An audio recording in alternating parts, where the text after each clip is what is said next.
มีคนกล่าวไว้ว่าเคล็ดลับของทุกความสัมพันธ์ที่มีความสุขคือการเอาใจใส่ยิ่งมีใครสักคนที่พร้อมเอาใจใส่เราก็ยิ่งช่วยให้เราก้าวไปข้างหน้าอย่างมั่นใจและมีความสุขยิ่งขึ้นเอาใจใส่ความคุ้มค่าทุกการลงทุนเพราะรู้ดีว่านั่นคือความสุขที่คุ้มค่าเอาใจใส่ที่ไม่ได้มองแค่ความสะดวกสบายแต่อยากให้เราสบายใจเอาใจใส่พร้อมต้อนรับด้วยมิตรภาพไม่ว่าเราจะอยู่ที่ไหนเอาใจใส่ที่ไม่ใช่แค่เราแต่พร้อมสนับสนุนให้โลกของเราน่าอยู่ยิ่งขึ้นธนาคาร CIMB ไทยและกลุ่ม CIMB ใส่ใจทุกประสบการณ์ทางการเงินพร้อมเชื่อมโยงเครือข่ายอาเซียนเราพร้อมก้าวไปกับคุณในวิถีที่คุณต้องการและมีความสุขอย่างแท้จริง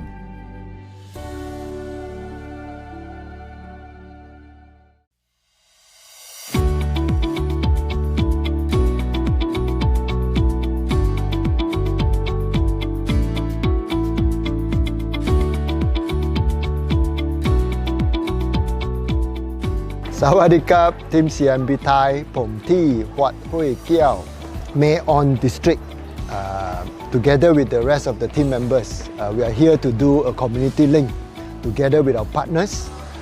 the reason we are doing this is apart from continuously driving CIMB Thai to the next level from the financial aspect I think it's important for us to give back to the community give back to the society and one of this is to really go back to the basic of the schools. What we have done here is that we have actually given a new library, refurbished the library together with our partners by providing the books. We also have done in terms of equipping the computer rooms with the computer that we have actually sponsored. And lastly, very importantly, apart from the knowledge, we also equipping the students with the appropriate hand skill like farming, including rearing of chicken for their eggs. This allowed them from the knowledge building to the survival kit that they may need in the future when they grow up.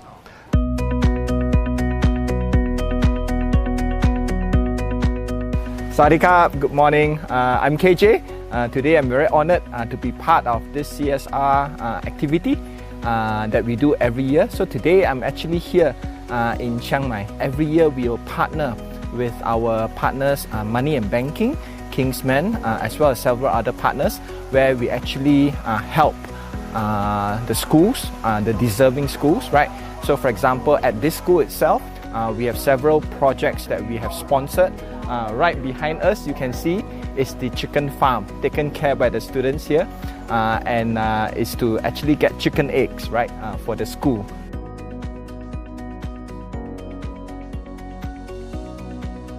Sawadee krab, ชาว CIMB ไทยทุกคน Today we are at Wat Hui Kiao in Chiang Mai. CIMB Thai is helping this school in 4 areas to raise the awareness of sustainability. So the first one is on waste separation. So this is what we have donated to the school to raise awareness among the students and teachers to separate their waste into food waste, recyclable waste, and general waste so that we can recycle the materials where relevant. บริษัท Kingsman CMTI ได้ร่วมกับธนาคาร CIMB ไทยและทางบริษัทการเงินปีนี้เป็นปีที่ 12 แล้วได้ร่วมสนับสนุนในส่วนของเฟอร์นิเจอร์และตู้หนังสือสำหรับห้องสมุดเรามีความยินดีและสนับสนุนในส่วนของเด็กๆที่อยู่ในต่างจังหวัดให้มีคุณภาพชีวิตได้ดีขึ้นมีบรรยากาศในการใช้ห้องสมุดได้ดีขึ้นมีความสุขและก็เป็นส่วนหนึ่งของการพัฒนาอนาคตของประเทศชาติต่อไปก็สำหรับการจัดงาน CSR ร่วมกันในครั้งนี้นะคะก็เป็นเนื่องในโอกาสที่วารสารการเงินธนาคารนะคะได้มาจัดงานมหกรรมการเงิน Money Expo ที่เชียงใหม่นะคะก็เรามาจัดที่เชียงใหม่นะปีนี้เป็นครั้งที่ 17 แล้วนะคะแต่ในการร่วมมือกันในโครงการ CSR นี้ก็เป็นปีที่ 12 ค่ะซึ่งก็ทำมาเกิน 10 ปีแล้วเช่นกันนะเนื่องจากว่าเรามีความมุ่งมั่นตั้งใจเดียวกันนะที่จะนำความรู้นะให้กับน้องๆเยาวชนนะซึ่งจะเป็นกำลังที่สำคัญของชาติของเราในอนาคตนะก็เป็นความร่วมมือดีๆนะที่จะร่วมปลูกฝังความรู้นะให้กับน้องๆเยาวชนนะไม่ว่าจะเป็นความรู้ทั่วๆไปนะความรู้ทางด้านของอาชีพนะคะแล้วก็รวมถึงความรู้ด้านการเงินหรือ financial literacy ด้วยก็หวังว่าจะเป็นประโยชน์ต่อน้องๆในอนาคตต่อไปค่ะส เวลาที่เราเห็นกิจกรรมผ่านทางโซเชียลมีเดียของธนาคารเราก็จะมีความรู้สึกดีเป็นกิจกรรมที่ดี แต่การที่ได้มาสัมผัสกับสถานที่จริง เราก็พบว่าสิ่งที่เราพยายามทำเนี่ยมันเป็นการกลิดปีกเติมฝันอย่างแท้จริงเลยอยากจะเชิญชวนเพื่อนๆแล้วก็ผู้บริหารทุกท่านให้ได้มีโอกาสมาสัมผัสกิจกรรมเหล่านี้ซึ่งเราจะได้เห็นภาพของกิจกรรมที่ธนาคารเนี่ยได้กระจายสู่สังคมถึงแม้มันจะเป็นเงินจำนวนน้อยนิดเนี่ยแต่มันต่อยอดแล้วก็ติดปีกเติมฝันให้กับน้องๆได้จริงๆค่ะ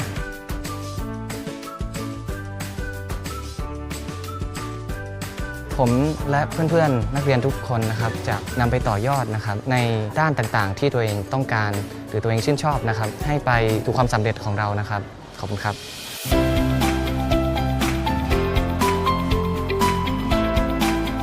ในนามของโรงเรียนวัดห้วยแก้วนะครับรู้สึกดีใจมากนะครับที่ทางธนาคาร CIMB ไทยที่มาทำเรือนเพาะชำนะครับโรงเลี้ยงไก่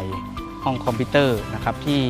มอบสิ่งดีๆให้กับนักเรียนเราจะใช้ให้เป็นประโยชน์ขอบคุณมากครับ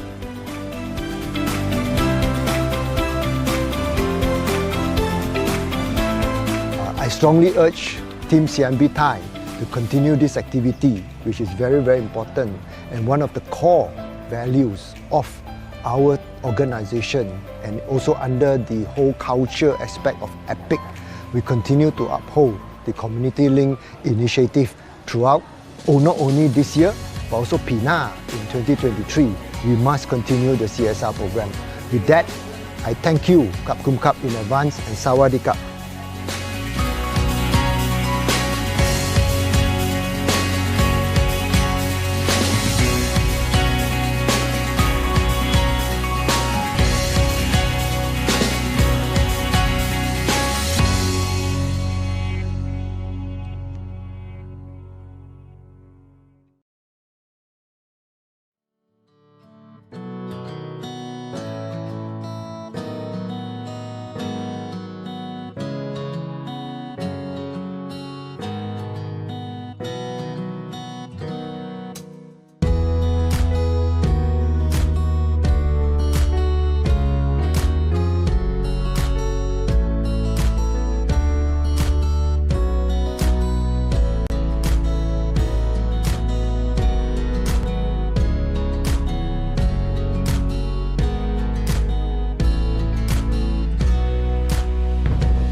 to all dignitary, guests and delegates in this whole online conference. Welcome to the CIMB Summit Bangkok 2023. My name is Norman Punyashepan from CIMB Thai. And I am the MC for today. As today is bilingual sessions, in the morning will be conducted in English and in the afternoon will be conducted in Thai. Meanwhile, if anyone would like to listen in Thai for this morning or in English in the afternoon, you can put on your headphone at your seat. This will be translated by our translator, Associate Professor Sasi Janpapant and Dr. Natapon Tripon Chaisak. We would like you to do one thing for us, as we are aware how important of the carbon neutral missions. Please scan the QR code that's currently showing on the screen. This is a survey about your trip to join this session.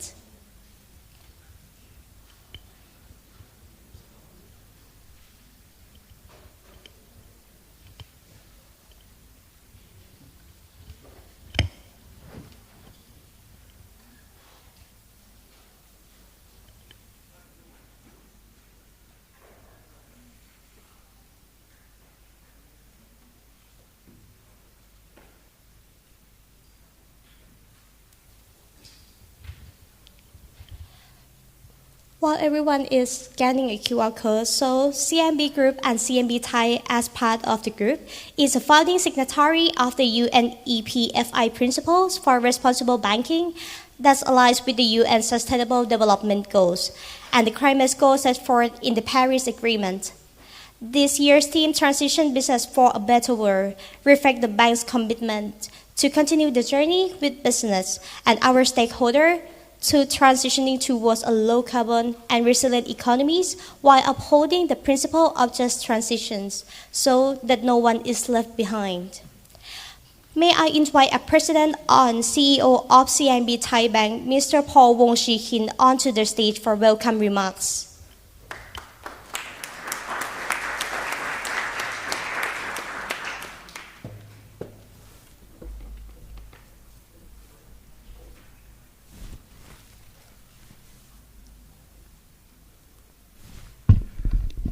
Okay, very good morning, ladies and gentlemen. Ms. Gita Subawa, UN Resident Coordinator in Thailand. Ms. Panjit Songrat Tanachai, Deputy Director of Bank of Thailand. Ms. Pimpan Disakuna Ayutthaya, Vice President of Stock Exchange of Thailand. Tuan Muhammad Hafiz, Trade Commissioner of Matrade Bangkok Office. Datuk Robert Chiam, Chairman of CIMB Thai Board of Directors, members of CIMB Thai Board, Kun Oranot and Kun Natasa, members of the press and media, esteemed customers of CIMB Thai, and dear distinguished guests. A very good morning and sawadee. It is an honor and privilege to welcome all of you to CIMB Thai First Sustainability Conference, a spin-off event of CIMB Group annual flagship, the Cooler Earth Summit, or otherwise known as TEC Summit. I would like to extend my warmest greeting to all those present in person in this majestic hall and to those joining us virtually all around the world. Your presence with us is a testimony to our shared commitment towards shaping a more sustainable future, and I could not be happier to see such a large crowd supporting our conference today. Today's hybrid conference theme, Transiting Business for a Better World, bring together the best in-person and virtual interaction of experts and key business leaders in the sustainability space. This conference aims to encourage conversation and active sharing of ideas in the area of sustainability finance and other opportunities surrounding the shift towards greener economy and ecosystem. Interestingly, this blend of in-person and hybrid reflect the dynamic nature of our times. If you could recall, I think before COVID, for me, I was the head of operation. I can never imagine operation can be working from home ever before COVID. But today, a good proportion of our operation team is actually functioning at home and hybrid, and is still functioning very well, to be fair. So it's a reminder that sustainability is about adaptability, innovation, and meeting of challenges of today without compromising the needs of the future generation. Dear distinguished guests, 2023 have been a year filled with many challenges. During the year, aside from the economic difficulties that we are currently facing in the global environment, we have seen and even experienced many climate incidents, such as the scorching heat gripping many parts of Europe, Asia, and North America, bringing with it record-breaking temperature and prompting health warning and emergency evacuation. More recently, as well, there was a record-breaking rainfall with our neighbors in Hong Kong that led to a heavy flood in the city of Wan Chai.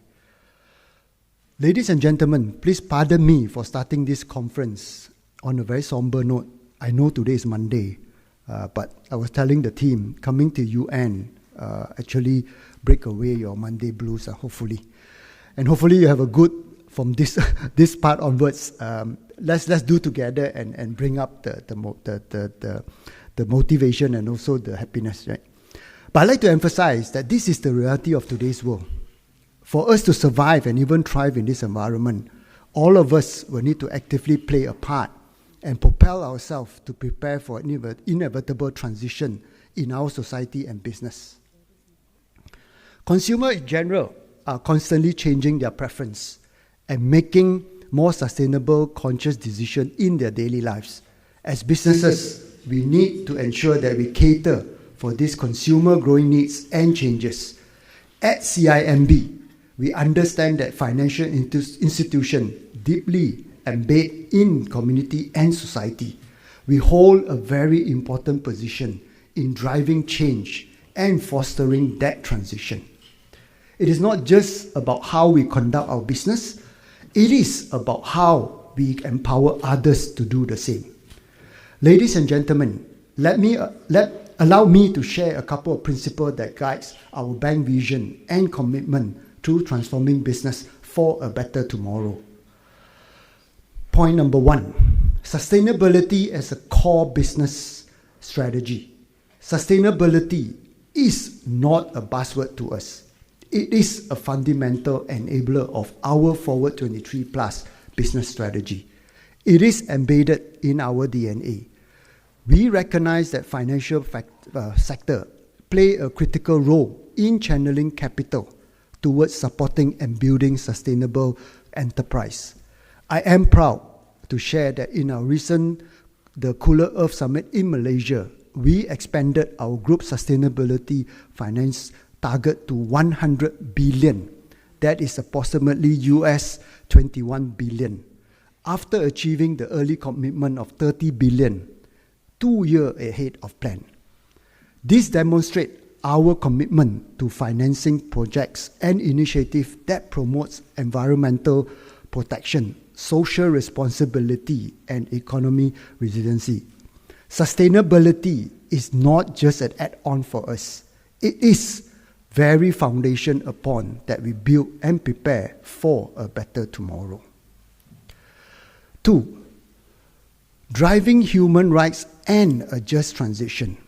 As a purpose-driven organization, CIMB continue to deepen our effort to enhance the livelihood of others, in particular in ensuring that we step up our commitment on human rights across our value chain.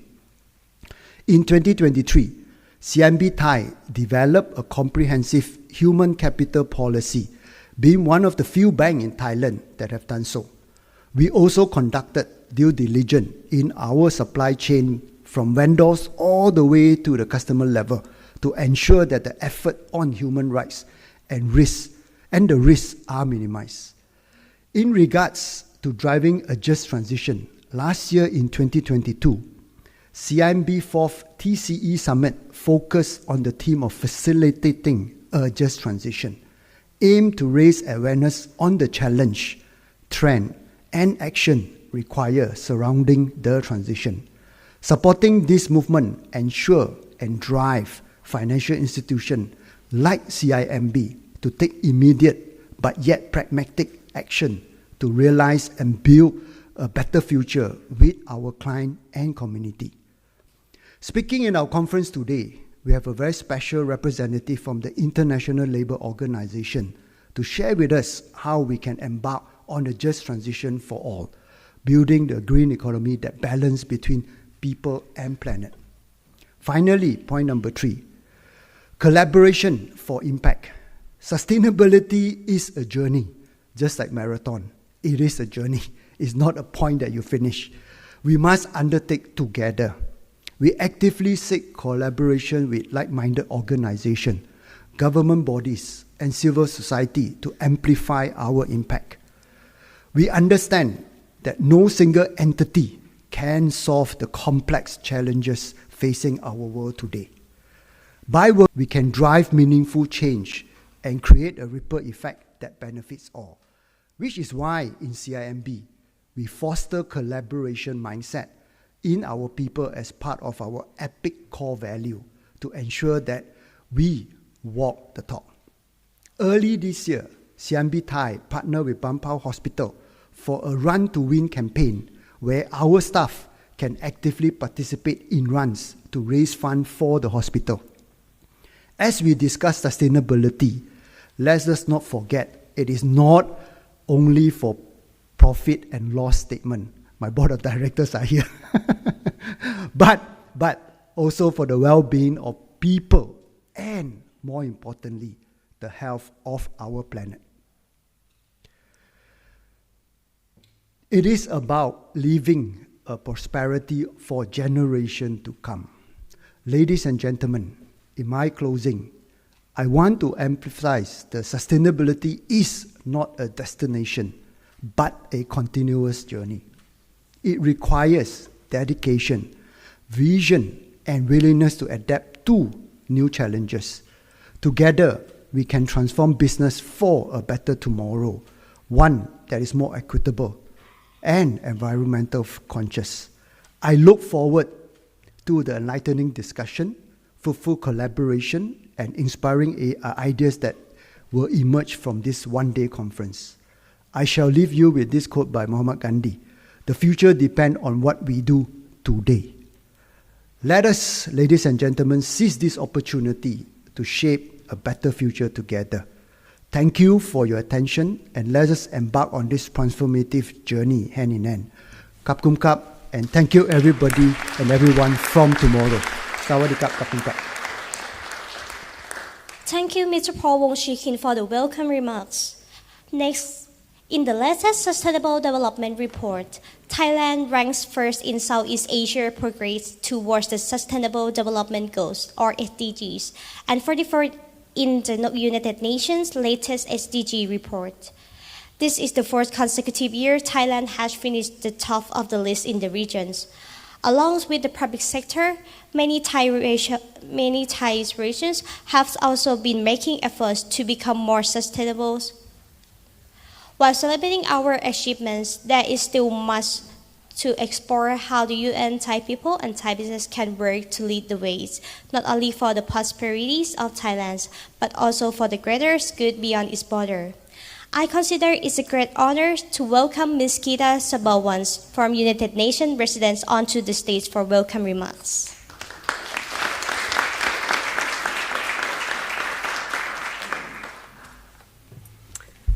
Good morning, everyone, and Swadee Ka.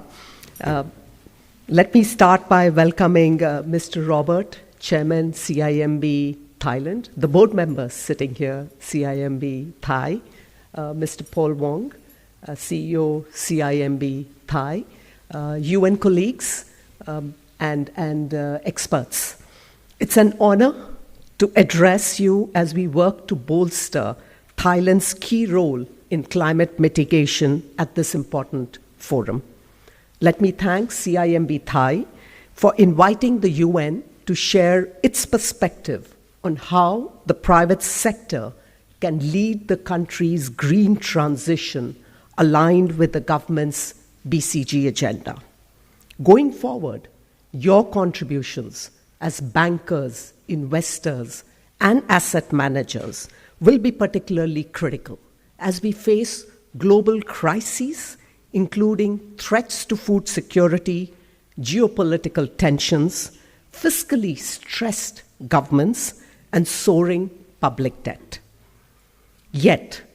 I believe our gravest challenge is the climate emergency, with temperatures rising at an unprecedented pace. At the same time, there has been backtracking on global commitments such as the Paris Accord, with consequences for people and planet, as the UN Secretary General has just warned.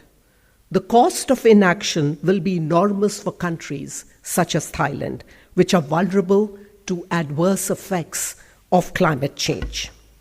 We need to accelerate deep decarbonization of industry while transitioning to sustainable consumption and production patterns, requiring fundamental changes in each one of our lives.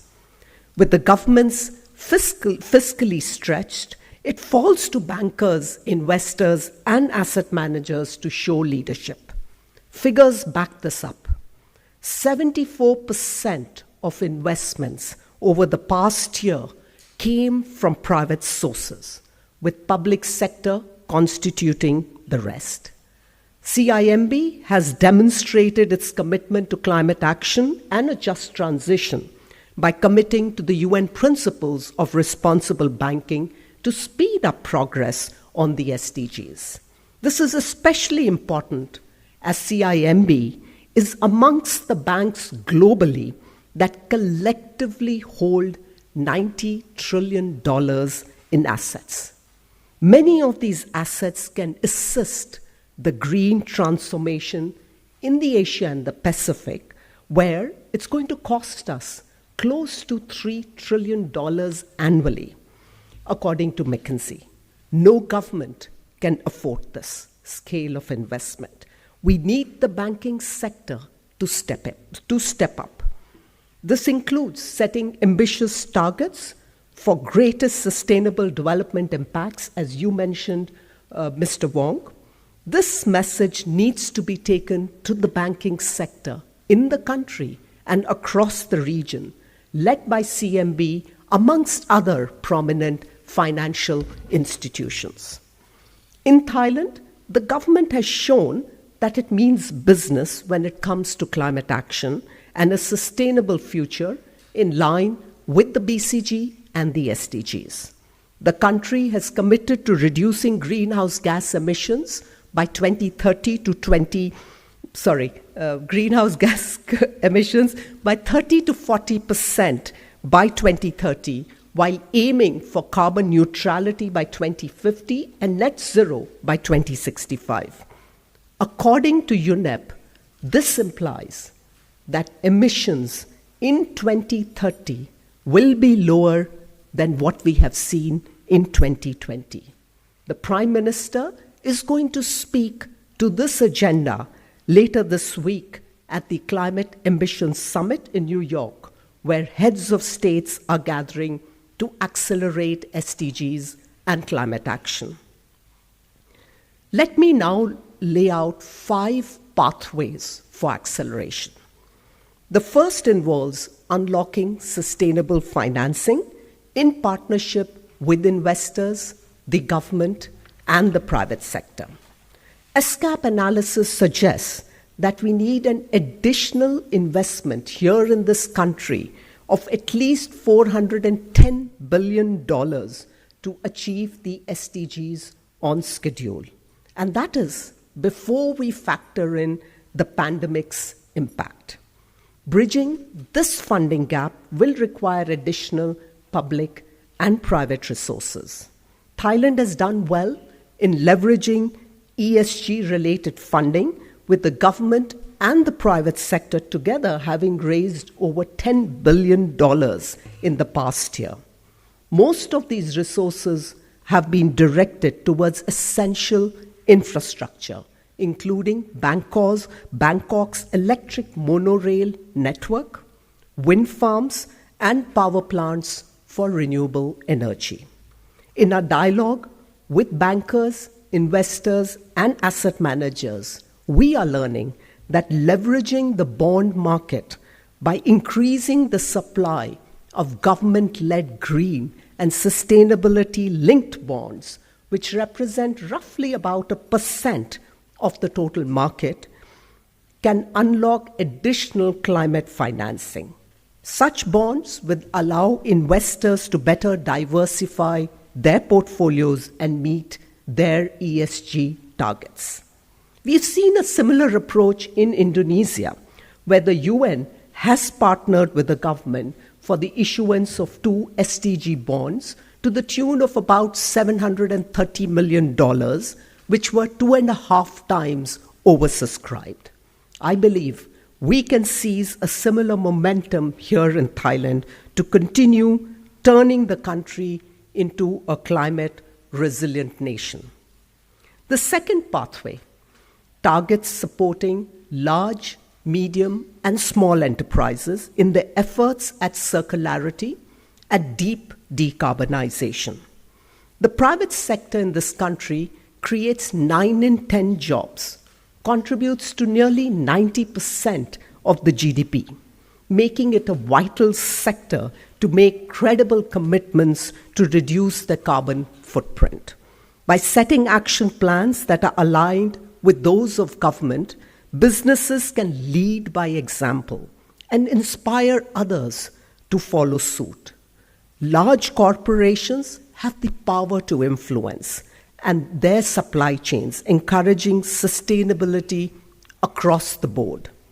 The Global Compact Network Thailand has been spearheading this green transition by committing to achieving net zero by mid-century.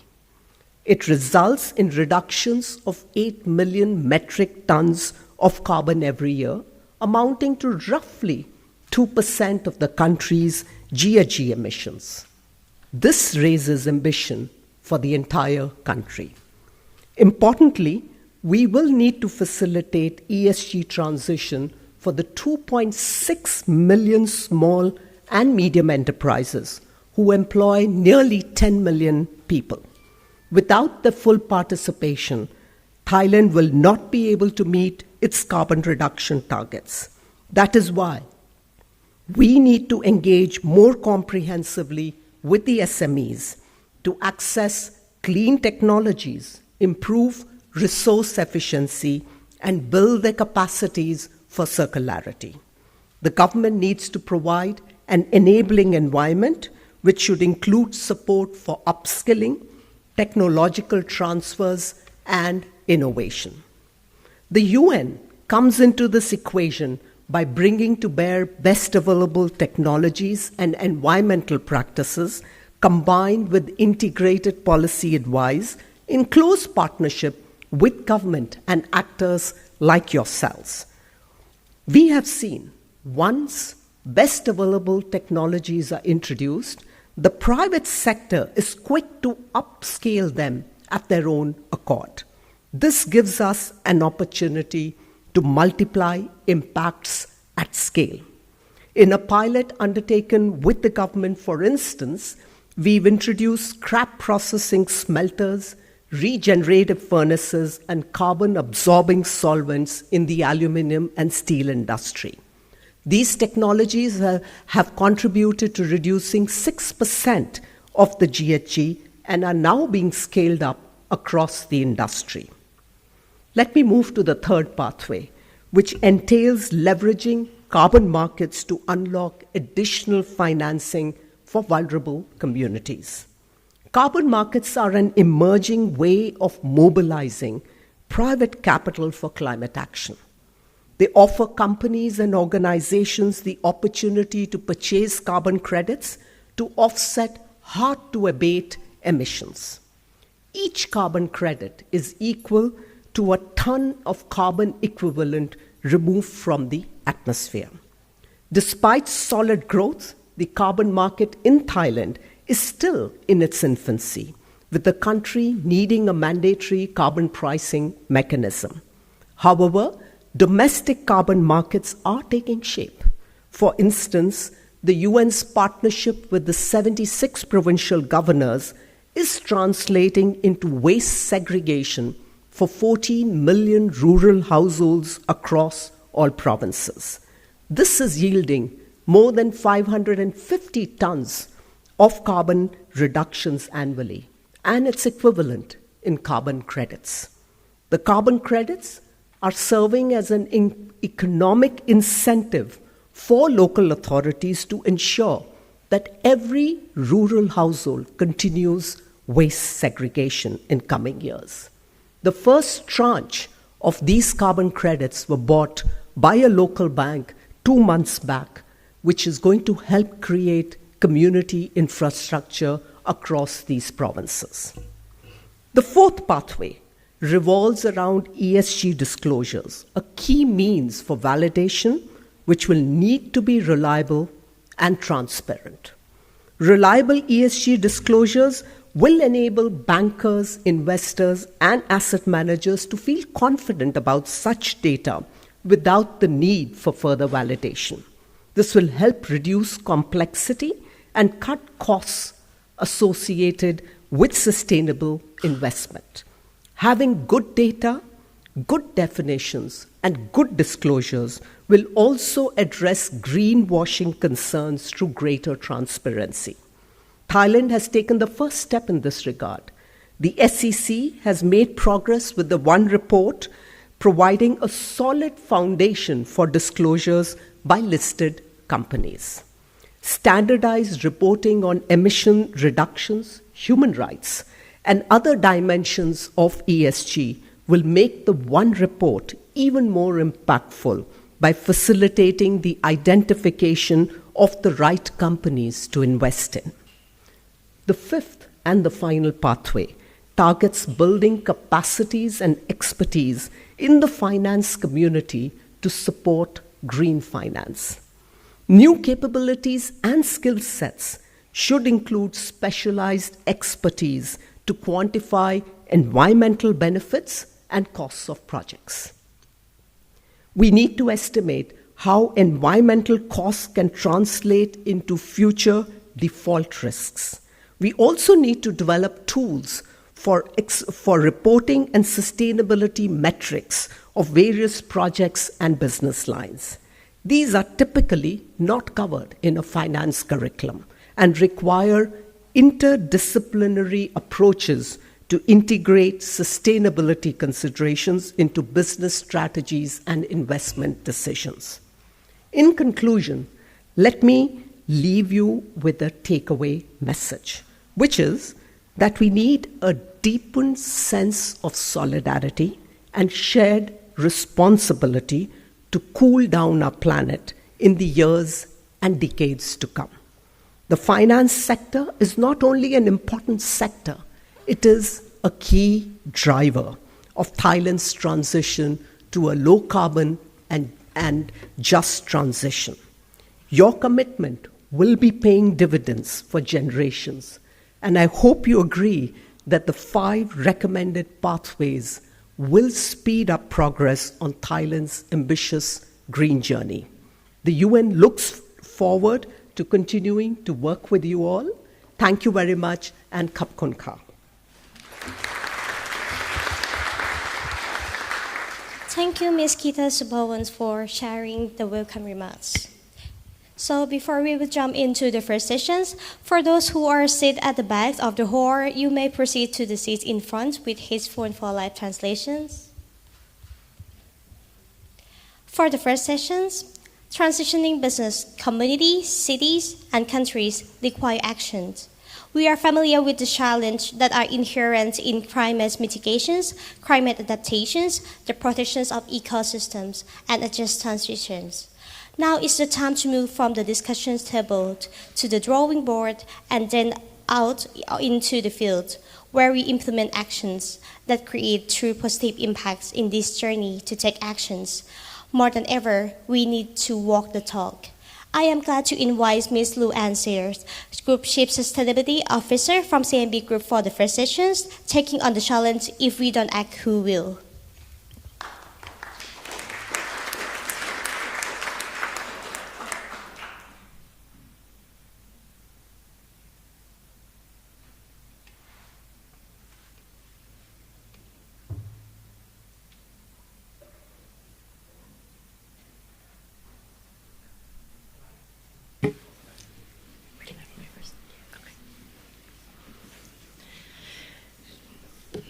Good morning, everyone.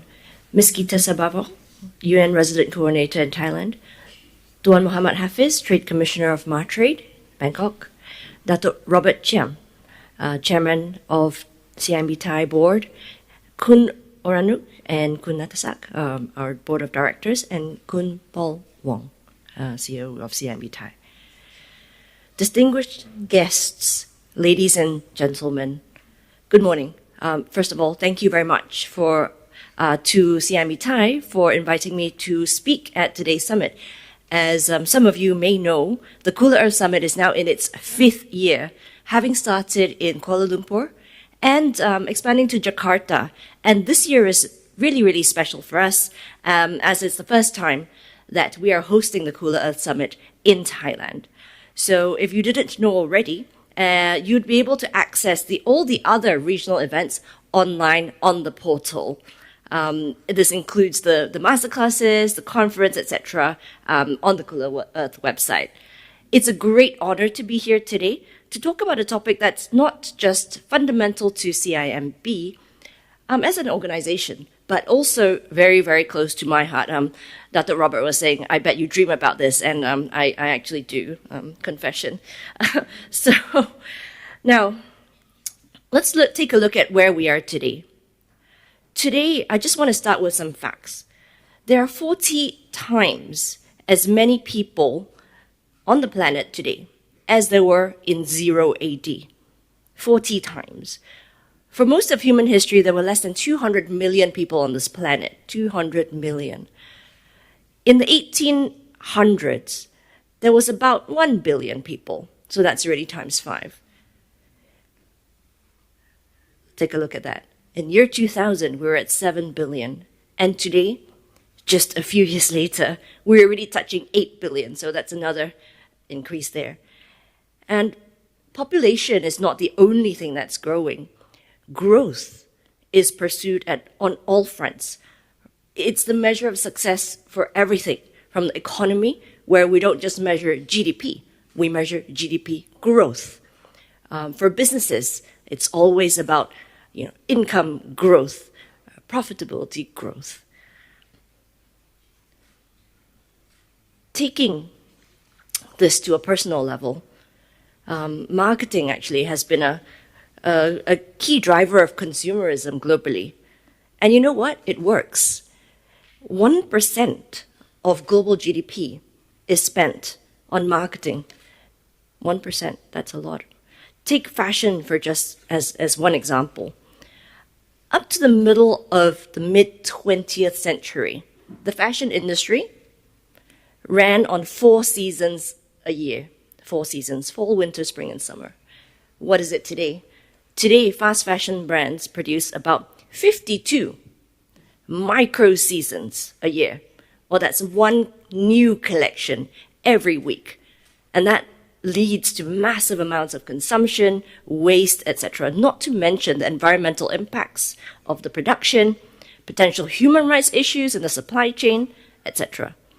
A Greenpeace survey found that a staggering 40% of our wardrobes are never worn or very, very rarely worn. And you know, it's not just limited to fashion. How many of you have done this in as businesses? Have you taken the loss leader approach, selling selected items at a loss to pull customers to your store, creating new options or trends that are just very slightly different, maybe a different color scheme, just to generate new sales? Have you tried to create excitement about new products to drum up demand when actually that demand is not really necessary? Or have you limited supply to increase scarcity? Have you designed products to go obsolete within a short period? We're also eating and wasting a lot more food than ever before. Globally, meat consumption has doubled in the last 55 years. It was 23 kg per person in 1960, and now it is closer to 43 kilos. My father is 82 years old this year, and he used to tell me stories of when he was young, eating a having a chicken drumstick was a treat that he only got on his birthdays or during Chinese New Year. Today, we're eating chicken and just throwing out lots of leftovers. 1/3 of all food produced in the world is lost or wasted. Not just what is the leftover, but also in the supply chain, things rotting in the supply chain, things going unharvested because it's too difficult to reach, too little to reach. Ugly fruits, you go to the supermarket and you say, oh, this thing is ugly. I'm not going to buy it, but it's perfectly edible. As of today, we're consuming 1.5 times more resources and producing more waste than what our planet can sustain. This is the concept of overshoot. Overshoot Day is a day of the year when we use more than what the Earth can provide sustainably within that year. So for example, if Overshoot Day is early in the year, we're using up all our resources that the world can produce in a few weeks or a few months. The later in the year the overshoot is, the better. But of course, we should be aiming at no overshoot at all, because after all, we do only have one planet. So in the US, for example, the overshoot day is in March. That's very early in the year. So in the first 2.5 months, they've already used up one entire planet. In Indonesia, it's December. That's better, but still overshooting. Where's Thailand? Thailand's in September. Not as bad as the US, but there is still overshoot. And you know what? If everybody lived like in the US, then we would need 5 planets to sustain ourselves. Now, I'd like to say this. I talked about growth being the success measure of everything, of businesses, governments, families, everything. But let me just say this. Infinite growth on a finite planet, and our planet is finite, is a physical impossibility. It is just not possible for us to grow infinitely. Have you ever taken a step back and wondered, why there's no life, or not that we know of? And by the way, I'm not talking about conspiracy theories and aliens kind of building the pyramids, but why is there no life outside of Earth? It's because our world, this planet that we're on, operates within a very narrow set of conditions, what we call the planetary boundaries. And we're already breaching many of those boundaries. Climate change is just one of them. There are so many other things that can kill us. And you know what? It's our actions that are causing this disruption and this imbalance. These stripes, so from the left is early years to the right, which is now. This shows Thailand's annual temperature on a color scheme. And you can see this is not natural. There is no dispute, unless you're Donald Trump, that this is man-made. The Earth has already warmed by around 1.1 degrees since the 1800s, 1.1 degrees. And if we don't do anything, we're looking at something like 6 degrees or more. And even if all countries met their nationally determined commitments as agreed by on the Paris Agreement, we're still heading to 2.5 to around 3 degrees. That's not good. Even today at 1.1, we are seeing more frequent and severe extreme weather events. Libya just happened. The warm Mediterranean Sea, fueled by extreme heat, resulted in extreme rainfall. What normally falls in more than a year fell in a day. This caused a dam to collapse upstream. That dam failed. And when that dam failed, it cascaded downstream, and the second dam failed. And that flooded the entire city. Tens of thousands of deaths and of displacements. In Maui, the fires, which is not. Can we go to the next slide? Oh, there we go. Okay. The fires that burned through the island were worsened by intense winds from a nearby hurricane and made worse because of the drought conditions. And this is all impacts of climate change. Now, Hawaii is not historically known for wildfires, but like many parts of the world, is seeing more intense fires because of climate change as well as mismanaged land. Climate change just doesn't warm the planet. It's got a large number of downstream effects, for example, on biodiversity. The melting ice caps are causing many species to lose their sources of food and places to reproduce and to live. And as a human race, we depend on many of these species to survive. For example, fish, for example, pollinators, without which we will have no food. And climate change is being made worse by the changes in land use, driven by our insatiable appetites. For example, 75% of deforestation in the Amazon is driven by cattle ranching. So think back to the hamburger slide. Closer to home, in northern Thailand, pollution levels spiked across the country as a result of forest fires and crop burning during the annual slash and burn season between December and April. And that resulted in a massive number of people seeking help for ailments, including asthma,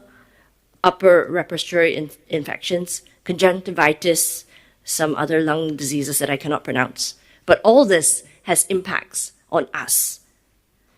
We are now staring at the sixth mass extinction, with extinction rates 1,000 times higher than normal. The last mass extinction resulted in the dinosaurs disappearing. That was the Permian extinction 250 million years ago, and 96% of all species on Earth, 96% of species were wiped out. And ladies and gentlemen, I'd just like to remind everyone, we humans are just another species. More good news. Despite all this damage that we are wreaking on the planet, millions and millions of people still don't have enough to live on a daily basis. There is a massive difference between the world's richest and the poorest. Just comparing GDP per capita, the highest GDP per capita is 530 times higher than the lowest GDP per capita country. Social and economic inequality have actually worsened in the last few decades, with billions trapped in the poverty cycle. In Thailand, for example, 500 people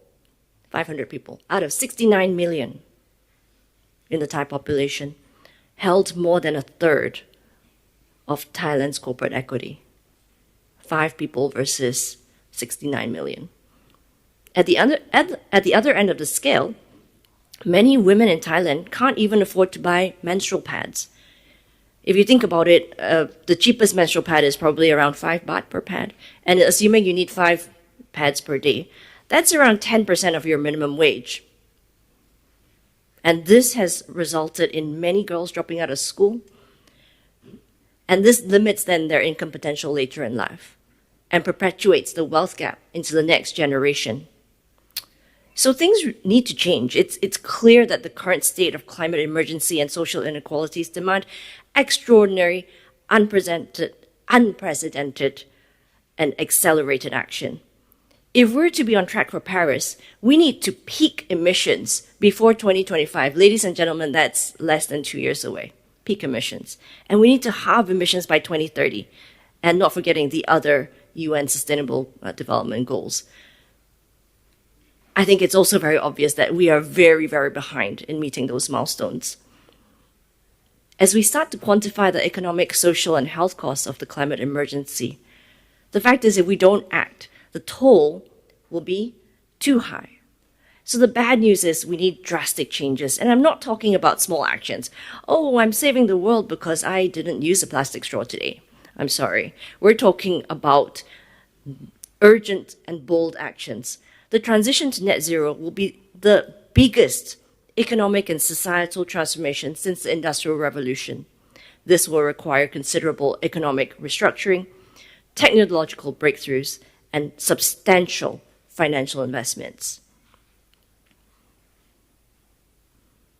At the same time, the surging demand for greener and lower carbon technologies, materials, and services,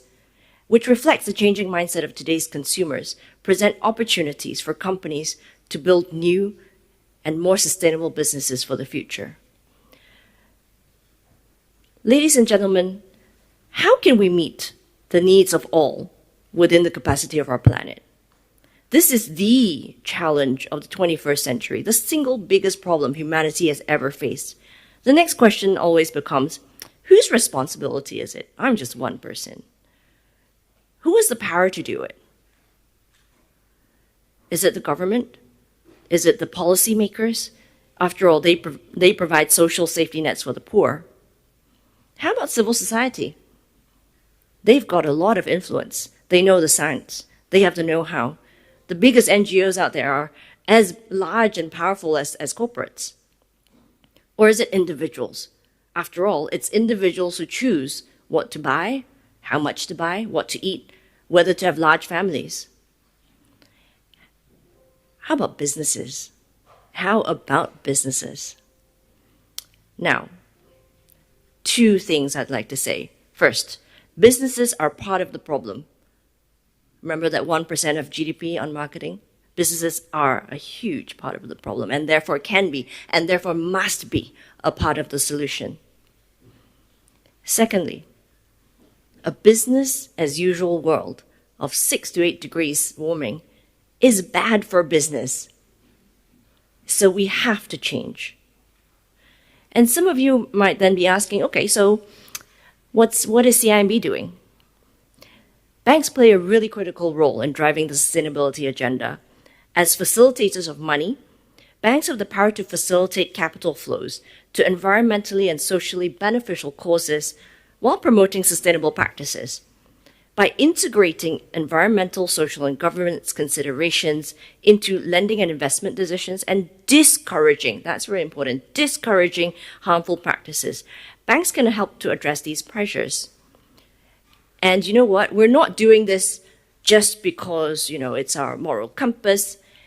We're doing this to protect our own businesses as well, our own business. As climate change and other impacts begin to intensify, we face increased risks from extreme weather events, floods, wildfires, and that can lead to our customers losing assets, leading to loan defaults. So by doing this, we're actually helping ourselves in the long term. And this is how we look at our impacts as a bank. On the left-hand side, this is all our footprints. You've heard about carbon footprint, of course. How about water footprint? It's also human rights footprint, for example. All the bad stuff that's happening. Now, on the right-hand side, though, these are what we can do to help. These are the opportunities to create positive impacts. And our aim across everything that we do, be it in our supply chain, be it in our downstream finance emissions, be it in our own operations, in our people, our diversity and inclusion, we aim to create net positive impact across all material areas. So net positive is when the positive side gets bigger than the harm side, which is very, very difficult. Now, on minimizing harm, we've done a bunch of things. We were the first emerging market bank in the world to announce coal exit by 2040. We've rolled out our no deforestation, no peat, no exploitation policy across all countries, our human rights policy, as well as institutionalized in all our lending due diligence. We've also developed sector policies for high sustainability risk sectors, which you can download from our website. Now, we have a commitment to get to net zero by 2050. Internally, for our own carbon emissions, we're trying to get to carbon neutrality by 2030. But you know what, for a bank, and especially for us, so our Scope 3 financed emissions, which is what we're financing for our clients, is 99.5% of our total Scope 1, 2, and 3. So yes, Scope 1 and 2 are still important. That 0.5% is still important. But really, the most important thing is our scope 3, because that's 99.5%. We were actually the first ASEAN member of the Net Zero Banking Alliance, which is part of the Race to Zero. And we have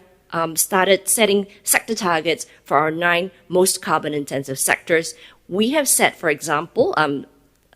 targets on cement and thermal coal, and we will be setting the rest by the first quarter of 2024. Just to give you an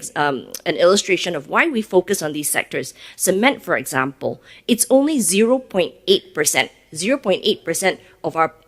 loan portfolio, but it gives us 20.1% of our financed emissions of that same portfolio. So it's not everything is equal. We need to focus on the most material and start there. We also look at our positive impacts,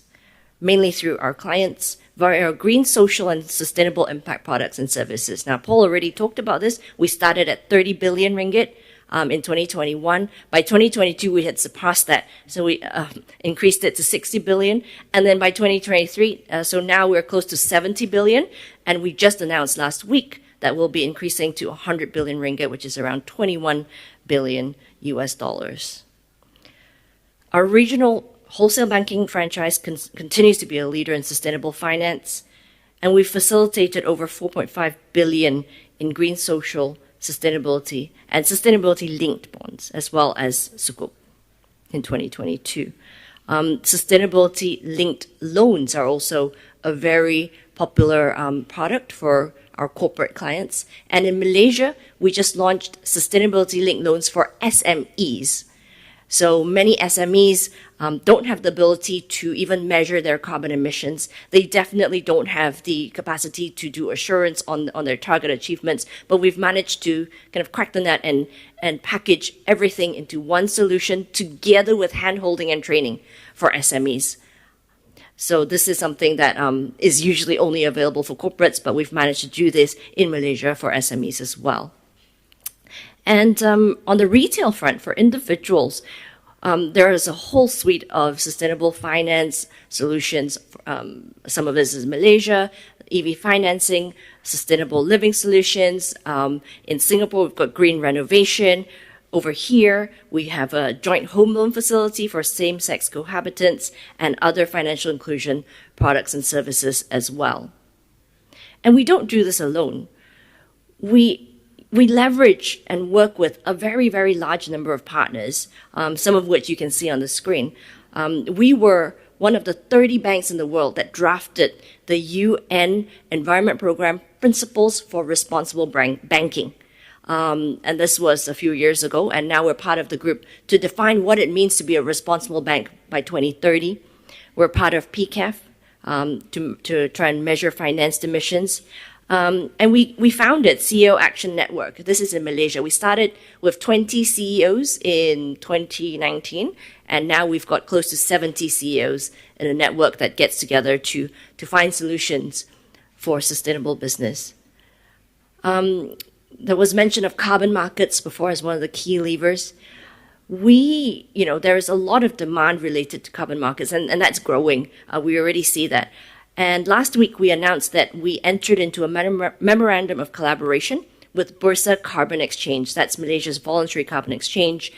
And what that would do is it will enable us to effectively conduct carbon credit transactional services on behalf of our clients. So this is something that we're exploring with the Bursa Carbon Exchange, and this will include the seamless execution of diverse transactional service, such as trading and retirement of the credits on behalf of our clients. We will also be doing collaborative capacity building initiatives to deepen understanding and take up. There is also strong regulatory tailwinds that are really helping us along. All across the region, really. In Thailand, there's a Thai taxonomy. In Malaysia, the National Energy Transition Roadmap will have estimated 1.85 trillion in investments by 2050. In Indonesia as well, the taxonomy. Now, there's a lot that's happening, and there's a lot to take in. But this is where we are right now. We're in a situation where we know that there's a cliff ahead. There is an abyss, and you're in your car. So imagine this, you're in your car and you're driving down this road. You see this road sign. You have in your car everything that's precious to you. Your family, your maybe your jobs, maybe not, I don't know. Your phone, I don't know, your friends, relatives, everything that's important. And you know what? So there's a whole bunch of cars and you're in one of them, you're driving your car, accelerating towards the cliff edge. Now we know that there's an abyss and we know that, we need to slow down because if we kind of plunge over, we're probably going to die. So you look around and you go, hey, but there's so many cars around me. Everyone else is still accelerating. There's just one or two cars that are starting to put on the brakes, and why? So you go and ask people, and one person says in the car next to you, yeah, we kind of know it's there, but we don't know exactly how far away it is. We don't know exactly how far the drop is. And you know what? We may not die. Yeah. Another person says, oh, but it wasn't my fault. I didn't choose this path. I'm just following. And, why don't the leaders, why don't they stop first and I'll stop, Another person says that, nobody else is slowing down. Everyone is still accelerating. So why should I? Because if I don't, then I might lose out in the meantime. And someone says, hey, I just bought this new car. So I'm going to drive this car for as long as I can because I want to enjoy my car because I worked hard for it. And you did. And another bunch of people say that they're waiting for the government to step in and put in a safety barrier. Anyway, you get the picture.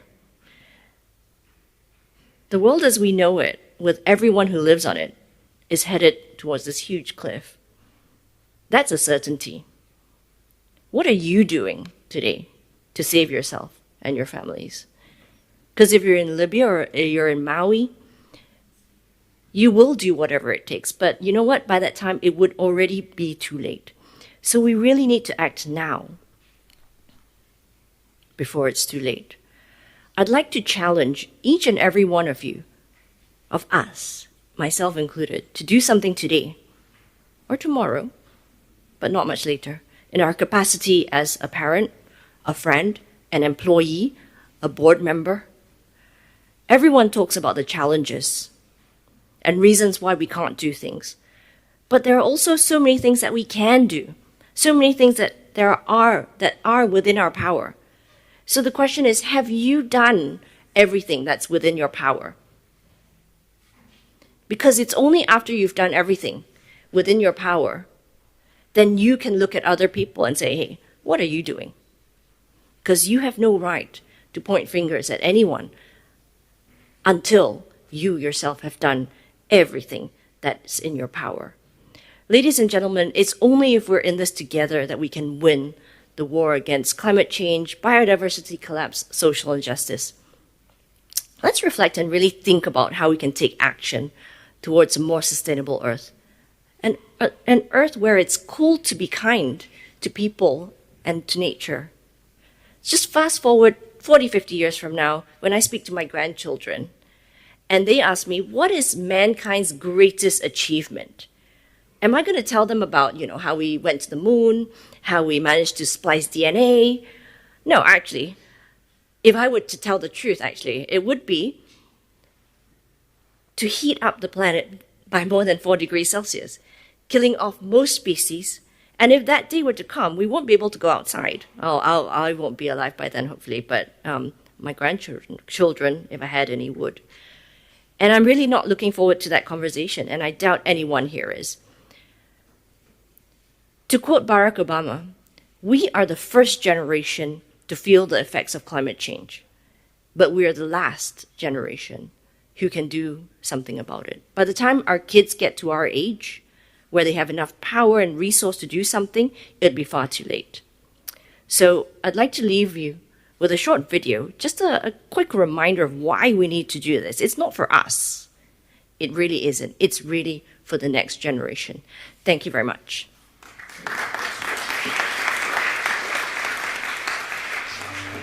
The global ecosystem is facing a significant threat.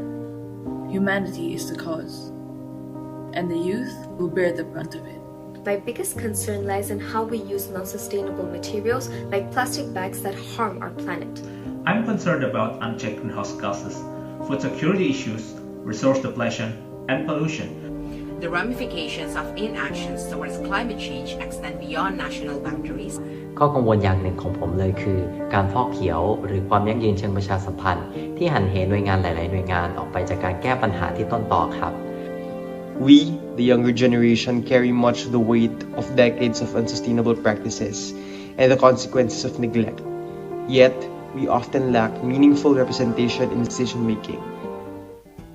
Given a multitude of challenges, can we remain optimistic? Can we remain hopeful?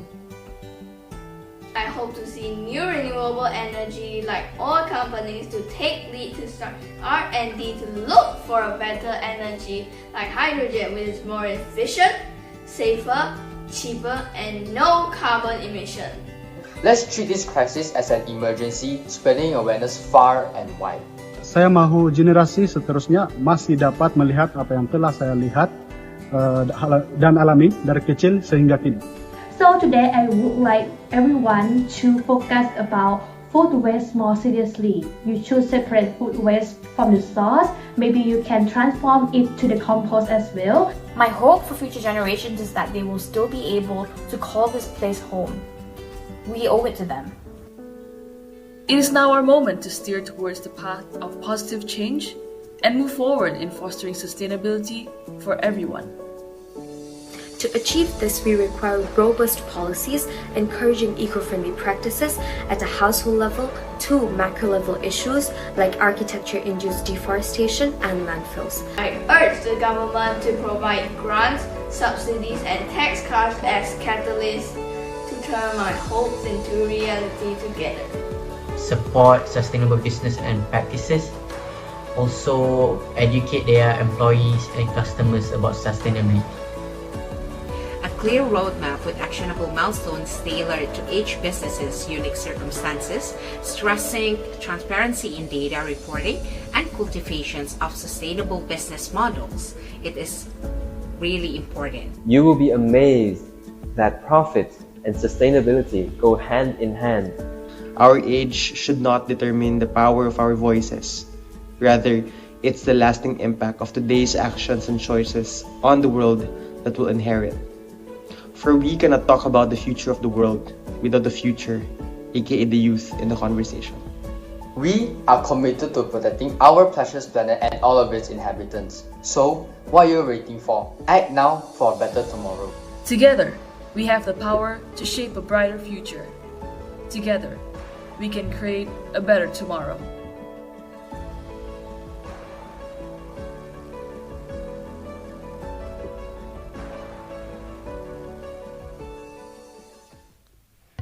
Thank you, Ms. Luann, for the first sessions. Before we will start for the second sessions, I would like to mention about that a bit. As has been from recent crisis subsides and global demand threatened investments recover, governments can finally move out of crisis mode and steer the world in a really sustainable directions. In this context, business needs to meet new challenge the new world of globalization and international trade, from diversifying economy, stemming the rise of inequalities, making finance sustainable, and improving institutions. There is still much we can do to usher into a more sustainable economies. The next dignitary to honor us with Professor Rupa Chandra, Director Trade, Investment and Innovation Divisions from UNSCAP, with the topic of driving sustainable economy, challenge in globalization and international trade.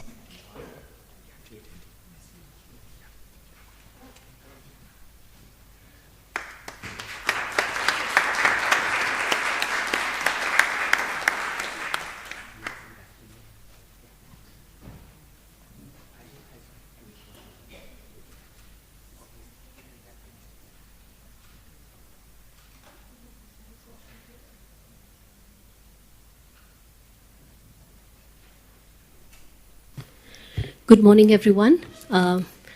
Thank you very much to CIMB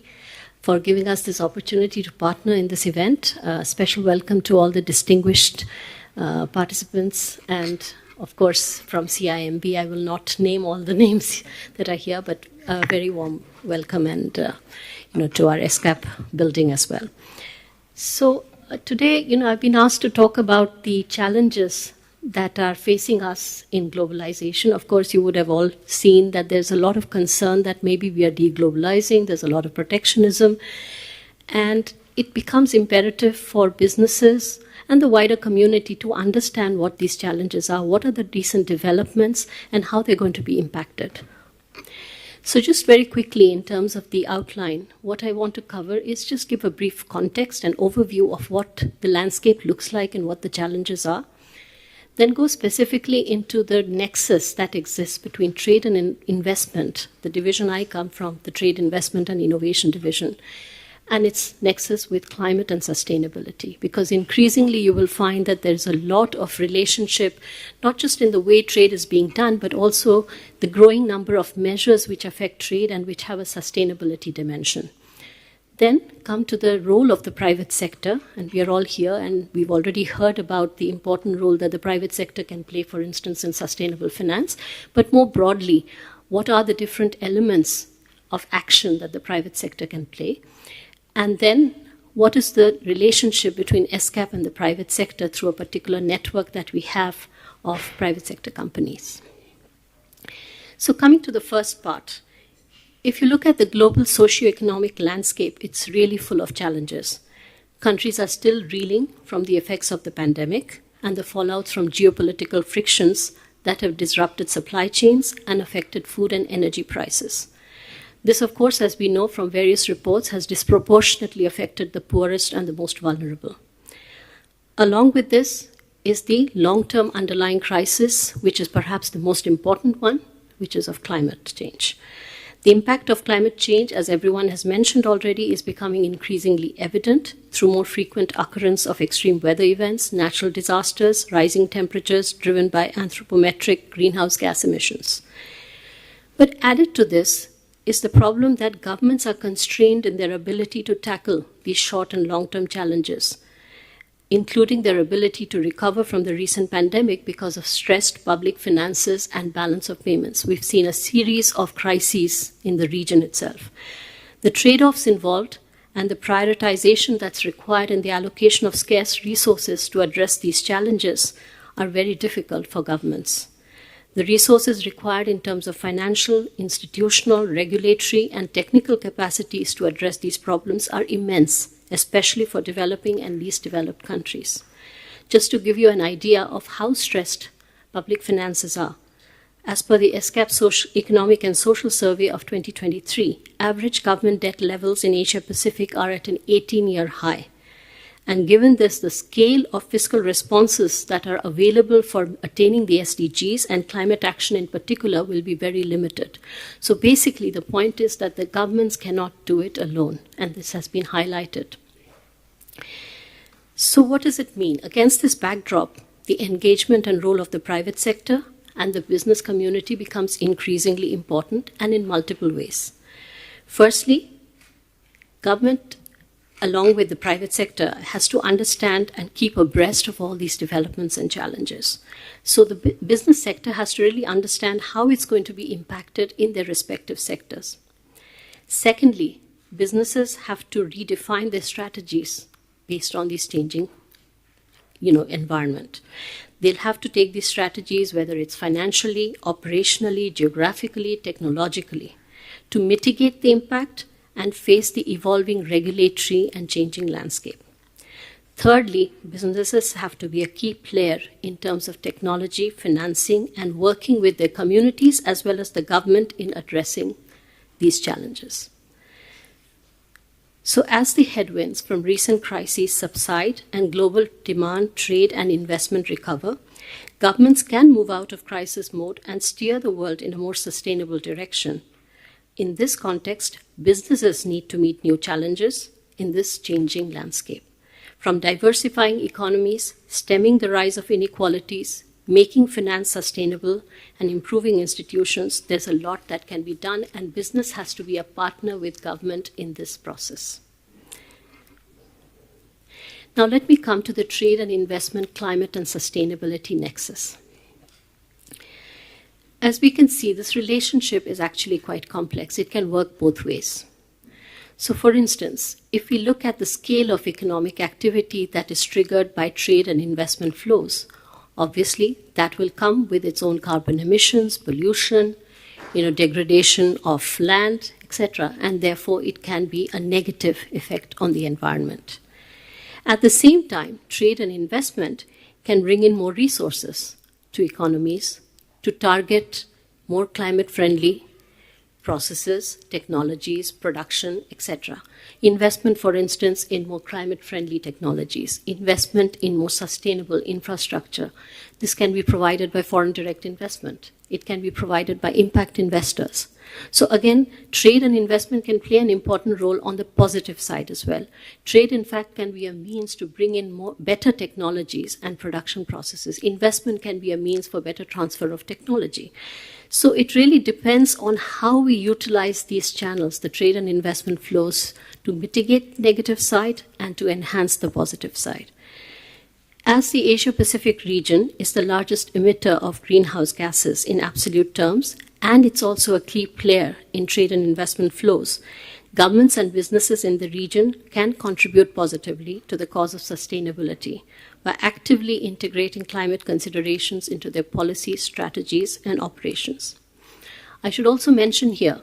that the growing role of environment-related provisions in trade agreements,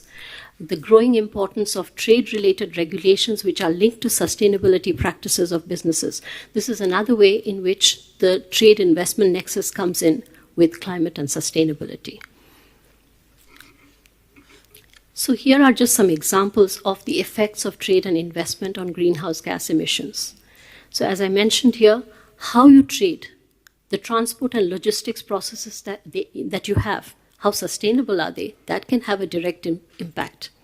The scale effect, also which I mentioned, increased economic activity which is triggered by trade and investment has an impact on greenhouse emissions.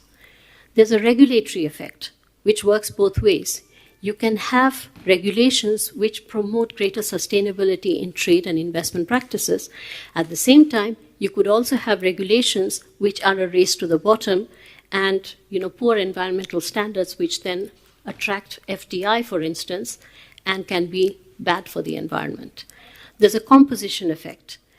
Depending on what you trade, which products you shift towards, what are the energy resources that you use in your production processes, again, trade can be both good or bad. And then there's technique effect, which I mentioned about the technologies and so on that trade can provide, but also, again, if you use the wrong kinds of technologies or create the wrong kinds of products, then trade can have a negative effect. So basically, you have multiple linkages, and what we've seen is that, in our Asia-Pacific Trade and Investment Report that came out 2 years ago, where we looked at the possibilities of having more climate-smart trade and investment, we found there's a lot of scope to do so, and there are many channels through which also the business sector, along with the government, can play a role. Now, let me also talk about the increasing role of environment-related provisions within trade agreements. This is one major way in which actually trade and climate are getting linked.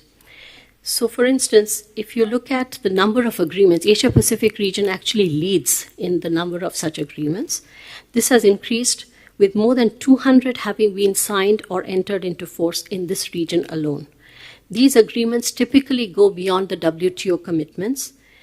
and they become quite useful because increasingly you'll find there are chapters which deal with environment-related conditions and clauses. So over time, there's been a general trend towards including a higher number of environmental provisions in regional trade agreements. This is something that businesses need to look at because governments are making commitments on environment-related conditions, how they're going to trade, what kind of investments they're going to bring in, and this will have an impact on businesses.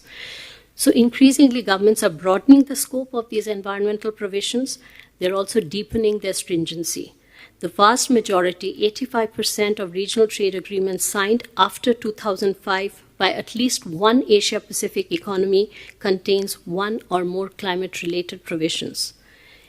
It's still too early to say what's the empirical impact, what's the impact of these provisions on the ground, whether environmental provisions really help or not, but the general evidence is that such provisions, while they don't substantially reduce exports from developing countries, they do promote green exports. So there's a positive sort of impact that you have on the kinds of products and services that get traded by bringing in these kinds of provisions into trade agreements. Now let me come to another very specific development that businesses need to be very aware of, and I'm sure most businesses are. This is about the role of carbon pricing and how it's affecting trade flows. This is a growing development. This is, of course, still in its early stages. There is a growing trend that price of emissions will increasingly be accounted for in Asia, and the Pacific and beyond. So it's not just the advanced countries, EU and the US, North America, etc. And both public and private sectors will have to be prepared for this. So far, Canada, EU, Japan, UK, US have indicated the possibility of introducing CBAMs in their jurisdictions. Of course, the EU one will come into effect from October 2023 with a transition period till January 1st, 2026. Now, what is this trying to do? It's trying to prevent carbon leakage. So basically, the costs of products which are more carbon intensive are already higher in some of these countries. But what it means is it leads to shifting of the production to other countries where carbon pricing is not accounted for, right? So to prevent this leakage, now the carbon pricing, the tax, is going to be applicable to imports of products into the EU, for instance, and obviously it will happen probably in other countries along the way as we go forward, that the costs of these imports, which are more carbon intensive, will go up. This is basically to level the playing field and to prevent this kind of leakage or shifting of the production to those which do not have carbon pricing.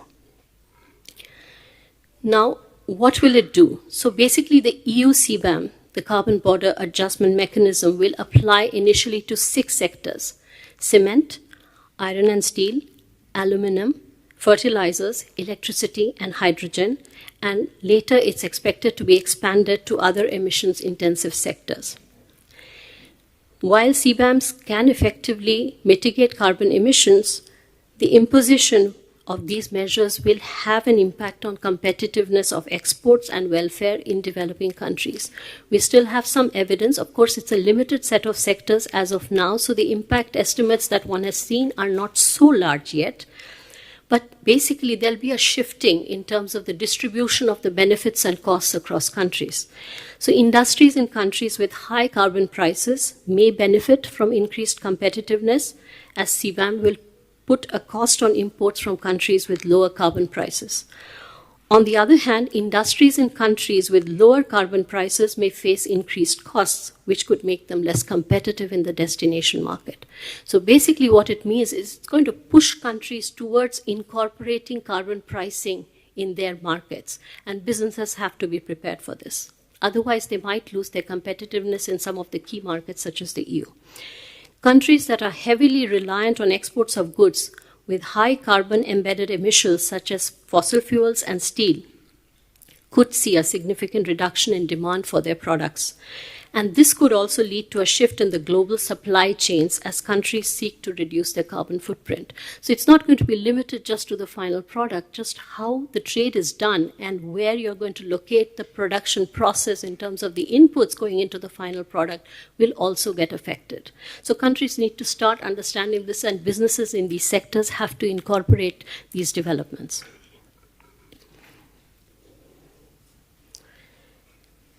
Now, there's another very important development. This is the EU regulation on deforestation-free supply chains. This is basically the EU's Green Deal, and it is meant to address global deforestation and forest degradation driven by EU production and consumption, not only in the EU but elsewhere. So basically, companies, here again, the role of the private sector becomes very important. You will have to start tracing your products. Companies will have to confirm that the product has been produced on land that has not been subject to deforestation or forest degradation, including of primary forests, after 31st December 2020. This has caused a lot of controversy. There's a lot of concern among countries like Indonesia. But basically, it's imposing strict due diligence on companies. So all relevant companies will have to see if they're exporting or placing on the EU market products such as palm oil, very relevant to this region, soya, coffee, cocoa, timber, and rubber, as well as derived products such as beef, furniture, or chocolate. They'll have to conduct strict due diligence to ensure that this is not affecting land degradation.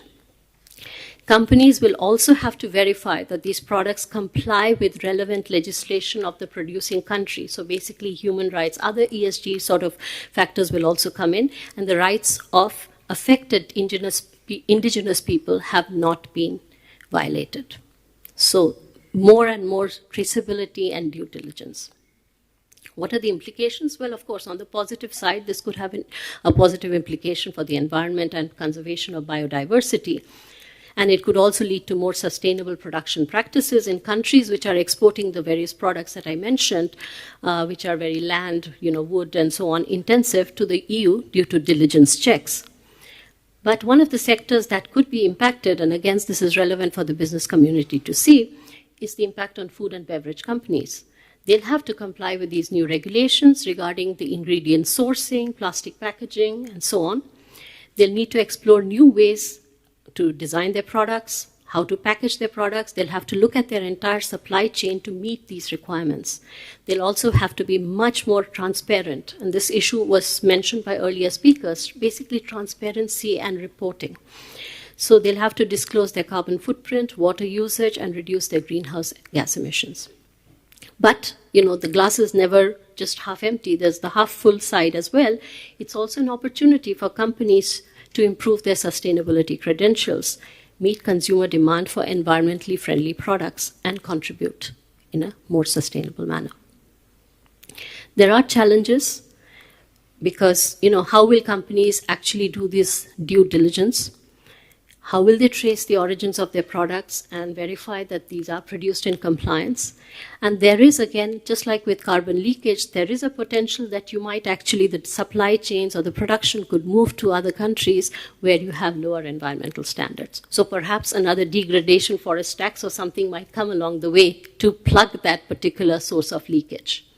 Okay, this raises a range of other issues. Actually, this is coming as an economist from the trade side, whether these kinds of measures are the right measures to actually address environmental concerns. Should trade measures, taxes, and so on be used, or is it really domestic policies? And what companies are able to do domestically, which is enforced by government legislation, is that the better way to go? But given the way things are, we are going to increasingly see these kinds of cross-border effects of taxes, which will affect trade, which will affect supply chains in a view to improve sustainable production and practices. Okay, now there is another aspect. So I've talked about the various regulatory developments which are going to affect businesses and supply chains. How we trade, the processes that we use also have an impact on the environment. And here trade facilitation becomes quite important. So just to explain, trade facilitation is basically how you simplify, streamline, standardize processes, harmonize them across countries so that goods flow smoothly. Now, there's a very strong link between trade facilitation and climate change that has really not been well recognized, because you can actually digitalize a lot of the trade processes. You can reduce the burden that trade produces on paper. Right? So paper-based transactions to digital-based transactions can actually reduce the environmental footprint. And I'll just give you an example here. ESCAP research has found that each single end-to-end trade transaction, if it's fully undertaken digitally, could save emissions equivalent to planting 1.5 trees. For the Asia-Pacific region as a whole, it implies savings of approximately 13 million tons of carbon dioxide annually, equivalent to the carbon absorbed by 400 million trees. So just to show, and why is trade facilitation particularly important for ESCAP? Because we have the framework agreement on facilitation of cross-border paperless trade, where several Asia-Pacific member countries are, have acceded to this treaty. Thailand is not one of the members yet, but we have several landlocked countries, for instance. And if you see here, this is something where a lot more progress can be done and where trade can actually play a role in enhancing sustainability. You see here that the global average of implementation of trade facilitation digital trade facilitation is only around 69%. Southeast Asia and East Asia are leading in this regard. However, the Asia-Pacific overall, because of a lot of variability within the region, some are much further behind, like the Pacific Island states, Central Asia, etc. So the range really varies quite a bit, between 30 and 90%. And within trade facilitation, it's cross-border paperless trade, because countries can digitalize their processes nationally. But ultimately, if you want trade to have this positive impact, you have to do it cross-border. So cross-border paperless trade, of course, comes with its challenges, because you need a lot of recognition, mutual, certification, recognition, harmonization, etc. This is where, of course, there is a lot more progress that has to be made. So let me come to the third part of my talk, which is on the role of the private sector. What can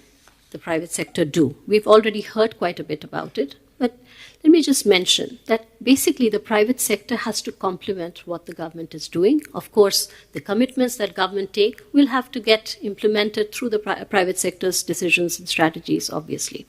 So it requires collaboration, it requires commitments from within the private sector. There's a lot of impact analysis study that has been done, which shows that business is the best implementation partner for governments around the world for meeting the climate targets. And a large part of it is because the solutions will come from businesses, the money will come from businesses, the innovations will come from businesses. So what do businesses have to do? They have to integrate their climate considerations by adopting internal carbon prices. As I said, this is something that's coming along the way, and countries will have to do it more and more. They'll have to develop carbon markets. Now, can businesses incorporate it into their own practices? Transparency in terms of sustainability reporting and disclosure of emissions, as well as their own commitments to reducing emissions, moving towards more energy efficient methods of production, for instance, moving to more climate smart products. This has been growing in the region, especially when it comes to sustainability reporting.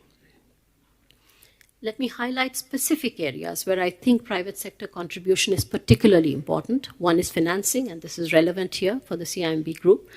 The SDG financing and investment gap is estimated at around 4 trillion, and over half of this is needed in sectors related to climate action. Here, as I mentioned earlier, the role of businesses as a source of investments, both foreign direct investment, impact investment, as well as the investments in the domestic economy for climate action and mitigation initiatives, for investing in climate-friendly infrastructure becomes very important, because these require billions of dollars of funding. The other area is innovation, because climate smart technological and business solutions, so whether business innovation plays a role in how you actually run your businesses, or the kinds of technologies and solutions you come up with, that's another major role that the private sector has to play. And here I would like to actually highlight the role of startups as well, because the sort of entrepreneurial ecosystem that's growing around the world, and startups are increasingly, as one sees, including in this region, are looking at solutions for climate action and mitigation. There are very, very interesting startup solutions available. And a third area is in terms of the production processes and operations. One key element of this is transport and logistics, because this is one major contributor to carbon emissions, how you actually transport your goods, the logistics and the supply chains that you have. So this is an area where you can integrate much more sustainability considerations into your supply chains, into your logistics infrastructure. The other is in terms of energy, the kind of energy mix that you have, and whether there are opportunities to shift to renewables, as well as improve energy efficiency in general, even with traditional methods. And third is in terms of focus on circular economy. I'll just give an example here. You have the Low Carbon Technology Partnerships Initiative. It shows how private sector can actually drive transformation. It's a collaboration involving more than 150 businesses and 80 partners from around the world to accelerate development of low-carbon technologies and scale them up. There are estimates which show that this could deliver as much as 65% of the needed emissions reductions, could stimulate between $5 to $10 trillion of investment in low-carbon economy, and create a huge number of jobs around the world. So it's like a win-win situation where private sector drives the solutions, it drives the financing, it creates the job. So it's not necessary that always focus on sustainability has to come at the expense of costs, the economic growth, jobs, etc. So final part of my presentation, which is on what is UNESCAP doing with the private sector and how can we play a role. So just to quickly give you a sense of what UNESCAP does, I'm sure most of you are familiar, but basically we have 53 member states, 9 associate members. We're covering a large part of the world's population and, of course, huge challenges in this region. In fact, this is the region most susceptible to climate-related disasters. We have a three-pronged approach. There are 3 parts to our work. One is the intergovernmental processes that we have. So we convene the governments and we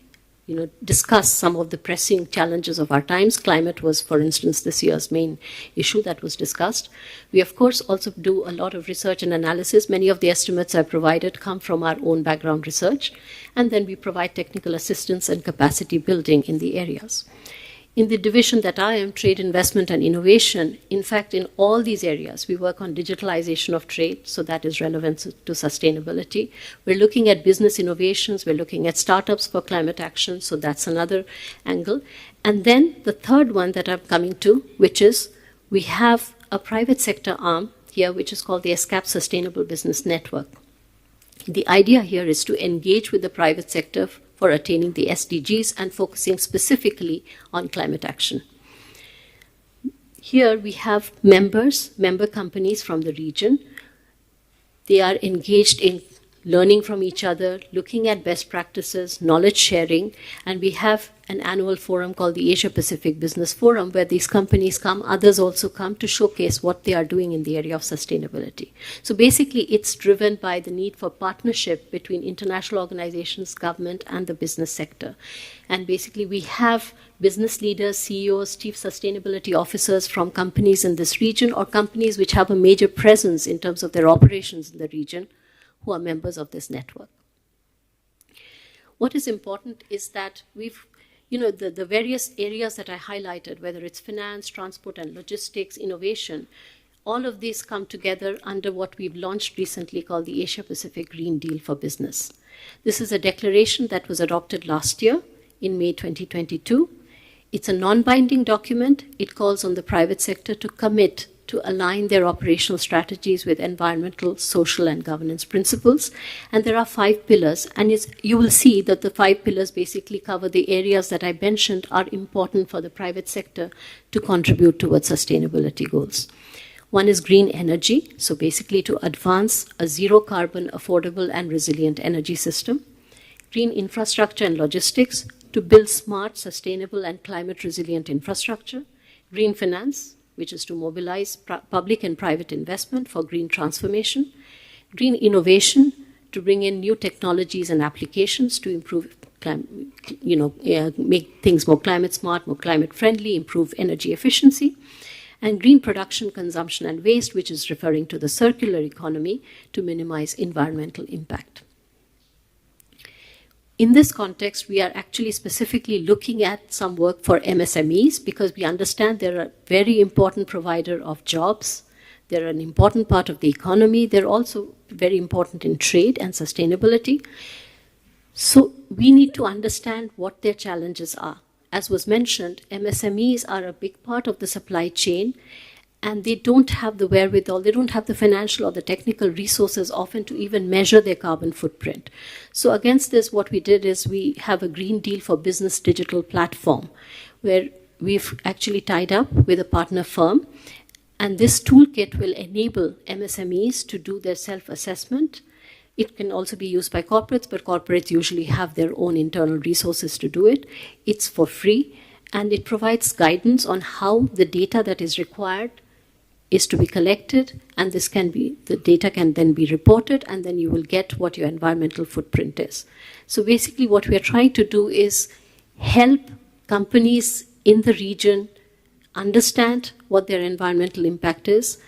It will also help larger corporates who have a lot of MSMEs in the supply chain to know what kinds of companies are there and what is their environmental footprint. So we are trying to bring all this together through our engagement with the private sector and the Green Deal. We have the Asia Pacific Business Forum, which is coming up later this year in November in Hong Kong, where we will be showcasing what our ESBN members are doing. So with that, let me thank all of you for your attention, and thank you very much for this opportunity.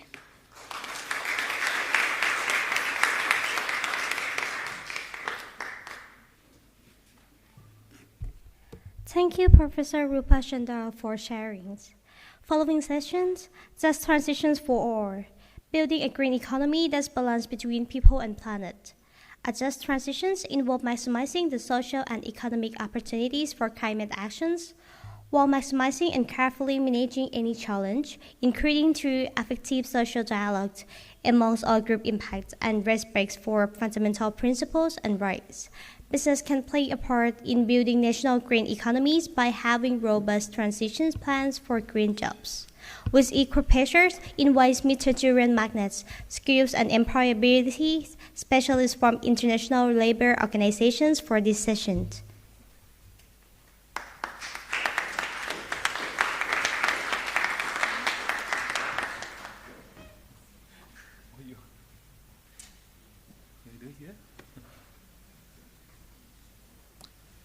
Yes, good morning to all. Maybe I will do it here because there was no break and you may fall asleep or watch your phone. So I will try to spice it up, maybe with my French Swiss accent. It will be more complex, so please listen. My name is Julien Magna. I'm from the ILO regional office in Bangkok. And maybe just to present, ILO is a International Labour Organization. We are the UN body, specialized agency looking at the norms related to employment around the world and supporting countries to implement them. Something very special also is that we are what we call in France a ménage à trois. So it means that we have three boss. You know, usually UN organization, we have only one. They report to one government institution. Us, we report to the government and usually the Ministry of Labor at the country level, but also to the employers organization and also the workers organization. So it's more complex, like a ménage à trois, but we are here to actually facilitate dialogue and sometimes consensus, because my own experience and experience of the ILO also is that it's better to have sometimes a bad consensus than to win the best of the war. Sometimes when you win the best of the war, you're very happy, but it may fire back at one point. And we can see currently around the world the tension that we have, and we know that we want to, it has a strong impact actually on the people, and everybody lose. So that's not what I'm going to present today, but I'm going to have a 3 steps approach. The first step will be just to give you a very short introduction of the mega trends that are impacting the world of work currently, globally, but also at the regional level in ASEAN and in Thailand. Number 2, I will explain you a bit more what we mean by green jobs. And number 3, I will go into a more specific dimension where I'm coming from. I will speak about skills for green jobs. Why? Because I noticed that in the presentation made by Gita, Paul, Rupa, Luan this morning, they did set very well the scene. One key point for me is that the transformation needs to be accelerated, because climate change is not tomorrow, as you can see. It started, and it will increase. You know, I'm someone very optimistic, but unfortunately also I read scientific report, and I see that it's growing and it will grow, and it will actually impact more Southeast Asia than other regions of the world. So we need to be ready, and when I know that many institutions, companies here are ready for this change, but sometimes they are stuck also. That's a reality that I've seen. Because, for instance, we don't have the skilled labor to make this change happen, or we don't have the technologies to make this change happen. So that's why I will focus a bit more on the skills dimension on the last part of my presentation. So now just in terms of megatrends, I will only mention 3 of them. There's more, including globalization that was mentioned by Rupa, but I will focus on 3. Technology advancement. I mean, Southeast Asia, it's where it takes place. ASEAN is much faster in terms of digital transformation, automation of the company. It's moving faster than at the global level. It gives opportunities, actually, in terms of business model, in terms of new business opportunities. It gives opportunity, but creates some challenges. And the challenges usually are for the people that are the poorest. If you take, one labor-intensive sector, for instance, we know that many countries in Asia are involved in garment sector. What is happening in the garment sector? Who is losing their job, do you think? Thanks or because of automation?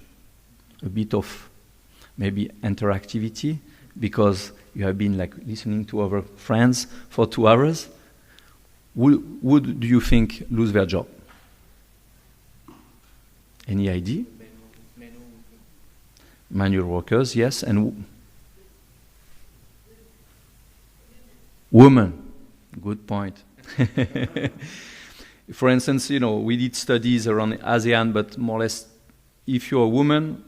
in the garment sector, you have 2.3 more chances to lose your job than a man. Second dimension, lowest educated people. So if you're a woman and low educated, you're the one who is going to be the first to lose your job. So that's also an issue that I want to mention here today. Number 2, demographic change. And in ASEAN, actually, and in Asia, very interesting contrast. No? We have Thailand, China, Korea, Japan, with a fast-aging society. It creates opportunities, supporting the care sector, but also challenges, because when you have less people in the labor force, it creates a challenge for your companies to actually be productive and to deliver. It creates sometimes also a burden for the, again, not to cite Rupa, for women, because usually the woman is taking care of the old parents. And then they have to get out again of the labor force. And we know that it's an issue. We know that Japan, for instance, they notice that they need more women in the labor force. And for this reason, they have more kindergarten now, because they want also young women to be able to keep their job after they give birth. So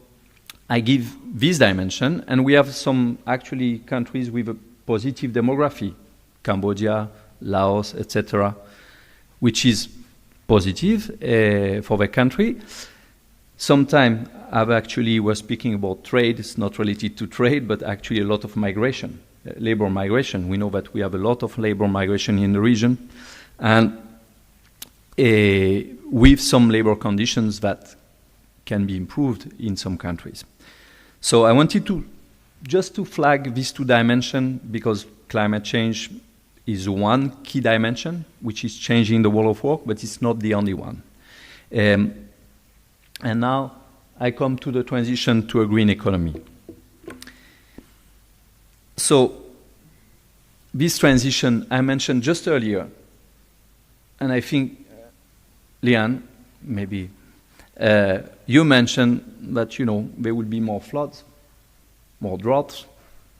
more powerful hurricane,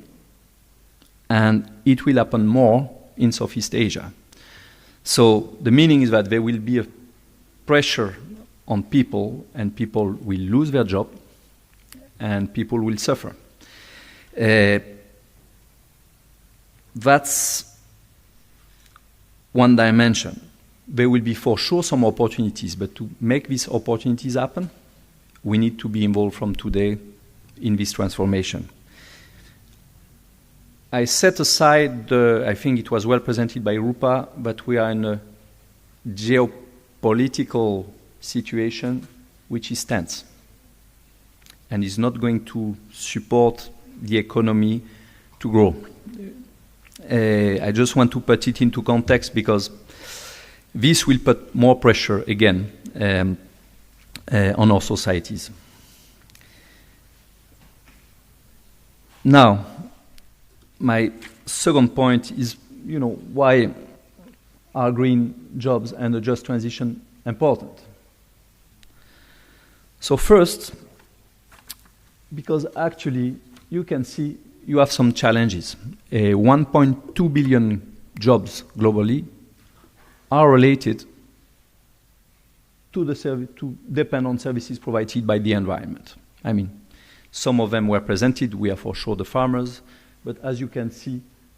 not only. And it impacts our economy. Number two, we say that 80 million full-time jobs will be lost in 2030 due to heat stress. And if I look at, for instance,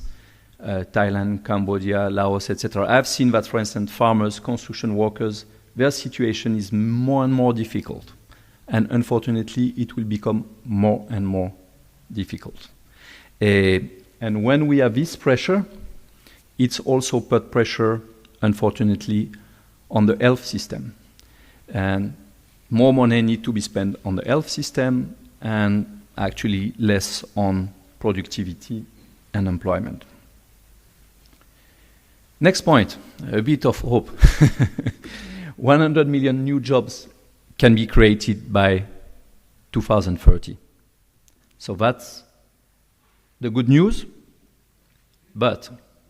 it's not going to happen by itself. And for this, I think that was a key word that was used by some of the panelists this morning, the speakers this morning, is partnership. We are all in the same boat. And Leanne, you were mentioning, about the children. I mean, my daughter, every day, she's challenging me. I say, Daddy, why do you fly to Korea next week? Cannot do it online, it's better for the environment. I say, yeah, maybe next time. So, but it's true, but thanks to COVID-19, actually, we managed to reduce a bit our travel, and that's good. These 100 million jobs, actually, I mentioned, ILO, we have our government, employers, and workers organization that are meeting every year in June. Around 5,000 people are meeting in Geneva, are discussing important topic. What is important is that this year, in June 2023, I was in Geneva, and our 187 member states, eventually, they had a joint resolution concerning a just transition towards environmentally sustainable economies and societies for all. What does it mean? It means that there was a consensus again. And if you follow some of the ILO International Labour Conference, it's very interesting. Sometimes you think that it's a small detail that is being discussed, but actually behind each word there's an important implication. So we managed to have all 187 members agreeing on this. I will share with you the resolution, but it's leading, for instance, to implement at the country level some active labor market employment policies. Now, I need just to find my note. On this dimension, I think what is very important to note is actually what does it mean? I mentioned here elimination of jobs, of the most vulnerable. I mentioned farmers, I mentioned construction workers, and we have also coal workers. There was a call to actually end coal production, and some countries are actually reskilling and supporting their companies to reskill. Some countries in the region, too, are building the biggest coal plant in the world, currently also at the same time. So we need to be realistic. I mentioned about the work hardship and the pollution leading to occupational safety and health conditions. Work hardship, yes, for you and me, fortunately, we have a good jobs. We have AC at home, we have AC at the office, and it's okay. It's a bit warmer outside, but doesn't make a big difference. But if you walk all day outside, today it's raining, it's better, you will have more impact. Also, I want to flag the pollution, because I'm traveling a lot to Laos, Cambodia, Thailand, Indonesia, and other countries of the region. And I've seen that, for instance, palm oil and sugarcane provide a lot of pollution. And you mentioned, Liano, December to April pollution peak in Thailand. And again, I come back to a personal experience where I'm lucky enough to have the capacity to buy and to operate 6 air purifiers at home, full speed, during this period, which is good, which is okay then for my family, but as a cost, companies need to produce this good, and then I need energy to make it work. Unfortunately, most of the people in the countries I mentioned don't have the capacity. What does it mean? It connects to me to one point. The latest WHO study show that actually young children that are exposed to pollution at a young age will develop severe disease. Asthma was one of them that was mentioned. Unfortunately, it's just like you need to realize when your kid is playing outside during this peak period, for instance, in Thailand, 3 years old, it's like if he's smoking 2 packs of cigarettes. So imagine, we know that 2 packs of cigarettes for an adult is not so good, but for 3 years old, you understand that it has severe impact. So I just wanted to flag this dimension and to say something needs to happen here. Natural disaster, I mentioned, again, pressure on land and community infrastructures. I think, Rupa, you mentioned also climate-friendly infrastructure. It will be more and more needed. We'll have more floods, and we'll need infrastructure that can resist to flood. That's one dimension. Modification of technology and competencies, I mentioned it already. Okay, now, creation of new jobs can happen, and I will show you a bit later in my next slides how it can be. Some responses from active labor market employment policies. What could it be? So first, to integrate measures into environmental and climate change policies, such as the Paris Agreement, Zero Net was mentioned also, into integrated LMP. We know it's complex. I mean, we have also to be realistic. Everybody say we need policy coherence, etc., etc. But countries that are championing it have difficulties too. So my point here is that that's the time also to ask questions, to sit, and to find partnership to make it happen. Number 2, Rupa mentioned, the supply chain and the value chains. And this is very important because we can see that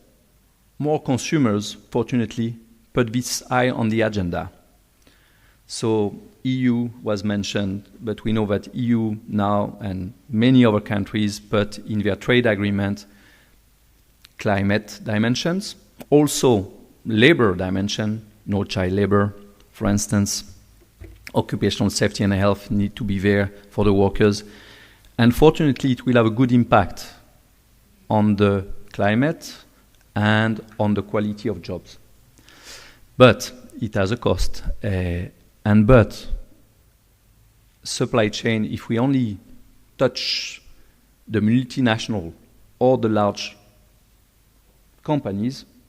the impact will be limited. Why? Because we need to be realistic. In Asia Pacific, the level of informality is very high. So you have these large companies that subcontract to the MSMEs, to the micro companies,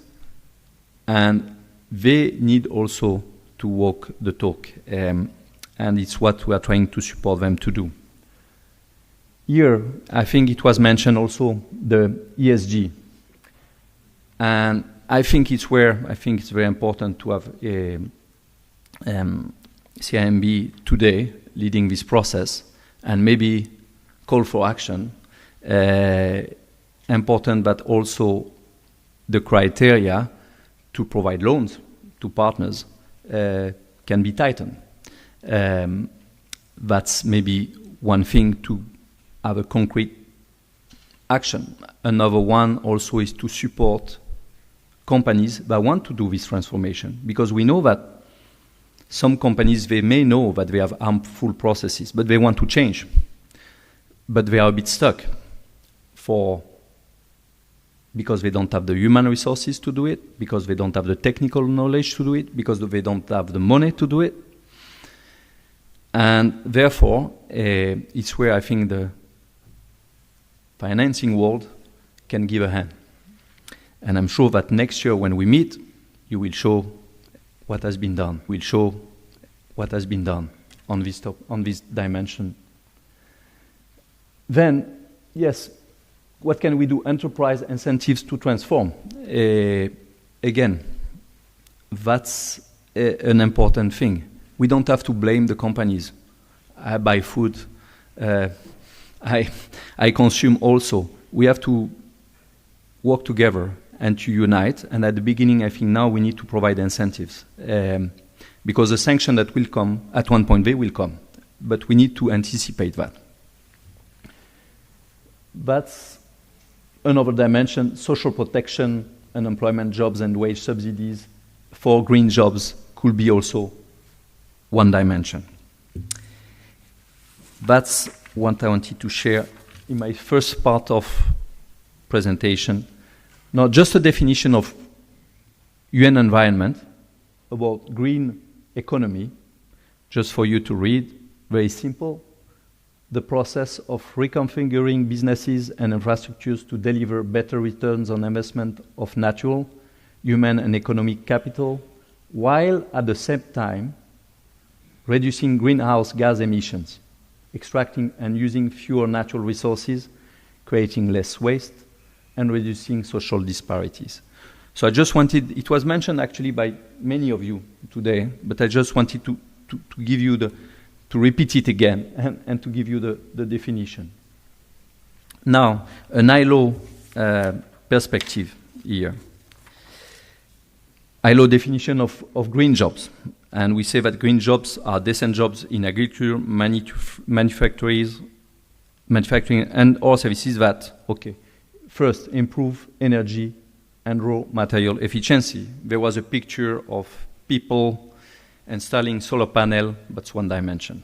Not the only one, but one. Number two, limit greenhouse gas emission. Again, we discussed about it. Minimize waste and pollution. I think it was flagged by many of you this morning.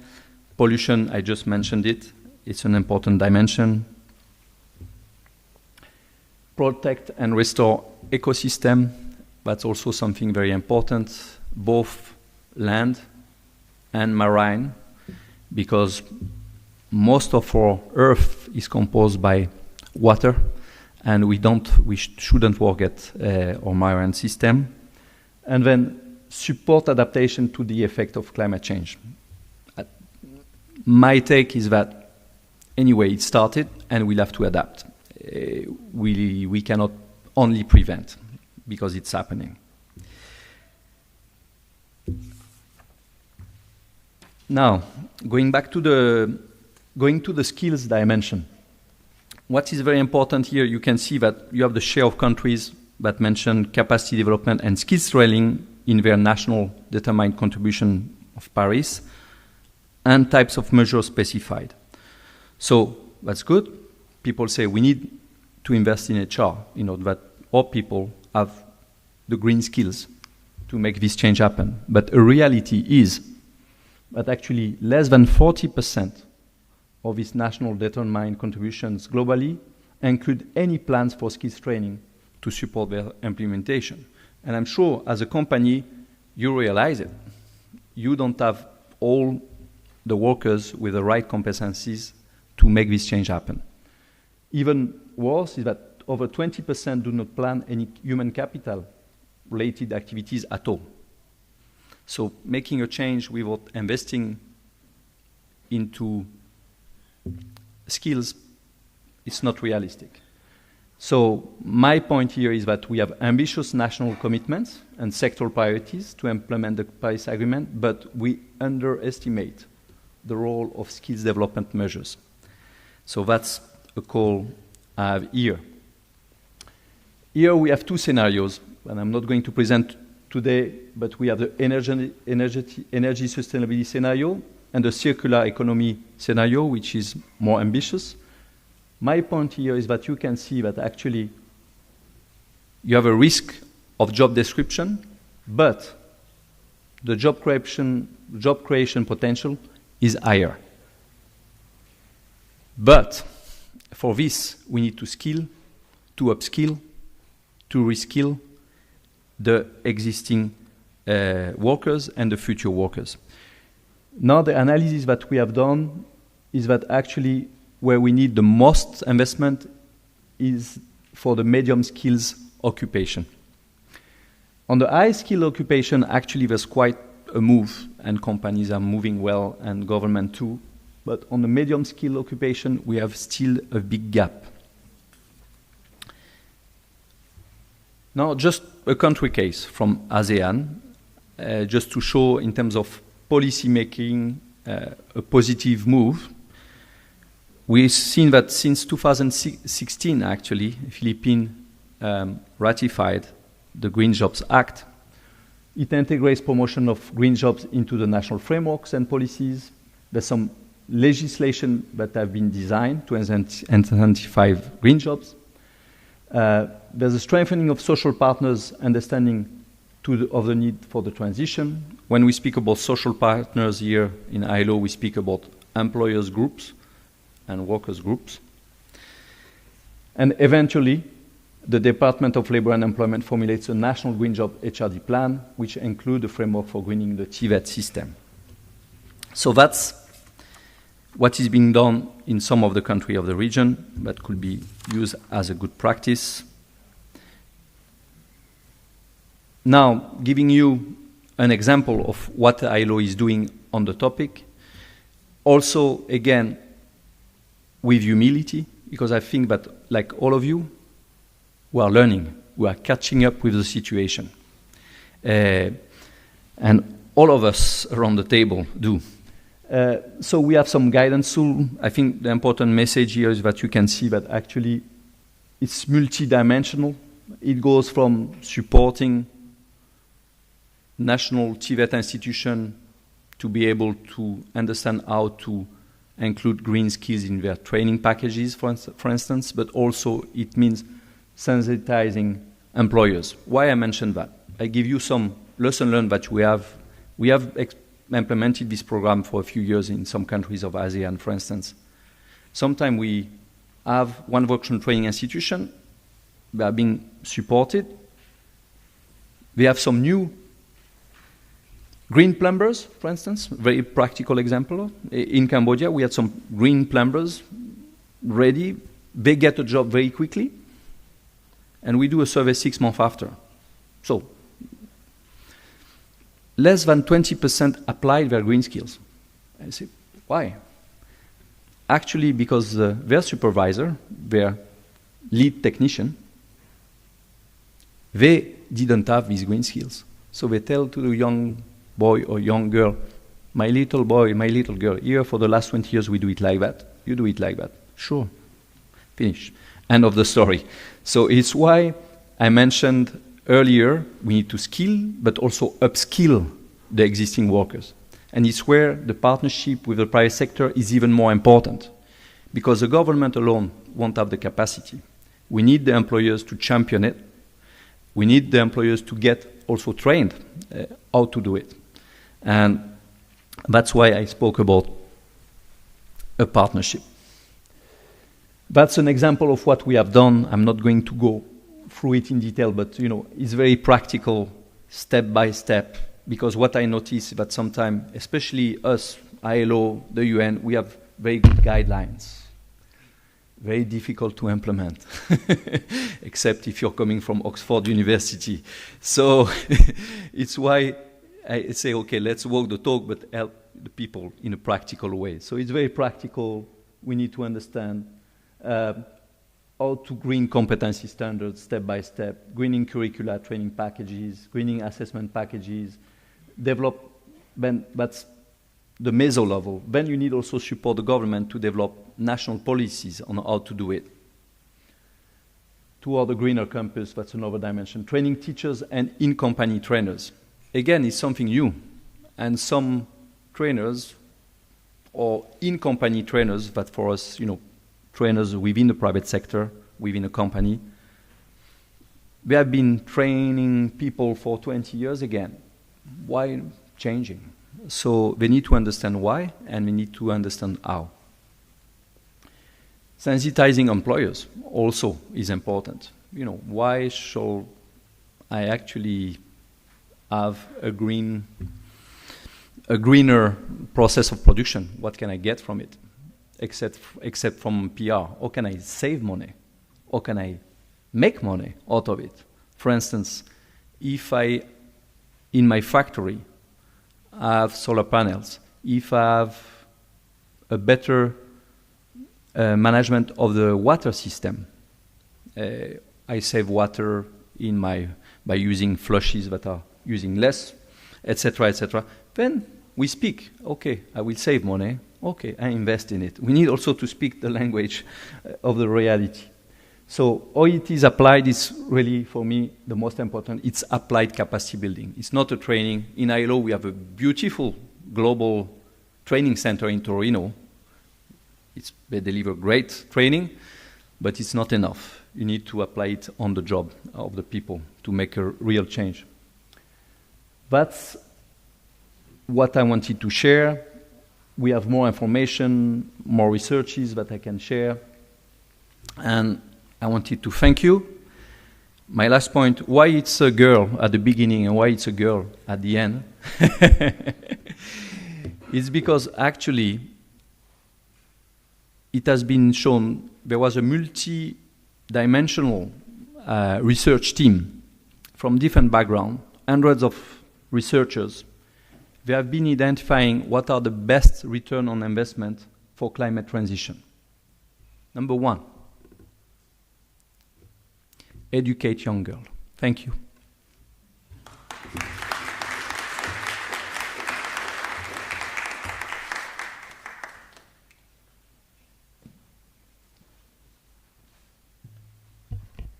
Thank you, Mr. Julian, for sharing. As everyone knows that the business as usual future is bleak, with increasing business disruption, intensifying inequalities, and increasing cost of living because of the worsening climate crisis, governments, business, and communities should begin to look at environmental responsibility, climate mitigations, and climate adaptations as a necessity and an opportunity from micro-initiative to make a project. Thinking and acting differently brings out new solutions and new developmental models that enable us to build a future where people and nature can thrive. The fourth session is from crisis to opportunities, how city and business should think and act differently from sustainability. I am glad to invite Mr. Pompon Wikisade, advisor to Governor of Bangkok, for this session.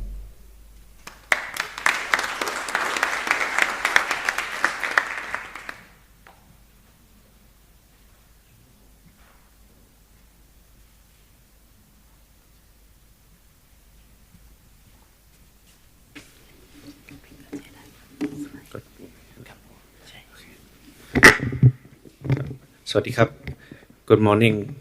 everyone. My name is Ponprom Wikisrath. I'm the advisor to the Governor of Bangkok on environmental affairs. And I'm happy to be here on behalf of Governor Chachat Sitipan to talk to you about the topic of how cities and businesses should think and act differently for sustainability. So this is, if you have heard the governor, give speeches, either in an event or even in a campaign, he will use these two numbers.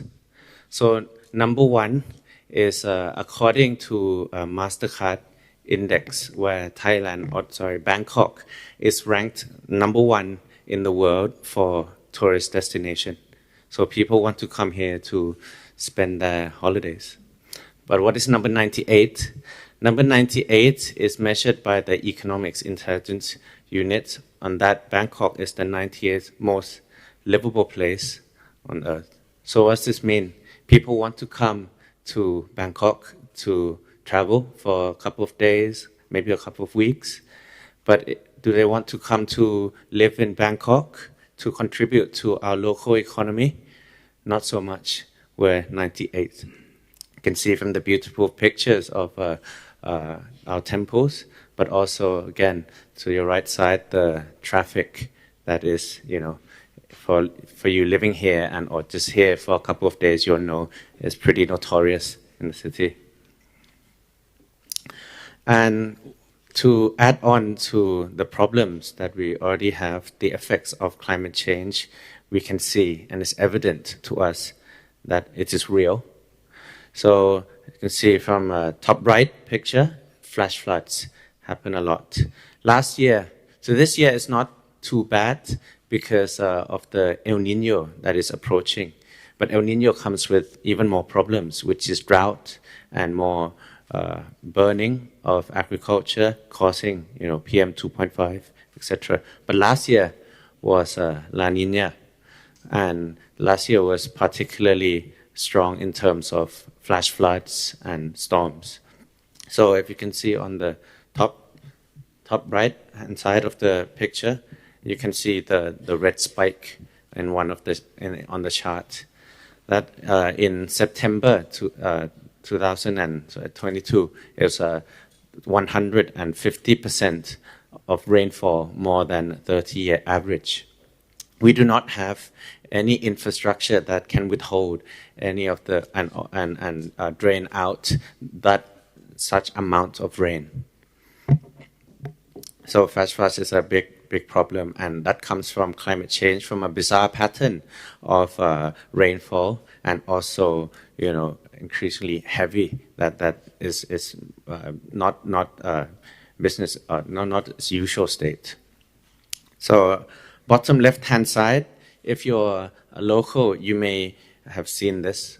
So this is something, it's in the middle of the sea, quite far away. So this is used to be a post that marks where Bangkok is. So it's post number 28 here, and there's post number 29. That marks Bangkok from our neighboring Samut Prakan province and Samut Sakhon on the other side. So this post is now in the middle of the sea. It used to be on land. So we can see within the last 20 years, the sea level has risen and it has eaten up the space of Bangkok, that the post is now in the middle of the sea. And there are numerous studies that say in the next 20 years, the next 50 years, it will eat up way furthermore into the mainland. And even, say some research say that, 20 to 30, 40 years could eventually reach Sukhumvit Road on the Samut Prakan province. So, and of course, the last picture, PM 2.5. Once you have sources of carbon emissions where vehicles, industry, etc., also comes with emissions of various gases that could break down into PM 2.5 or directly emitting PM 2.5 as a primary source. So the vision of Governor Chachat is to make Bangkok a livable city for all. So I underlined two parts. Livable. Livable means sustainability. It means making a city nice to live in. So in the past, we may focus a lot on economic development, making economy grow, making people rich and everything. And okay, definitely a good thing, but maybe doesn't cover all the aspects, because we want to have people to have wealth, but also to live in a nice place where there's clean air, there's green spaces, waste are picked up, and all the environmental damages is mitigated. And I think the second part is even more important, which is for all, because Bangkok, I think, is a livable city and is a great city already for some. What does it mean? It means that if you have the resources, if you have the money, it's actually perfect, right? People come from across the world to enjoy our medical services. So we have best hospital, up there amongst the world. We have best hotels, shopping malls, everything. You can come and you can enjoy our facilities. But that is for some. How to make it for all? So that is the angle of equality. So we have the great, shopping malls, on Sukhumvit Road, Ramawan Road, but not far away from those shopping malls are, close communities where, the guards, the maids, everyone live there. So there is a big inequality with the city. So this is the governor's main intention, to really focus on equality and make it livable and for everyone, not just for some. And in the past, this topic today is talking about how to thinking differently. So sustainability, environment, it used to be, okay, it's one of the issues we have to tackle. Okay, we need to do it. It's important, but it's one of the few. But I think the vision of this administration is we truly understand that sustainability is actually linked very much so to the economy as well. And why is this particular for the BMA, or Bangkok Metropolitan Administration? It's because we, as a local administration, we're not really an economic boosting unit. We're more of a, all the micro work. So pick up the garbage, clean the road, making the lines of the roads, and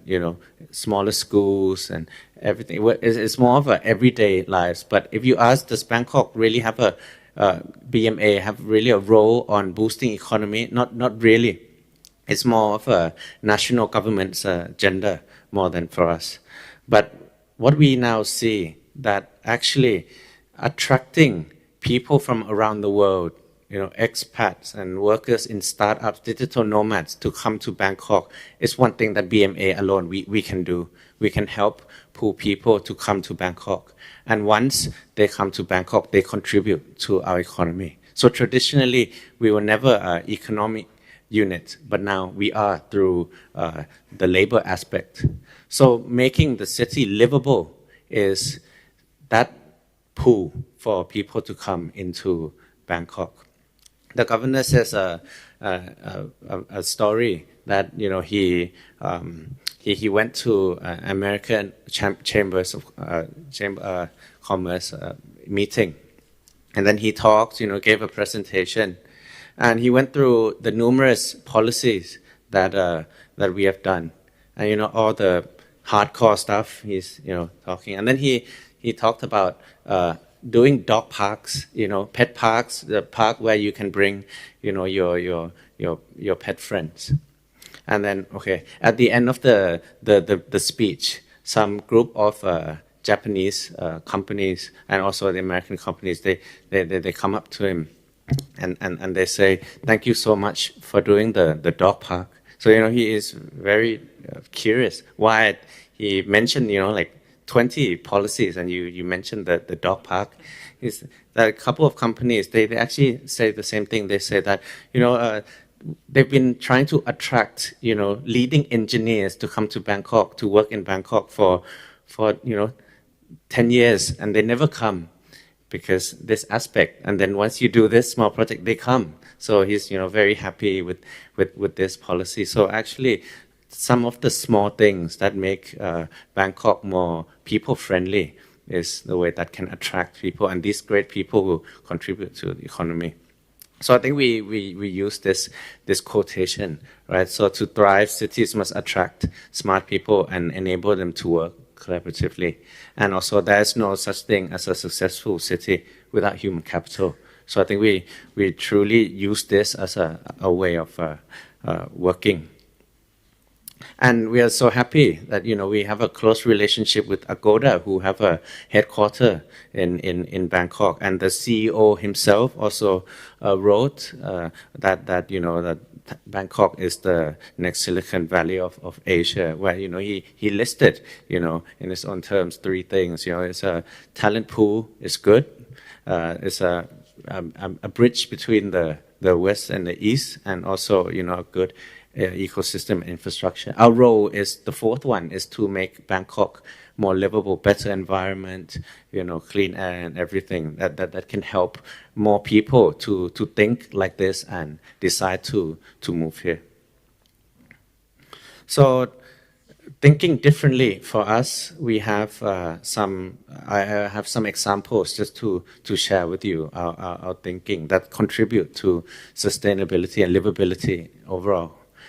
First, our main ideology also is, when we do our policies, initiatives, we focus on the smaller things. So overall, it's less arteries and more capillaries. What does this mean? The top picture is a big underground water tunnel, costs billions and billions of baht. But the bottom is the small pipes outside your house on the street. And we get, we're working with the department from the Justice Department to help from the prisoners to help clear the clog of the pipe. So the arteries, the big projects, is the tunnel. The smaller projects is the pipe outside your house.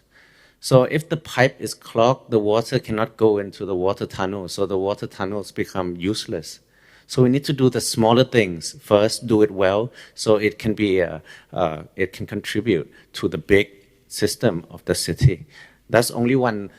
thing for drainage. You can also think about transport. Now, the national government invests a lot in public transport in Bangkok. We have the green line, blue line. Now the yellow, pink, orange, red is coming up. But how do we get from our homes to the nearest train station? The first mile and the last mile. This is the role of BMA. We need to improve the footpath. The bicycle lanes is not for people to ride across the street from your home to your office, but it can be more strategic. The bike lane can be through, from the place of community center to your nearest train station, and then just have a nice lock on by the train station.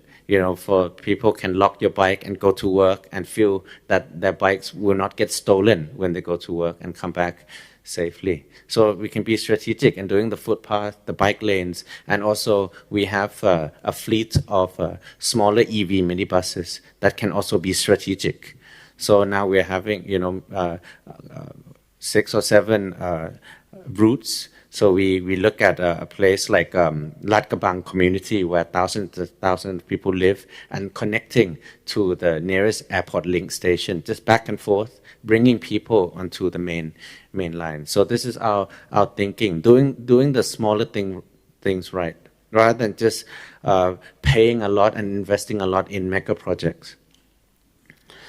The second one is, you probably hear about flipped classroom. So instead of teachers just talking, but you flip so the students can talk back to the teacher. We want to flip the way we work as well, people first.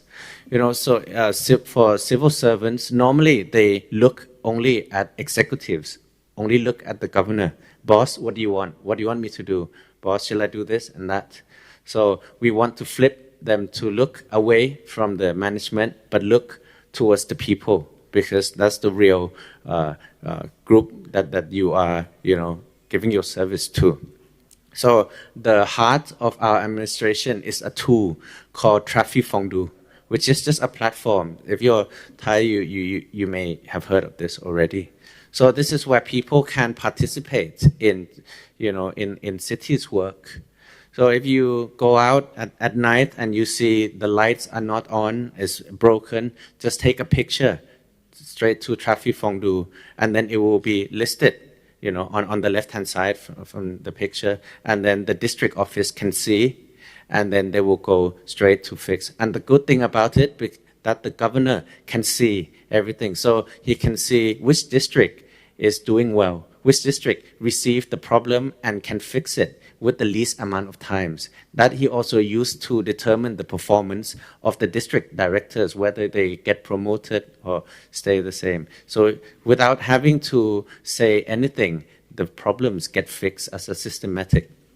And,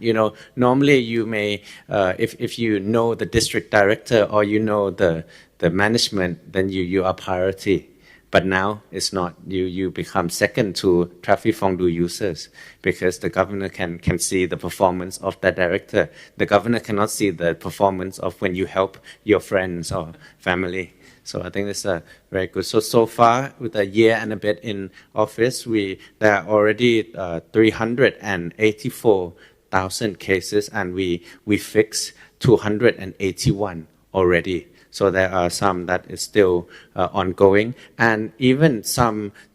things that are not in our jurisdiction. So for example, the electrical wires we send to the MEA, who is the owner of this, and then the citizens can also track. BMA received the problem, BMA already sent to the MEA, and it will show the status on what MEA is doing at the moment. So I think this is a smart city. So we don't think smart cities to be all, digital AI and everything, but just for people to leverage technology to make citizens, to make the city better and more participatory. And we focus on transparency, of course, too. We have a open strategy under Open Bangkok. So we want to open our data, contracting, policy, innovation, and open our space for citizens to engage with us as well. So we have increased the amount of information we open from 400 issues to 721. So including many of the contracts of all the information, and the budgeting. So we put our budget online as an Excel, and you can see on the right-hand side that a group of young people who knows technology, etc., turned the information we have given raw data on Excel into a pie chart that is interactive for people to look further, so more engaging. So this we provide the data, and then we have a very clever and a smart community that can turn this into a very interactive information. I think the last one, the key of today, is that city cannot do it alone. We need to have engagement of all stakeholders, whether it be private sector, academia, civil society, and the people itself. And as today we're talking about the sustainability, I want to just share a few of the projects that so far we have worked very well with the private sector to enhance the environment of Bangkok. So the first initiative that the governor is focusing on is increasing green space in Bangkok. And this is through increasing amount of pocket parks in Bangkok. So if you're around this area, you're around central Bangkok, actually you may feel a little bit hot or still concrete, but the access to parks from the city center is actually very good. We're no worse than leading European cities by accessibility. I measure that you are able to walk to your nearest public park within 15 minutes. Or 800 meters. So if you're here, you can walk to the nearest park within 15 minutes. Or if you're around CIMB, you can also walk to nearest park within 15 minutes. So the coverage is good. But in Bangkok, on the outer suburbs where people live that high population density, the access to green area is still limited. As you can see from the map, this is we put the existing parks and the one we added, and then the green part around it is the 800 perimeter around the park. So that is the accessibility, and the red is a place, of course, without the accessibility, and is also crossed with things such as population density and PM 2.5 levels, etc. So the red, you can see that no parks, and we need to have it, is number one priority. There are also south side of town that no parks, but maybe not as high population density or environmental problems. So this is our second priority. So we want to be strategic. And how does this relate to working with the private sector? So some people have land that they try to avoid, that they may see the loophole in agriculture places that pay less property tax. Now, a lot of private citizens, companies, property development, they give the land to us because under the 7-year agreement, if they give it to more than 7 years, we can take the land and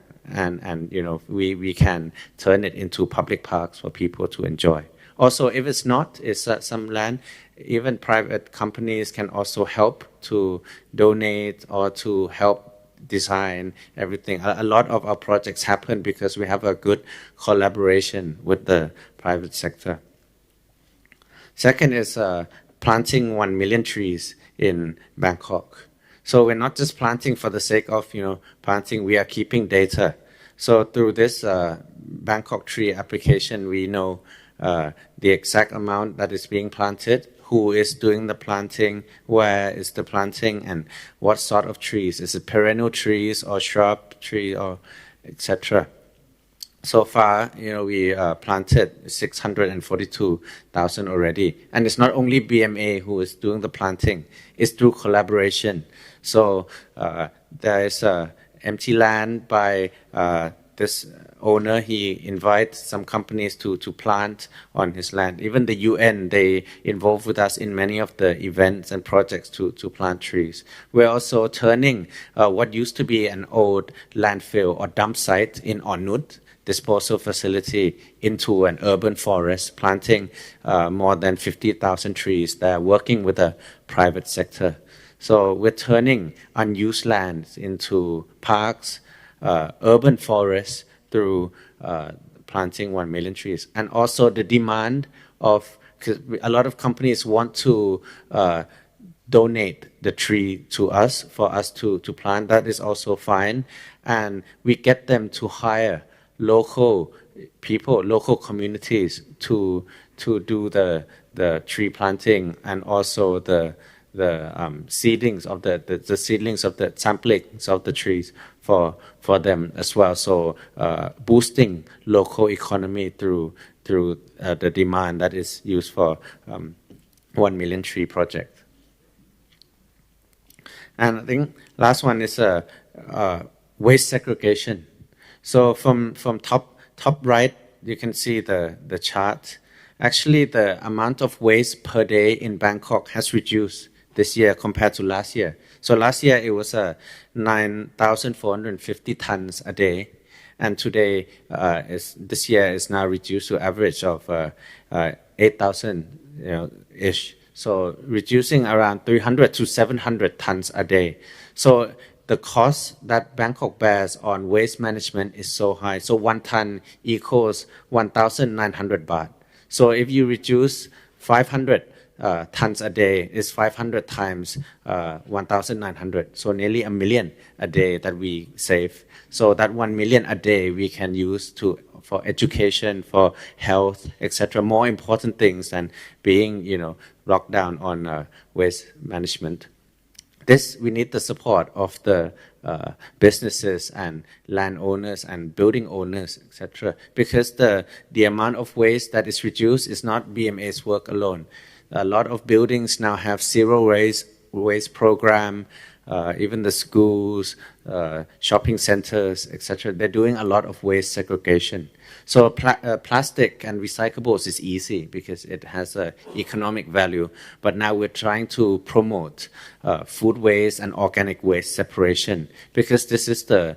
weight. The heaviness of the waste is because of the organics. And in Thailand our organics is very wet, curry and stir fry, everything. So it's actually much more difficult to manage than in the Western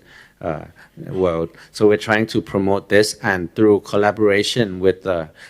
business owners, shopping malls, etc., we help each other to reduce the waste at the source. And also the last one is we have an initiative. So if you have plastic bottles and you can separate and you donate to Bangkok, so 42 bottles can be turned into a uniform for the street sweepers. So the person on the right-hand side is old uniform. Normally they don't even wear the vest, which is the fluorescent color. Normally they just wear the dark color, and that means there's a lot of accidents that happen because they do the cleaning early in the morning, 4 a.m., 5 a.m. And when they wear dark clothes, some accidents happen. So we try to address this problem by upcycling the plastic bottles and turning it into a fluorescent bright uniform for our workers to wear. And this initiative, we get a lot of support from private sector who already doing their own waste management and waste reduction programs on site, and then they donate to us. So I think the overall picture is our thinking that we cannot do it alone. We need to have the support of academia, civil society, private sector people in all of the committees. Since the governor have taken office, we have committees on every single issues. The composition of committee members have to be all proportionately through this four groups. So normally it used to just be BMA, civil servants. That's it. Maybe add a couple of professors, etc. But now we need support from all angles, because we may be just looking at from one dimension, but the other three groups can help widen our perspective on all the policies that's needed. I think this is a very important, and I think that is very much stressed by the governor. And then the last, normally don't get to quote Shakespeare, but it's a very good term, which is, what is the city but the people? Focusing on pretty much human capital, how to make the city livable. And as again I mentioned earlier, that this is our economic future, how to boost the economy, local economy in Bangkok, pulling smartest people from around the world to come and live here and contribute to society. So this is very much what we're trying to do, and I think we are blessed with such a strong cooperation already from businesses, people, academia, and we are looking for further cooperation. So thank you very much for listening. ขอบคุณครับ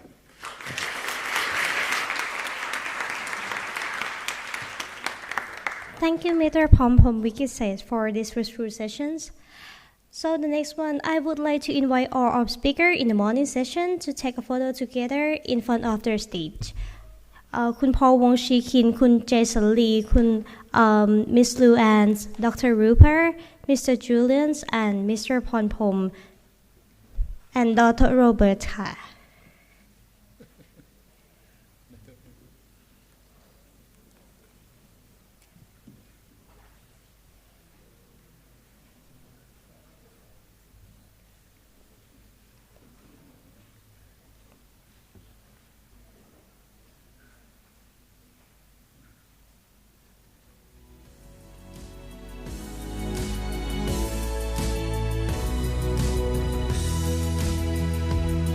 ข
Okay, thank you everyone for taking a photo together นะคะ So for lunch, we have prepared a plant-based lunch for all attendees at ground floor near the registration zone in the mornings. And when you finish lunch, you can come to enjoy many exhibitions from CIMB Thai, Mahidol University, and Siam Society in front of this room. So before we are going to have lunch. Any of CIMB Thai staff for online conference or in this room, you can scan a QR code for participate. And online attendance, you will get the 2 hours of activities times, and for who join in this room, you will get 5 hours.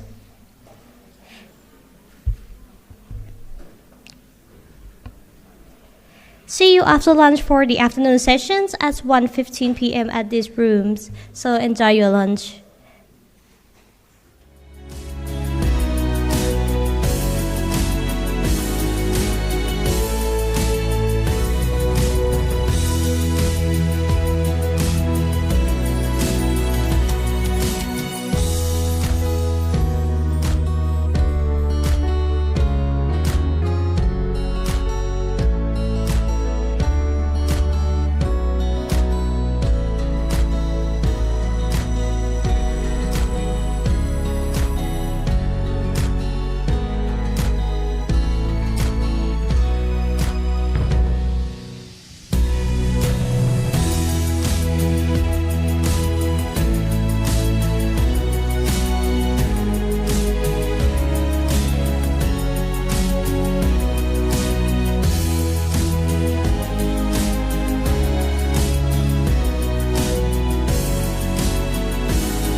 มีคนกล่าวไว้ว่าเคล็ดลับของทุกความสัมพันธ์ที่มีความสุขคือการเอาใจใส่ยิ่งมีใครสักคนที่พร้อมเอาใจใส่เราก็ยิ่งช่วยให้เราก้าวไปข้างหน้าอย่างมั่นใจและมีความสุขยิ่งขึ้นเอาใจใส่ความคุ้มค่าทุกการลงทุนเพราะรู้ดีว่านั่นคือความสุขที่คุ้มค่าเอาใจใส่ที่ไม่ได้มองแค่ความสะดวกสบายแต่อยากให้เราสบายใจเอาใจใส่พร้อมต้อนรับด้วยมิตรภาพไม่ว่าเราจะอยู่ที่ไหนเอาใจใส่ที่ไม่ใช่แค่เราแต่พร้อมสนับสนุนให้โลกของเราน่าอยู่ยิ่งขึ้นธนาคาร CIMB ไทยและกลุ่ม CIMB ใส่ใจทุกประสบการณ์ทางการเงินพร้อมเชื่อมโยงเครือข่ายอาเซียนเราพร้อมก้าวไปกับคุณในวิถีที่คุณต้องการและมีความสุขอย่างแท้จริง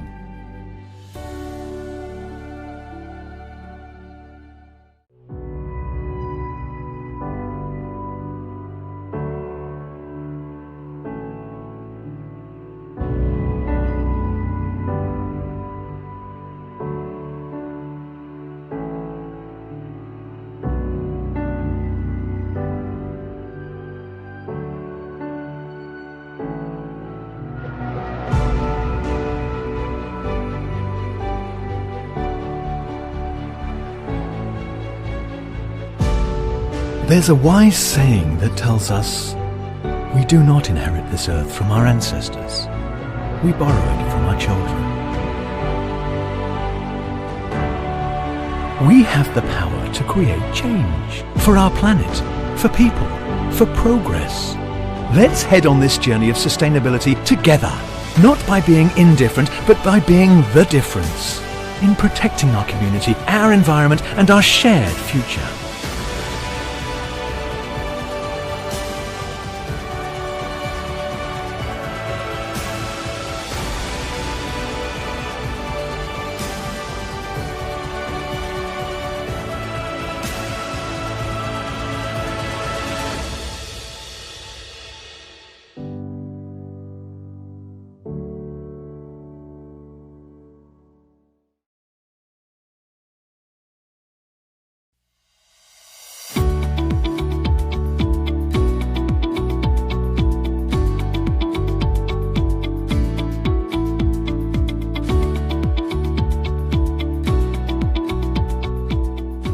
Sawadikap, Team CIMB Thai ผมที่วัดห้วยเกี้ยว May On District. Together with the rest of the team members, we are here to do a community link together with our partners. The reason we are doing this is apart from continuously driving CIMB Thai to the next level from the financial aspect. I think it's important for us to give back to the community, give back to the society. And one of this is to really go back to the basic of the schools. What we have done here is that we have actually given a new library, refurbished the library together with our partners by providing the books. We also have done in terms of equipping the computer rooms with the computer that we have actually sponsored. And lastly, very importantly, apart from the knowledge, we also equipping the students with the appropriate hand skill like farming, including rearing of chicken for their eggs. This allowed them from the knowledge building to the survival kit that they may need in the future when they grow up.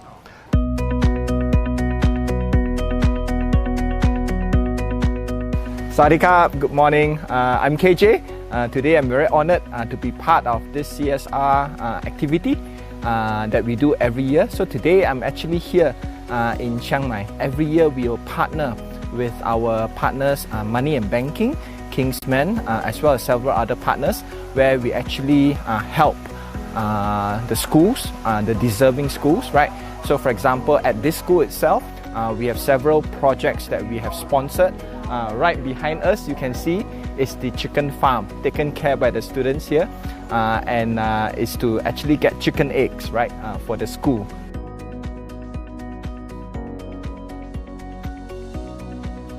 Sawadikap, ชาว CIMB Thai ทุกคน Today we are at Wat Hoi Kiao in Chiang Mai. CIMB Thai is helping this school in 4 areas to raise the awareness of sustainability. So the first one is on waste separation. So this is what we have donated to the school to raise awareness among the students and teachers to separate their waste into food waste, recyclable waste, and general waste, so that we can recycle the materials where relevant.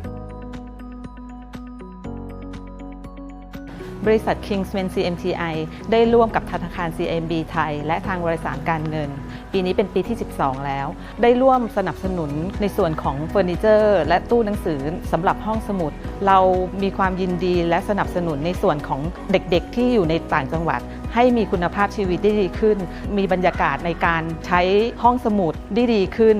มีความสุขและก็เป็นส่วนหนึ่งของการพัฒนาอนาคตของประเทศชาติต่อไปก็สำหรับการจัดงาน CSR ร่วมกันในครั้งนี้นะคะก็เป็นเนื่องในโอกาสที่วารสารการเงินธนาคารนะคะได้มาจัดงานมหกรรมการเงินวันนี้ Expo ที่เชียงใหม่นะคะก็เรามาจัดที่เชียงใหม่นะปีนี้เป็นครั้งที่ 17 แล้วนะคะแต่ในการร่วมมือกันในโครงการ CSR นี้ก็เป็นปีที่ 12 ค่ะซึ่งก็ทำมาเกิน 10 ปีแล้วเช่นกันนะเนื่องจากว่าเรามีความมุ่งมั่นตั้งใจเดียวกันนะที่จะนำความรู้นะให้กับน้องๆเยาวชนนะซึ่งจะเป็นกำลังที่สำคัญของชาติของเราในอนาคตนะก็เป็นความร่วมมือดีๆนะที่จะร่วมปลูกฝังความรู้นะให้กับน้องๆเยาวชนนะไม่ว่าจะเป็นความรู้ทั่วๆไปนะความรู้ทางด้านของอาชีพนะคะแล้วก็รวมถึงความรู้ด้านการเงินหรือ financial literacy ด้วยก็หวังว่าจะเป็นประโยชน์ต่อน้องๆในอนาคตต่อไปค่ะเวลาที่เราเห็นกิจกรรมผ่านทางโซเชียลมีเดียของธนาคารเราก็จะมีความรู้สึกดีเป็นกิจกรรมที่ดีแต่การที่ได้มาสัมผัสกับสถานที่จริงเราก็พบว่าสิ่งที่เราพยายามทำเนี่ยมันเป็นการติดปีกเติมฝันอย่างแท้จริงเลยอยากจะเชิญชวนเพื่อนๆแล้วก็ผู้บริหารทุกท่านให้ได้มีโอกาสมาสัมผัสกิจกรรมเหล่านี้ซึ่งเราจะได้เห็นภาพของกิจกรรมที่ธนาคารเนี่ยได้กระจายสู่สังคมถึงแม้มันจะเป็นเงินจำนวนน้อยนิดเนี่ยแต่มันต่อยอดแล้วก็ติดปีกเติมฝันให้กับน้องๆได้จริงๆค่ะ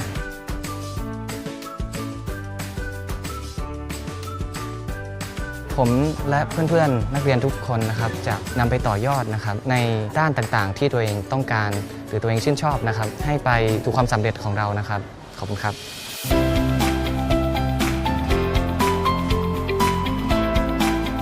ในนามของโรงเรียนวัดห้วยแก้วนะครับรู้สึกดีใจมากนะครับที่ทางธนาคาร CIMB ไทยที่มาทำเรือนเพาะชำนะครับโรงเลี้ยงไก่ห้องคอมพิวเตอร์นะครับที่มอบสิ่งดีๆให้กับนักเรียนเราจะใช้ให้เป็นประโยชน์ขอบคุณมากครับ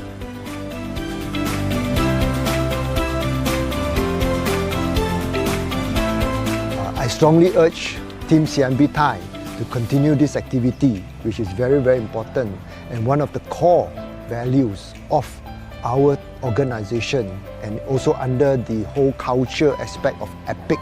we continue to uphold the community link initiative throughout not only this year but also PINA in 2023 we must continue the CSR program with that I thank you Kap Kum Kap in advance and Sawadee Kap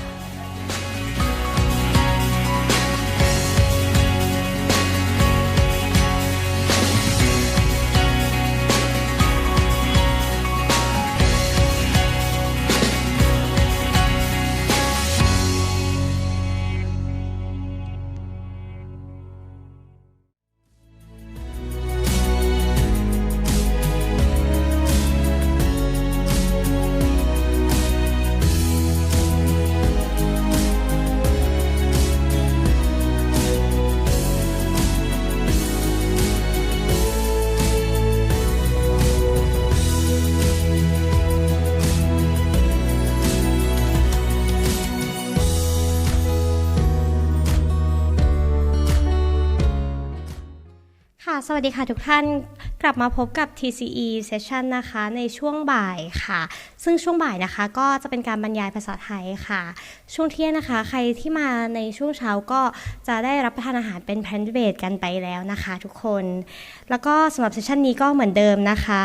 As the afternoon sessions will be conducted in Thai if anyone would like to listen in English you can put on your headphone ค่ะ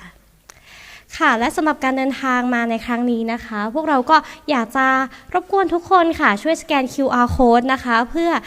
สำรวจกันนิดนึงค่ะว่าแต่ละท่านมีการเดินทางยังไงกันบ้างนะคะเพื่อเป็นการเช็คตัว Carbon Neutral Event นะคะ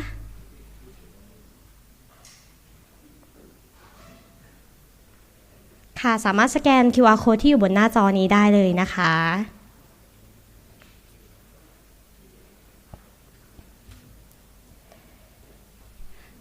ค่ะเพื่อไม่ให้เป็นการเสียเวลานะคะสำหรับเซสชั่นแรกในช่วงบ่ายนะคะการผลักดันและส่งเสริมธุรกิจขับเคลื่อนความยั่งยืนในระบบนิเวศทางธุรกิจของประเทศไทยภายใต้หน่วยงานจากภาครัฐซึ่งเป็นหัวข้อที่เกี่ยวกับภาคธุรกิจสถาบันการเงินรวมถึงนักลงทุนต้องมีกฎระเบียบที่ชัดเจนเพื่อสร้างความโปร่งใสความรับผิดชอบและความซื่อสัตย์ในการดำเนินธุรกิจที่ยั่งยืนการปรับสมดุลระหว่างการใช้วิธีสร้างแรงจูงใจและการใช้บทลงโทษการปฏิบัติตามข้อบังคับและโดยสมัครใจและแรงจูงใจในปริมาณที่เหมาะสมจะสร้างแรงผลักดันสำหรับภาคธุรกิจในการสร้างผลกระทบเชิงบวกต่อสิ่งแวดล้อมและสังคมหัวข้อนี้มีวัตถุประสงค์ในการอธิบายว่า taxonomy ของประเทศไทยการเปิดเผยข้อมูลด้าน ESG ของบริษัทจดทะเบียนในตลาดหลักทรัพย์และการสนับสนุนสินเชื่อและการลงทุนเพื่อความยั่งยืนช่วยสร้างระบบนิเวศที่แข็งแรงสำหรับธุรกิจที่ยั่งยืนในประเทศไทยอย่างไรขอเชิญคุณเปรมจิตสมรัตนชัยรองผู้อำนวยการฝ่ายกลยุทธ์สถาบันการเงินธนาคารแห่งประเทศไทยคุณพิมพันธ์ดิษกุล ณ อยุธยา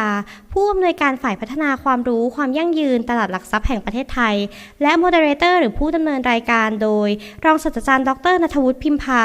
Assistant Dean for Sustainability วิทยาลัยการจัดการมหาวิทยาลัยมหิดล CMMU ได้เลยค่ะ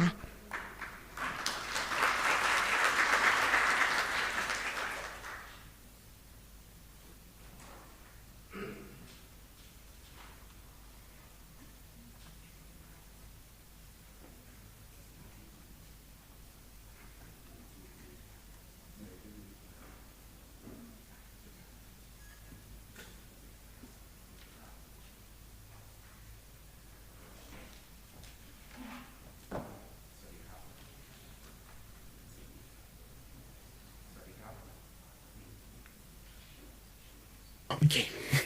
สวัสดีครับทุกท่านครับ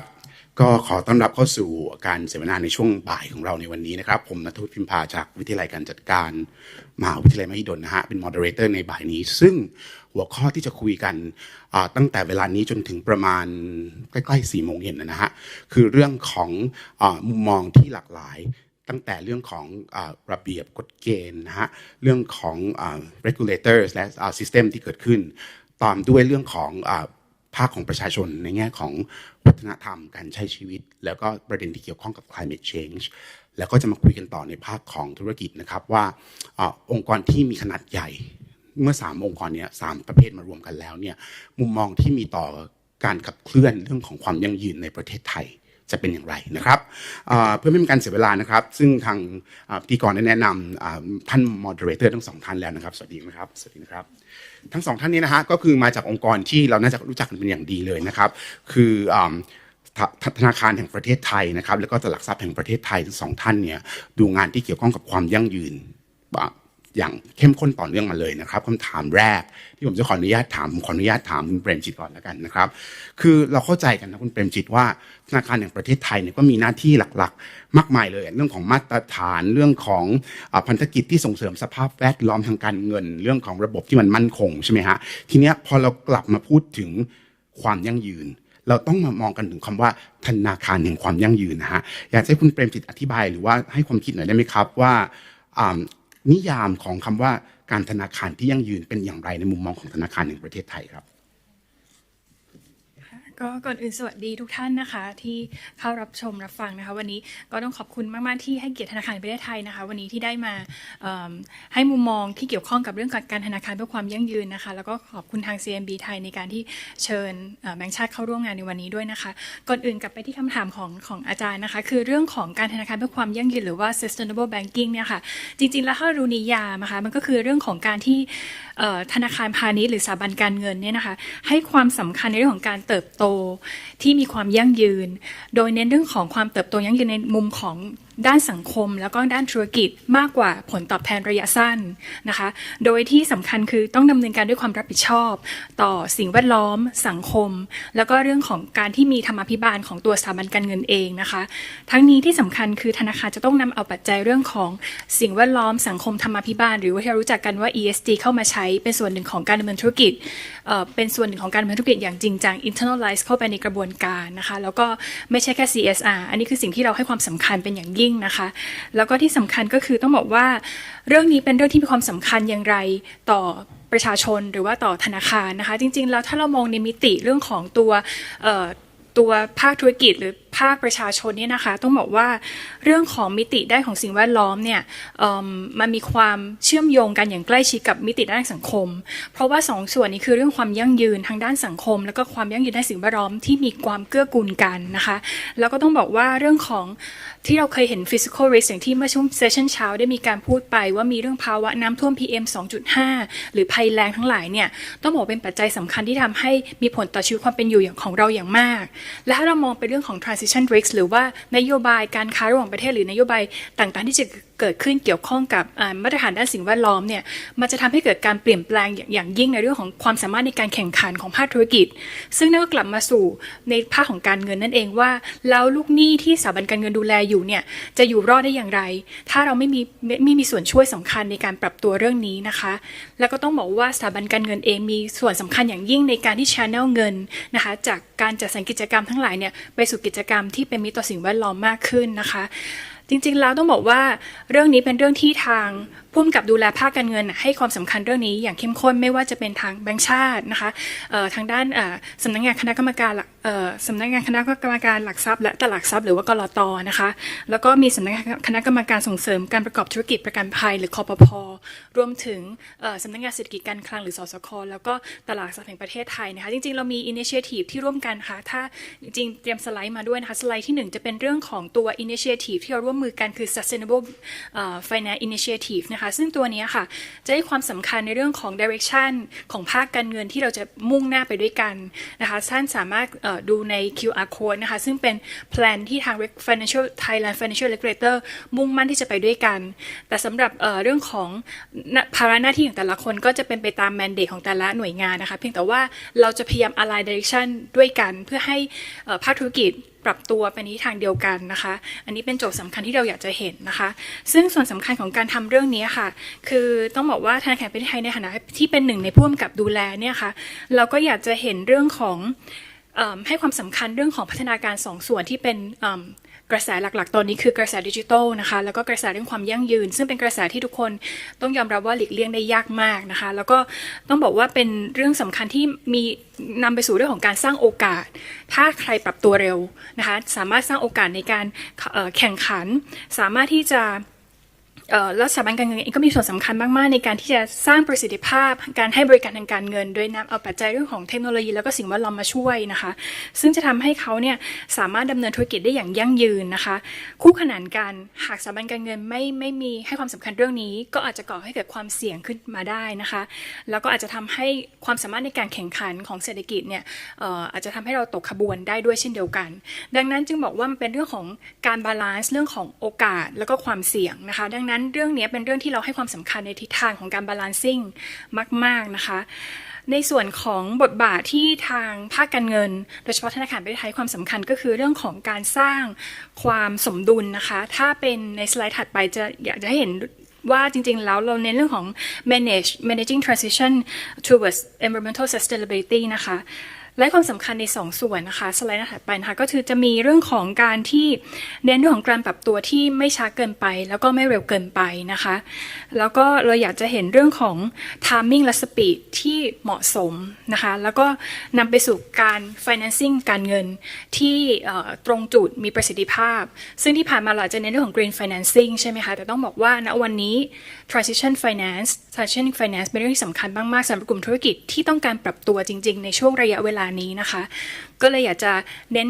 ย้ำเรื่องของ transition finance เป็นจุดสำคัญค่ะขอบคุณครับคุณเปรมจิตครับคือประเด็นน่าสนใจมากว่าประเด็นที่ทางธนาคารแห่งประเทศไทยทำเนี่ยพูดถึง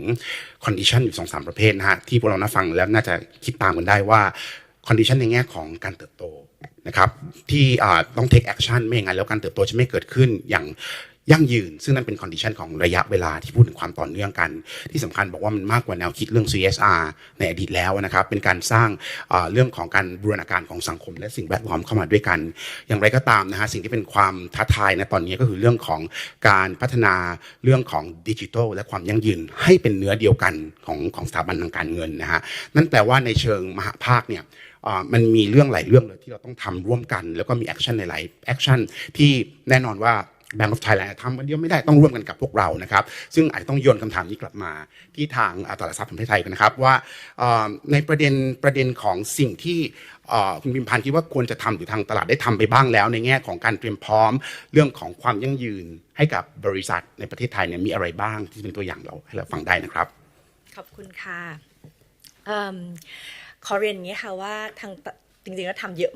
ยอะมากนะคะตอนนี้คิดว่าทุกภาคส่วนในประเทศไทยก็กำลังจะขับเคลื่อนเรื่องนี้กันอย่างเข้มข้นนะคะแต่ว่าทางตลาดหลักทรัพย์แห่งประเทศไทยเนี่ยจริงๆแล้วทำต่อเนื่องมาต้องเรียกว่ายาวนานมากกว่า20ปีคือตั้งแต่ตอนมีวิกฤตต้มยำกุ้งอะค่ะหลังจากนั้นเนี่ยเราให้ความสำคัญกับเรื่องของ governance หรือธรรมาภิบาลมากนะคะแล้วก็หลังจากนั้นมาเนี่ยก็คงจะพอนึกถึงได้ว่าเราทำเรื่องของ CSR in process นะคะแล้วก็ล่าสุดมาเนี่ยที่มีกระแสเรื่องของการทำ ESG ซึ่งถือว่าเป็นกรอบของการวิเคราะห์แล้วก็การดำเนินธุรกิจที่คำนึงหรือให้ความสำคัญเรื่องของ ESG อย่างที่เมื่อกี้คุณเปรมจิตพูดถึงนะคะต้องบอกว่ามันมาในช่วงที่น่าสนใจคือว่ามันมีกระแสเรื่องนี้เป็นเรื่อง sustainability กลายเป็นกระแสหลักของทั้งโลกด้วยเพราะฉะนั้นนอกจากเราส่งเสริมแล้วเนี่ยมันก็มีแรงเกื้อหนุนมาจากทุกทิศทุกทางนะคะให้ขับเคลื่อนด้วยกันต้องเรียนว่าตลาดหลักทรัพย์กระบวนการหรือวิธีการที่เราทำเนี่ยเราพยายามที่จะเคลื่อนทั้งองค์คาพยพนะคะแล้วก็พยายามที่จะเคลื่อนแล้วก็เอื้อให้เกิดอีโคซิสเต็มไปด้วยกันกับพันธมิตรต่างๆเนี่ยนะคะคำว่าเคลื่อนทั้งองค์คาพยพหมายความว่ายังไงเริ่มจากการให้ความรู้สร้างความตระหนักอย่างที่เมื่อกี้คุณเปรมจิตพูดว่าอะไรคือ ESG มันไม่ใช่แค่เรื่องของการทำ CSR ที่แยกออกไปจากธุรกิจนะคะแต่มันเป็นการ embed เรื่องนี้เข้าไปเพื่อที่จะสามารถที่จะวิเคราะห์แล้วก็ประเมินความเสี่ยงแล้วก็โอกาสของธุรกิจนะคะในต้องเรียกว่าน่านน้ำใหม่ในการดำเนินธุรกิจที่ค่อนข้างท้าทายตอนนี้นะคะอันนี้คือสร้างความตระหนักให้เข้าใจแล้วก็สร้างความตระหนักว่านอกจากความเข้าใจตรงนี้แล้วเนี่ยมันมีมาตรฐานมันมีกรอบเฟรมเวิร์กหรืออะไรใหม่ๆมากมายกฎเกณฑ์กติกาใหม่ๆมากมายนะคะที่บริษัทจดทะเบียนเนี่ยแล้วก็บริษัทคู่ค้าเนี่ยต้องรู้เพื่อที่จะดำเนินการไปให้ได้เนี่ยนะคะถ้าเรายังอยากจะอยู่ใน global value chain หรือว่า relevant ในตลาดโลกในตลาดทุนตอนนี้นะคะแล้วก็นอกจากเข้าใจรู้ตรงนี้แล้วเนี่ยต้องทำให้ได้คือต้องมี ESG in practice ในบริษัทนะคะทำยังไงแปลว่าอะไรการที่จะต้องมี human rights due diligence เพื่อที่จะค้าขายกับโลกบริษัทอื่นๆในโลกได้คู่ค้าต่างๆในโลกได้ทำยังไงที่จะลด emission ได้จริงนะคะไปสู่ net zero ได้หรืออะไรอีกมากมายนะคะและเมื่อทำได้วัดผลได้แล้วเนี่ยคุณจะเปิดเผยข้อมูลอย่างไรนะคะให้ตรงตามที่กฎเกณฑ์กติกาบอกไว้หรือว่าตามมาตรฐานต่างๆของโลกนะคะแล้วก็เมื่อเปิดเผยข้อมูลได้แล้วเนี่ยเราก็มี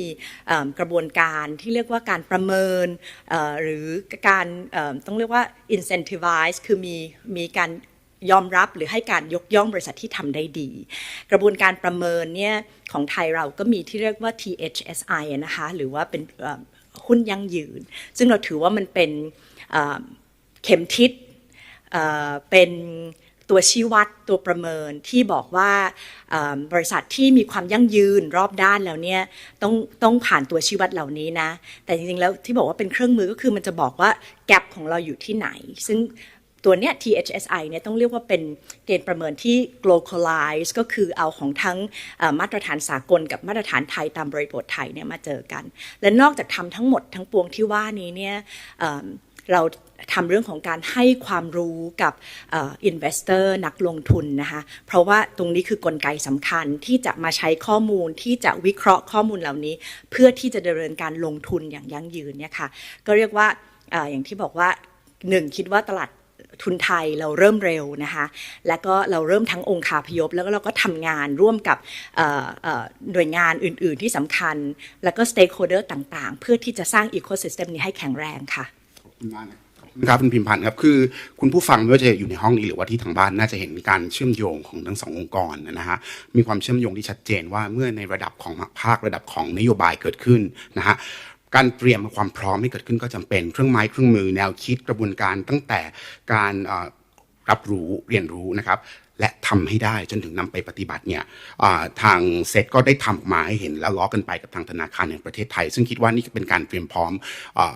ในเรื่องที่เป็นพื้นฐานที่สุดของการเข้าสู่ความยั่งยืนในสถาบันทางการเงินนะฮะแต่ฟังแล้วเราก็คิดกันต่อว่าเอาความจริงแล้วเนี่ยคีย์เวิร์ดของงานในวันนี้คือเรื่องของ transition ทั้งสองท่านพูดถึง transition ค่อนข้างชัดเจนว่าเรากำลังอยู่ในโลกที่เปลี่ยนแล้วไม่ได้เปลี่ยนคนเดียวเราเปลี่ยนผ่านกันไปทั้งโลกนะฮะคำถามต่อมาเนี่ยผมคิดว่าหลายๆท่านที่ทำงานในระดับนานาชาติน่าจะสนใจว่าตอนนี้โลกมันเป็นอย่างไรใช่ไหมฮะเราควรจะทำอะไรที่มันแตกต่างไหมหรือสอดคล้องกันไปกับบริบทของความยั่งยืนในเรื่องของสถาบันการเงินในมิติของโลกนะครับอาจจะโยนไปที่ทางคุณเปรมจิตขอไปนะตื่นเต้นนะคุณเปรมจิตเชิญครับผม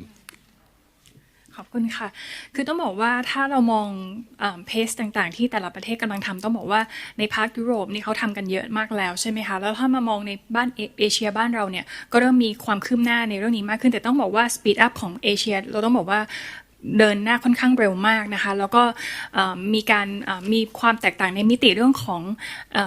องการคำนึงถึงเรื่องของ localize มากขึ้นถ้าเรามองในภาพใหญ่จะประมาณนี้แต่ถ้าเราถามในมุมเรื่องของ tools ละกันว่าการที่จะทำให้เรื่องของ ESG เป็นสิ่งที่เกิดขึ้นได้จริงๆเนี่ยหรือให้ไม่เกิด transition ได้จริงอ่ะคีย์เวิร์ดสำคัญคืออะไรหลักๆถ้าเราคุยในแวดวงของ regulator อันที่หนึ่งคือเรื่องของ supervisory action อันเนี้ยน่าจะเป็น key implementer หลักๆในการทำให้เกิดเรื่องนี้ได้นะคะซึ่งอันนี้ก็เป็นบทบาทที่ธนาคารแห่งประเทศไทยก็มีส่วนในเรื่องนี้อีกมุมหนึ่งคือเรื่องของ public disclosure อันนี้ก็เป็นอีกมุมหนึ่งที่เป็น tool สำคัญในการทำให้เรื่องนี้เกิดขึ้นได้เพราะเมื่อสังคมหรือประชาชนได้เห็นการดำเนินการของสถาบันการเงินในภาคการเงินที่ทำเรื่องนี้จริงจังมันก็จะมีผลเอฟเฟกต์ต่อการปฏิบัติของสถาบันการเงินด้วยเช่นเดียวกันซึ่งอันนี้เป็น tools หลัก2 อันที่เราเห็นได้ชัดว่าจะสามารถให้เกิดการเปลี่ยนแปลงได้นะคะในที่เราเห็น tools ในตอนนี้แต่ถ้ากลับมามองว่าแล้วสิ่งที่เราทำมีความแตกต่างหรือพิเศษอะไรไปจากประเทศหรือ central bank อื่นๆบ้างก็ต้องบอกว่าที่ผ่านมาแบงก์ชาติได้มีการออก directional paper นะคะในเมื่อเดือนในช่วงเดือนสิงหาคมปีที่ผ่านมาซึ่งเป็นการบอกทิศทางที่เราอยากจะมุ่งไปนะคะใน5 ด้านด้วยกันนะคะซึ่งจริงๆอันนั้นน่ะkey message หลักที่เราทำคือเราอยากเน้นเรื่องของการสื่อสารความคาดหวังของเราต่อสถาบันการเงินและที่สำคัญเลยคือเราอยากได้ฟัง feedback หลักๆจากสาธารณชนในการให้มุมมองต่างๆว่าเรื่องนี้เราควรจะเดินยังไงเราควรจะทำอย่างที่มันเป็นสิ่งที่เป็นประโยชน์ต่อทุกคนจริงๆนะคะดังนั้นที่ผ่านมาเราเลยเน้นเรื่องของการเปิดรับฟังความคิดเห็นมากๆแล้วก็เอามา take into account สำคัญในการดำเนินการของเราในเรื่องของ timing และ speed แล้วก็ทำอะไรที่เป็นเรื่องที่สำคัญต้องบอกว่าเรื่องนี้จะสำเร็จได้มันก็มีหลายองค์ประกอบด้วยกันแต่ว่าหนึ่งสำคัญคือ direction ที่ชัดเจนอันนี้มีส่วนสำคัญมากในการที่จะ align ภาพไปด้วยกันและการที่เราทำเรื่องนี้เราก็ไม่ทำลำพังคนเดียวคือเราต้องทำร่วมมือกับทางด้านภาครัฐนะคะแล้วก็ภาคเอกชนนะคะที่มีส่วนสำคัญแล้วก็ภาคสถาบันการเงินที่เป็น enabler สำคัญในการขับเคลื่อนเรื่องของ financing เหล่านี้ไปสู่สิ่งที่ควรจะต้องเป็นกิจกรรมที่นำไปสู่เรื่องของเป็นมิตรต่อสิ่งแวดล้อมด้วยนะคะถ้าเรามองว่าในช่วงที่ผ่านมาทางเราก็พยายามเทียบกับเพื่อนบ้านเหมือนกันต้องบอกว่าเพื่อนบ้านหลายๆประเทศเนี่ยก็ค่อนข้างไปได้เร็วแล้วก็อาจจะมีแพลนในช่วงที่ผ่านมาค่อนข้างชัดเจนด้วยเหมือนกันแต่ต้องบอกว่าพอเราออก directional paper ออกมาแพลนของเรามีชัดเจนในการบอกว่าภายใน3 ปีข้างหน้าเราอยากจะเห็นอะไรในแต่ละด้านในแต่ละ track นะคะซึ่งหลักๆที่เราให้ความสำคัญคือเรื่องของตัวมาตรฐานนะคะแล้วก็เรื่องของenabling ทั้งหลายที่เกิดขึ้นนะคะอันแรกที่เราทำคือเรื่องของ standard practice ก็คือแนวนโยบายที่ให้สถาบันการเงินดำเนินเรื่องของธุรกิจที่คำนึงเรื่องของสิ่งแวดล้อมโดยนำเอา ESG เข้าเป็นส่วนหนึ่งของการดำเนินธุรกิจอย่างจริงจังโดยให้ความสำคัญตั้งแต่ governance strategy risk management แล้วก็ disclosure นะคะอันนี้เป็นหลักการสำคัญที่เราให้ความสำคัญซึ่งก็อไลน์กับสากลไม่ว่าจะเป็น BCBS ของ Basel Committee นะคะซึ่งก็เป็นสิ่งที่จะได้ทำให้เกิดการยอมรับแล้วก็สามารถที่จะเทียบเคียงกับสากลได้นะคะอันที่2ก็อันน่าจะเป็นคีย์เวิร์ดที่วันนี้อาจจะต้องมีการพูดคุยมากนิดนึงเรื่อง taxonomy นะคะต้องบอกว่า taxonomy เนี่ยก็เป็นหนึ่งในเครื่องมือในการจำแนกว่ากิจกรรมอะไรที่เป็นกิจกรรมที่เป็นมิตรต่อสิ่งแวดล้อมนะคะซึ่งถ้าเรียบง่ายๆเหมือนเป็น dictionary เล่มหนึ่งที่บอก classify ว่ากิจกรรมไหนที่เป็นgreen or non green นะคะแต่ความพิเศษก็คือเราให้ความสำคัญในเรื่องของตัวlocal context มากขึ้นดังนั้นเราจะมีเรื่องของการshading ในเรื่องของ transition เข้ามาในกลุ่มของการจัดกลุ่ม taxonomy เพื่ออะไรเพื่อให้ทุกคนสามารถที่จะมีเวลาพอที่จะมีการtransform ตัวเองไปสู่กิจกรรมที่เป็นสีเขียวตามเวลาที่กำหนดแล้วก็ยัง support เรื่องของเป้าหมาย 1.5 องศาเซลเซียสตาม Paris Agreement ได้ด้วยนะคะอันนี้ก็เป็น tools หนึ่งที่เราใช้ด้วยกันแล้วต้องบอกว่า taxonomy ก็เป็นสิ่งที่เกิดขึ้นในช่วงที่ผ่านมาแล้วก็ต้องยอมรับว่าเราเป็นประเทศต้นๆที่ออก national taxonomy แต่สิ่งที่เราทำเราเน้นเรื่องของ align กับตัวสากลไม่ว่าจะเป็น EU taxonomy เช่นเดียวกันเพียงแต่เราให้ความสำคัญเรื่องของ local context เข้าไปในบริบทนี้ด้วยนะคะเดี๋ยวคงได้พูดคุยลงในรายละเอียดเพิ่มเติมนะคะกลไกที่สำคัญคือเรื่องของ disclosure อันนี้เดี๋ยวคงทางตลาดทรัพย์จะให้มุมมองเพิ่มเติมว่าอันนี้เป็นส่วนสำคัญมากๆถ้าเราไม่มีข้อมูลเรื่องนี้เราไม่สามารถเข้าใจถึงความเสี่ยงด้านสิ่งแวดล้อมได้เลยเราไม่สามารถออก product or service ที่ตอบรับเรื่องของการปรับตัวได้เลยดังนั้นการเปิดเผยข้อมูลไม่ว่าจะเป็นสถาบันการเงินเองหรือภาคธุรกิจเองอันนี้เป็นคีย์เวิร์ดสำคัญมากที่เราจะทำยังไงให้เกิดการ move ไปเรื่องนี้ได้สำคัญที่สุดก็คือต้องมี incentive ซึ่งบอกว่า incentive เป็นจุดสำคัญมากที่ทำให้เกิดแรงจูงใจในการปรับเปลี่ยนพฤติกรรมไม่ว่าจะเป็นเรื่องของตัวสถาบันการเงินเองหรือว่าตัวลูกค้าเองที่จะปรับตัวนะคะเพราะนั่นคือโอกาสของคุณถ้าคุณมีโอกาสได้ปรับตัวก่อนคุณก็ได้แต้มต่อในการที่จะแข่งขันได้เร็วขึ้นดังนั้น incentive จากภาครัฐจากสถาบันการเงินมีส่วนสำคัญมากๆในการทำให้เกิดการเปลี่ยนแปลงนี้นะคะแล้วก็สุดท้ายเข้าใจว่างานนี้ก็เป็นโจทย์สำคัญทำให้ช่วยเรื่องนี้มากๆคือเรื่องของ capacity building นะคะต้องบอกว่าเรื่องนี้เป็นคีย์เวิร์ดมากๆต้องบอกว่าองค์ความรู้เรื่องนี้เป็นองค์ความรู้ที่ส่วนหนึ่งก็ว่ายากนะคะแต่ว่าพอเราเข้าใจแล้วเนี่ยเราจะรู้สึกว่าเรื่องนี้เป็นเรื่องที่สำคัญแล้วมันไม่ใช่แค่เรื่องของการเงินมาเป็นชีวิตความเป็นอยู่ของเรานะคะเรื่องนี้เป็นเรื่องที่เราต้องแบบ build กันต่อไปเรื่อยๆค่ะมากนะครับคือประเด็นที่เราต้องคุยกันเรื่องนี้เพราะว่าเราอยู่ในสถานการณ์ของการเมืองและการเงินโลกก็ว่าได้นะครับดังนั้นเนี่ยการทำ localize ยังจำเป็นอยู่มากแม้เราจะอยู่ใน global นะครับประเด็นที่พูดถึงความท้าทายเนี่ยคือทำอย่างไรดีที่เรานำเรื่องวัฒนธรรมใหม่ๆเข้ามานะฮะแล้วเราพูดถึงความยั่งยืนทางสิ่งแวดล้อมกับสถาบันทางการเงินซึ่งหลายๆคนอาจจะฟังแล้วในเบื้องต้นมองว่าผิดฝาผิดตัวหรือเปล่าซึ่งไม่ใช่เลยเป็นเรื่องเดียวกันดังนั้นเรื่องของsupervisory นะครับที่คุณเปรมชิตพูดถึงและการจัดทำเรื่องของการเปิดเผยข้อมูลจะเป็นสิ่งที่ช่วยกระตุ้นให้วัฒนธรรมตัวนี้มันเกิดขึ้นอย่างต่อเนื่องและเป็นผลที่ดีนะฮะต่อโครงสร้างของเศรษฐกิจเรานะฮะซึ่งคำถามเดียวกันนี้เดี๋ยวผมจะกลับมาเรื่อง taxonomy เพราะว่ามีประเด็นพอสมควรเลยนะครับขอกลับไปที่คุณพิมพันธ์ในคำถามเดียวกันนะครับว่าในแง่ของความเปลี่ยนแปลงเมื่อเราทำแล้วเนี่ยมันมีอะไรบ้างหรือเปล่าที่ทำให้เราเนี่ยสามารถอยากจะเขาเรียกว่าแข่งขันกับคู่แข่งในตลาดต่างๆในประเทศต่างๆในโลกใบนี้แต่เรายังคงความเป็นตัวของเราเองอยู่ด้วยนะครับคำถามอาจจะแลดูซับซ้อนนิดนึงแต่คือเรื่องเดียวกันนะฮะต้องเรียนอย่างนี้ค่ะว่าวันนี้ตลาดต่างๆตลาดหลักทรัพย์ต่างๆในโลกเนี่ยน่าจะทำใกล้เคียงกันหมดละคือในภูมิภาคเนี่ยอย่างที่เมื่อกี้เรียนว่าเราอาจจะเริ่มก่อนแต่ว่าวันนี้เรามาใกล้เคียงกันหมดแล้วก็คิดว่าวันนี้มันอาจจะต้องบอกว่าไม่ใช่เรื่องแข่งขันแต่ว่าเราทุกคนคงต้องทำเรื่องนี้ไปด้วยกันนะคะแล้วก็ต้องร่วมมือกันด้วยเพราะว่าวันนี้หลายๆคนอาจจะเคยได้ยินแล้วว่าเราไม่ได้อยู่แค่ใน climate crisis emergency แต่เราอยู่ในสิ่งที่เรียกว่า global boiling นะคะคือมันหนักหนาจริงๆปัญหาที่เป็นอยู่เพราะฉะนั้นในสถานการณ์ global boiling เนี่ยก็มีกลุ่มคนที่ vulnerable อยู่เยอะมากอะค่ะเพราะฉะนั้นทุกทิศทุกทางทุกภาคส่วนเนี่ยคงจะต้องเร่งทำเรื่องนี้แล้วก็จะเร่งได้เนี่ยก็คงต้องร่วมมือด้วยนะคะแต่เรียนว่าอาจจะความแตกต่างในความเหมือนเนี่ยต้องคิดว่า ตลาดทุนไทยทำเรื่องให้ความสำคัญเรื่องการสร้างคนมานานนะคะเรื่องการพัฒนาบุคลากรนะคะเราทำเรื่องของ sustainability education เนี่ยมาต่อเนื่องอย่างที่เรียนก็ตอนแรกจะเน้นเรื่องของ governance นะคะเราทำเรื่องของ sustainability เนี่ยต้องเรียกว่ามีหน่วยงานที่ dedicate ให้เรื่องนี้มาเป็น10 ปีนะคะแล้วก็ทำนอกจากจะ educate ทั่วไปแล้วเนี่ยมีสิ่งที่เรียกว่า one on one coaching มีการแบ่งกลุ่มคนออกเป็นกลุ่มคนต่างๆเนี่ยเพื่อที่จะเจาะ target ความรู้ไปในกลุ่มบริษัทเหล่านั้นนะคะแล้วก็ล่าสุดเนี่ยอย่างที่เรียนว่าตอนนี้มันเป็นกระแสหลักเนี่ยเราก็เมื่อ2 ปีที่ผ่านมาเพิ่งเริ่ม Set ESG Academy นะคะเมื่อกี้สไลด์ขึ้นอาจจะเป็นอันสไลด์เดิมเมื่อกี้ค่ะที่ขึ้นเมื่อกี้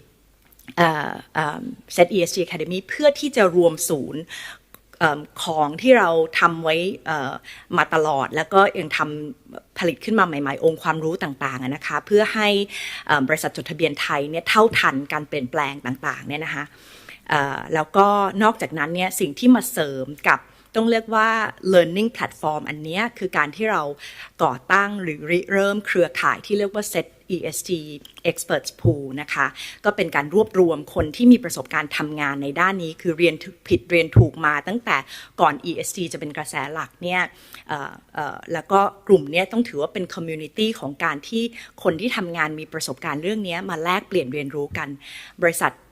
ตัวแทนจากบริษัทในทุกอุตสาหกรรมในทุกขนาดของตลาดทุนไทยอะค่ะ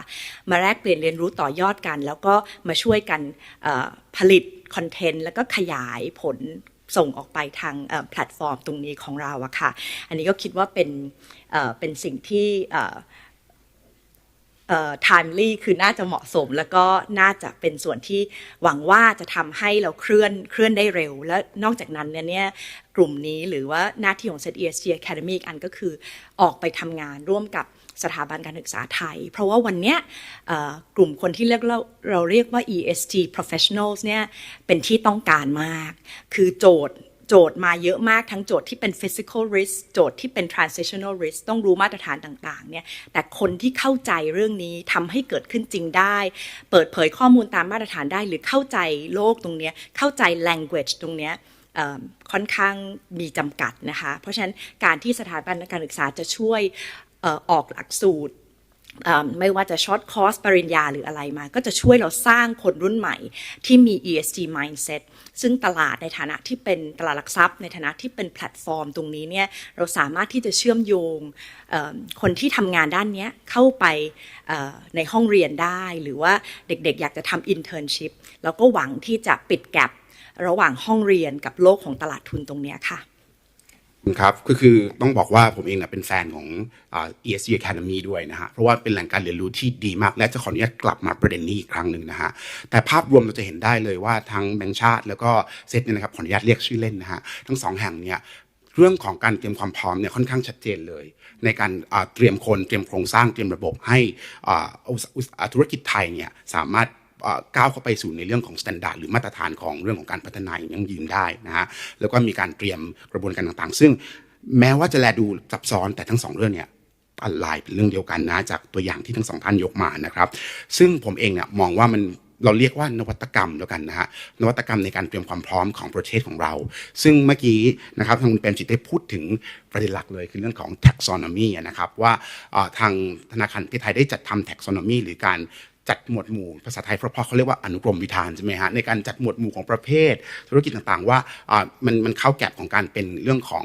environmental หรือ social อะไรทำนองนี้หรือเปล่านะครับแต่ก็มีเรื่องประเด็นที่บอกว่ามันจะเป็นประโยชน์อย่างไรมันเอาไปใช้อะไรอยากจะถามความคิดของคุณเปรมจิตนะครับว่าความท้าทายในเรื่องของtaxonomy ที่สถาบันทางการเงินหรือลูกค้าเอาไปใช้เนี่ยฮะเป็นอย่างไรบ้างและทางธนาคารไทยคิดว่าจะมีการรับมือกับเรื่องนี้อย่างไรครับ ค่ะขอบคุณค่ะก่อนอื่นต้องขออนุญาตเล่าแบ็กกราวน์นิดนึงของการทำ taxonomy นะคะจริงๆแล้วเป็นความร่วมมือกันของภาครัฐและก็เอกชนประมาณ13หน่วยงานด้วยกันที่ร่วมกันทำนะคะไม่ว่าจะเป็นคือแบงค์ในฐานะที่แบงค์ชาติเป็นregulator ของสถาบันการเงินเนี่ยก็ได้มีการจับมือร่วมกับทางกลต.นะคะก็ได้มีการร่วมกันเป็นเหมือนกับเป็น financial regulator lead ในการทำเป็น co-lead ในการทำเรื่องนี้นะคะแล้วก็ประสานงานกับทางภาครัฐก็คือกระทรวงทรัพยากรธรรมชาติและสิ่งแวดล้อมนะคะแล้วก็มีทางองค์การบริหารก๊าซเรือนกระจกหรือว่า TGO นะคะเข้ามาร่วมนอกจากนี้เราขอให้มีผู้แทนหลักของหน่วยงานภาครัฐที่มาให้ข้อมูลที่เป็นเชิงลึกเรื่องนี้เนื่องจากว่าเฟสแรกของการทำ taxonomy เราเน้นในเรื่องของเฟสของพลังงานแล้วก็ขนส่ง2เซกเตอร์แรกนะคะซึ่งเนื่องจากเป็น2เซกเตอร์ที่มีการปล่อยก๊าซคาร์บอนไดออกไซด์สูงถึงประมาณ 69% ของประเทศไทยนะคะดังนั้นจึงเป็น2เซกเตอร์แรกที่เราเริ่มทำก่อนดังนั้นเราได้ตัวแทนจากทางกระทรวงพลังงานนะคะแล้วก็กระทรวงคมนาคมเข้ามานั่งในบอร์ดด้วยกันนะคะ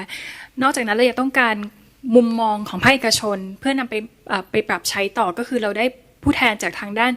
สภาหอการค้าไทยนะคะแล้วก็สภาอุตสาหกรรมแห่งประเทศไทยก็เข้าร่วมอยู่ในบอร์ดนี้แล้วก็ที่จะขาดไม่ได้คือตัวสถาบันการเงินเองนะคะเราก็ได้รับความร่วมมือจากทางสมาคมธนาคารไทย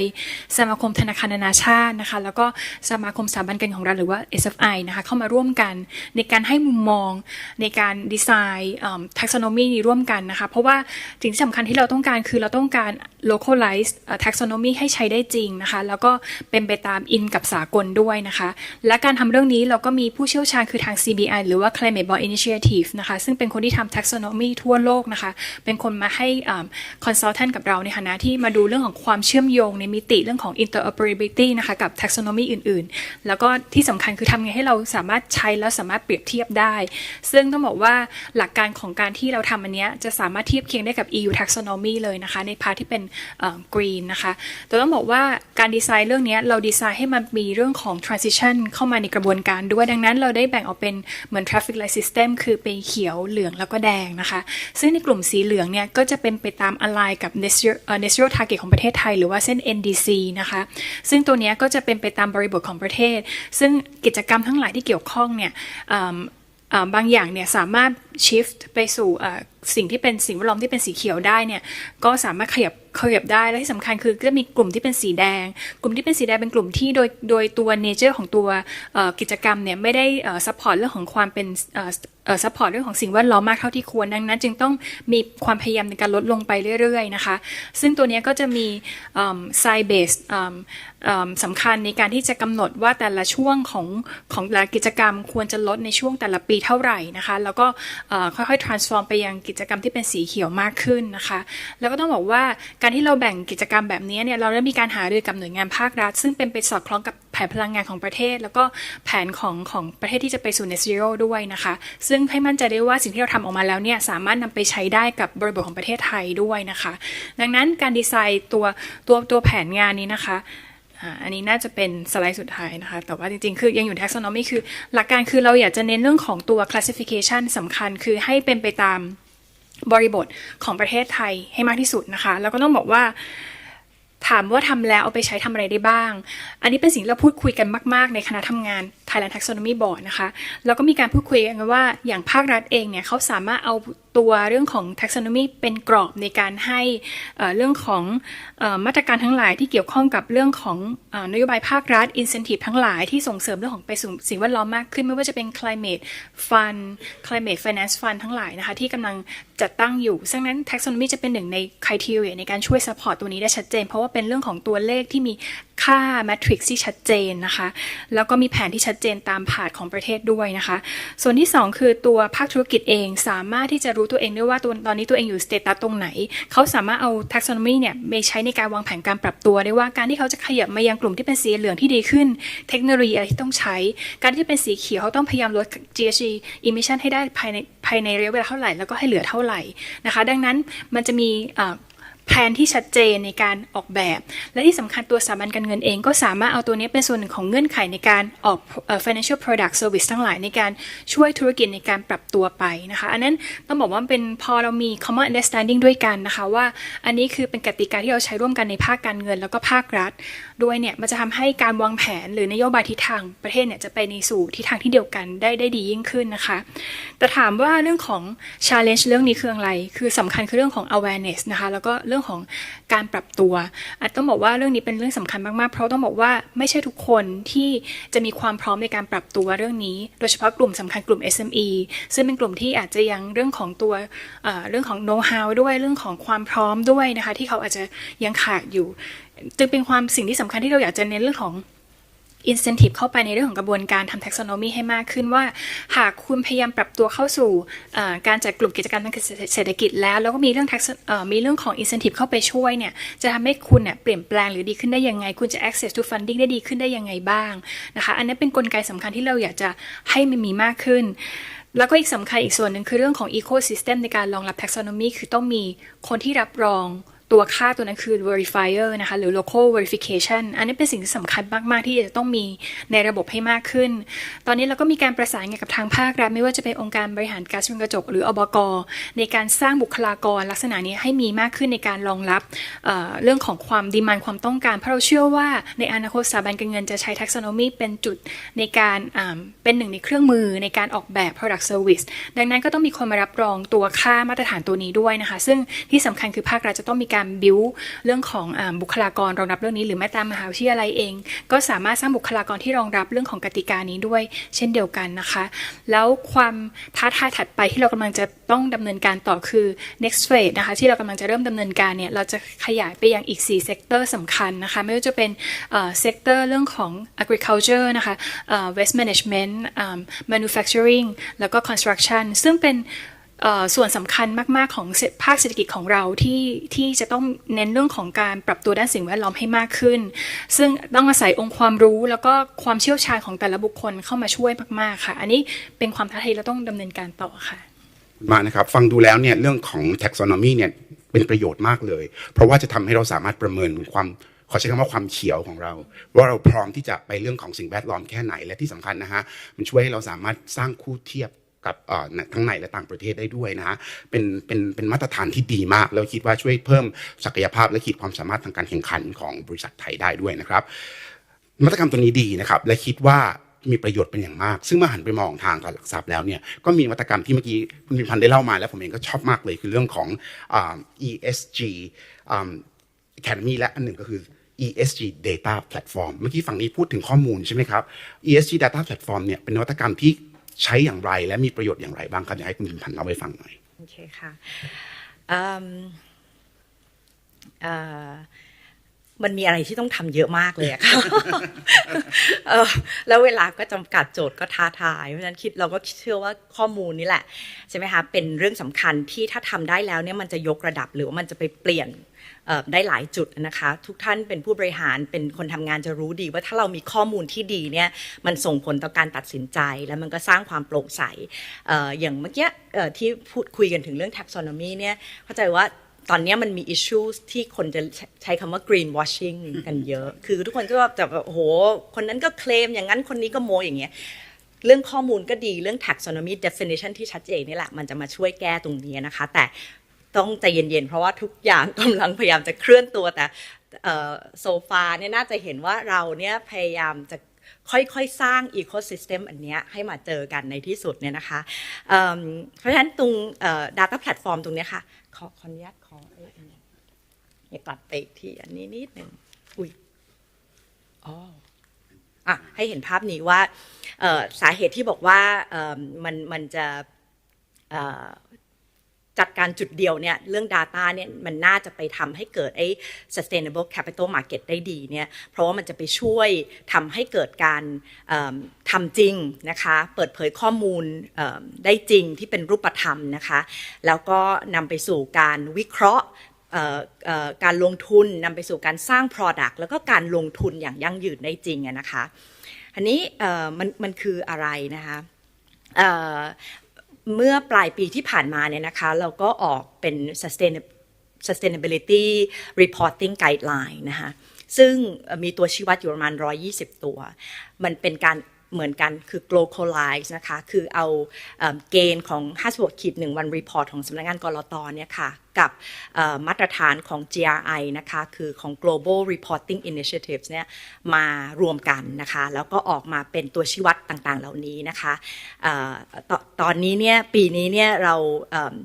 ทำข้อมูลออกมาได้60ตัวชี้วัดนะคะแล้วก็มีประมาณ75% ของบริษัทจดทะเบียนไทยเนี่ยที่กรอกข้อมูลพร้อมเปิดเผยแล้วนะคะพอเขามากรอกข้อมูลลงไปในนี้เนี่ยdata platform ของเราก็จะคำนวณสิ่งต่างๆออกมานะคะแล้วก็แสดงผลไปที่ Set Smart นะคะซึ่งก็ access ได้จากสมาชิกของตลาดหลักทรัพย์คนภายนอกก็สมัครเข้ามาเป็นสมาชิกก็สามารถ access ได้นะคะผู้ใช้ข้อมูลไม่ว่าจะเป็นนักลงทุนมหาวิทยาลัยที่อยากจะทำวิจัยนะคะ regulator หรือpolicy maker ต่างๆก็จะมาดึงข้อมูลตรงนี้นำไปใช้ต่างๆได้และที่สำคัญอีกอย่างหนึ่งก็คือในการเปิดเผยข้อมูลที่เป็น structure data ลักษณะนี้มันก็ทำให้บริษัทจดทะเบียนเองเนี่ยเข้าใจตัวเองได้ดีขึ้นปิดแกปพัฒนาปรับปรุงยกระดับตัวเองได้ดีขึ้นด้วยค่ะค่ะอันนี้ก็คือเป็นประโยชน์ที่ว่าเมื่อกี้นะคะแล้วก็เนี่ยข้อมูลก็จะไปแสดงผลอยู่ที่ Set Smart ระบบ Set Smart นะคะก็จะประมาณนี้ที่เมื่อกี้ที่ว่าเรื่องของ taxonomy ในที่สุดแล้วพอเรามีระบบ infrastructure ตรงนี้เนี่ยมี definition ตรงนี้เนี่ยก็หวังว่าในอนาคตเนี่ย2อย่างนี้มันจะเมิร์จกันแล้วก็ทำให้ทุกอย่างชัดเจนขึ้นโปร่งใสมากขึ้นแล้วก็ดีกับคนที่จะมาผู้ใช้ข้อมูลไม่ว่าจะเป็นนักวิเคราะห์สถาบันการเงินหรือใครก็ตามก็จะเข้ามาเห็นข้อมูลตรงนี้ได้อย่างชัดเจนค่ะ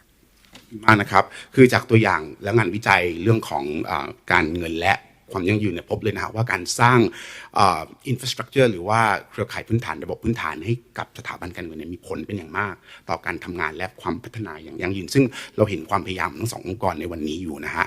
ภาพมันชัดขึ้นมาแล้วว่าทำไมต้องมีนโยบายทำไมจะต้องมีการเตรียมความพร้อมอะไรต่อมีอะไรนะครับผมเห็นเรื่องเวลาและใจไม่ค่อยดีเลยคำถามถามอีก2ท่านนะฮะว่าภาพในอนาคตครับคุณคิดว่าเมื่อเราพูดถึงภาพในอนาคตแล้วเนี่ยธนาคารแห่งประเทศไทยคิดว่า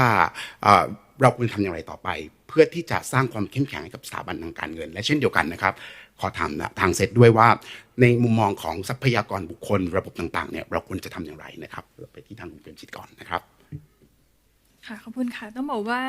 going forward เรื่องนี้นะคะต้องเป็นเรื่องที่เราต้องอาศัยความร่วมมือกันทุกภาคส่วนอย่างใกล้ชิดแล้วก็ต้องมีมากขึ้นเรื่อยๆนะคะต้องบอกว่าสิ่งที่จริงๆแล้วสิ่งที่เรามีการพูดคุยกับทางภาครัฐเนี่ยก็มีความเป็นไปได้คือถ้าสืบเนื่องกับเรื่อง taxonomy ที่พูดไปเมื่อสักครู่อะค่ะต้องบอกว่าร่างพรบ climate change ตอนนี้ก็มีการพูดคุยว่าอาจจะนำเรื่องของ taxonomy เป็นส่วนหนึ่งของตัวร่างพรบที่อยู่ระหว่างการยกร่างอยู่นะคะซึ่งตอนนี้ก็ในระหว่างรอความชัดเจนรอเป็นรูปเป็นร่างแล้วเนี่ยก็อาจจะต้องดูว่าเรา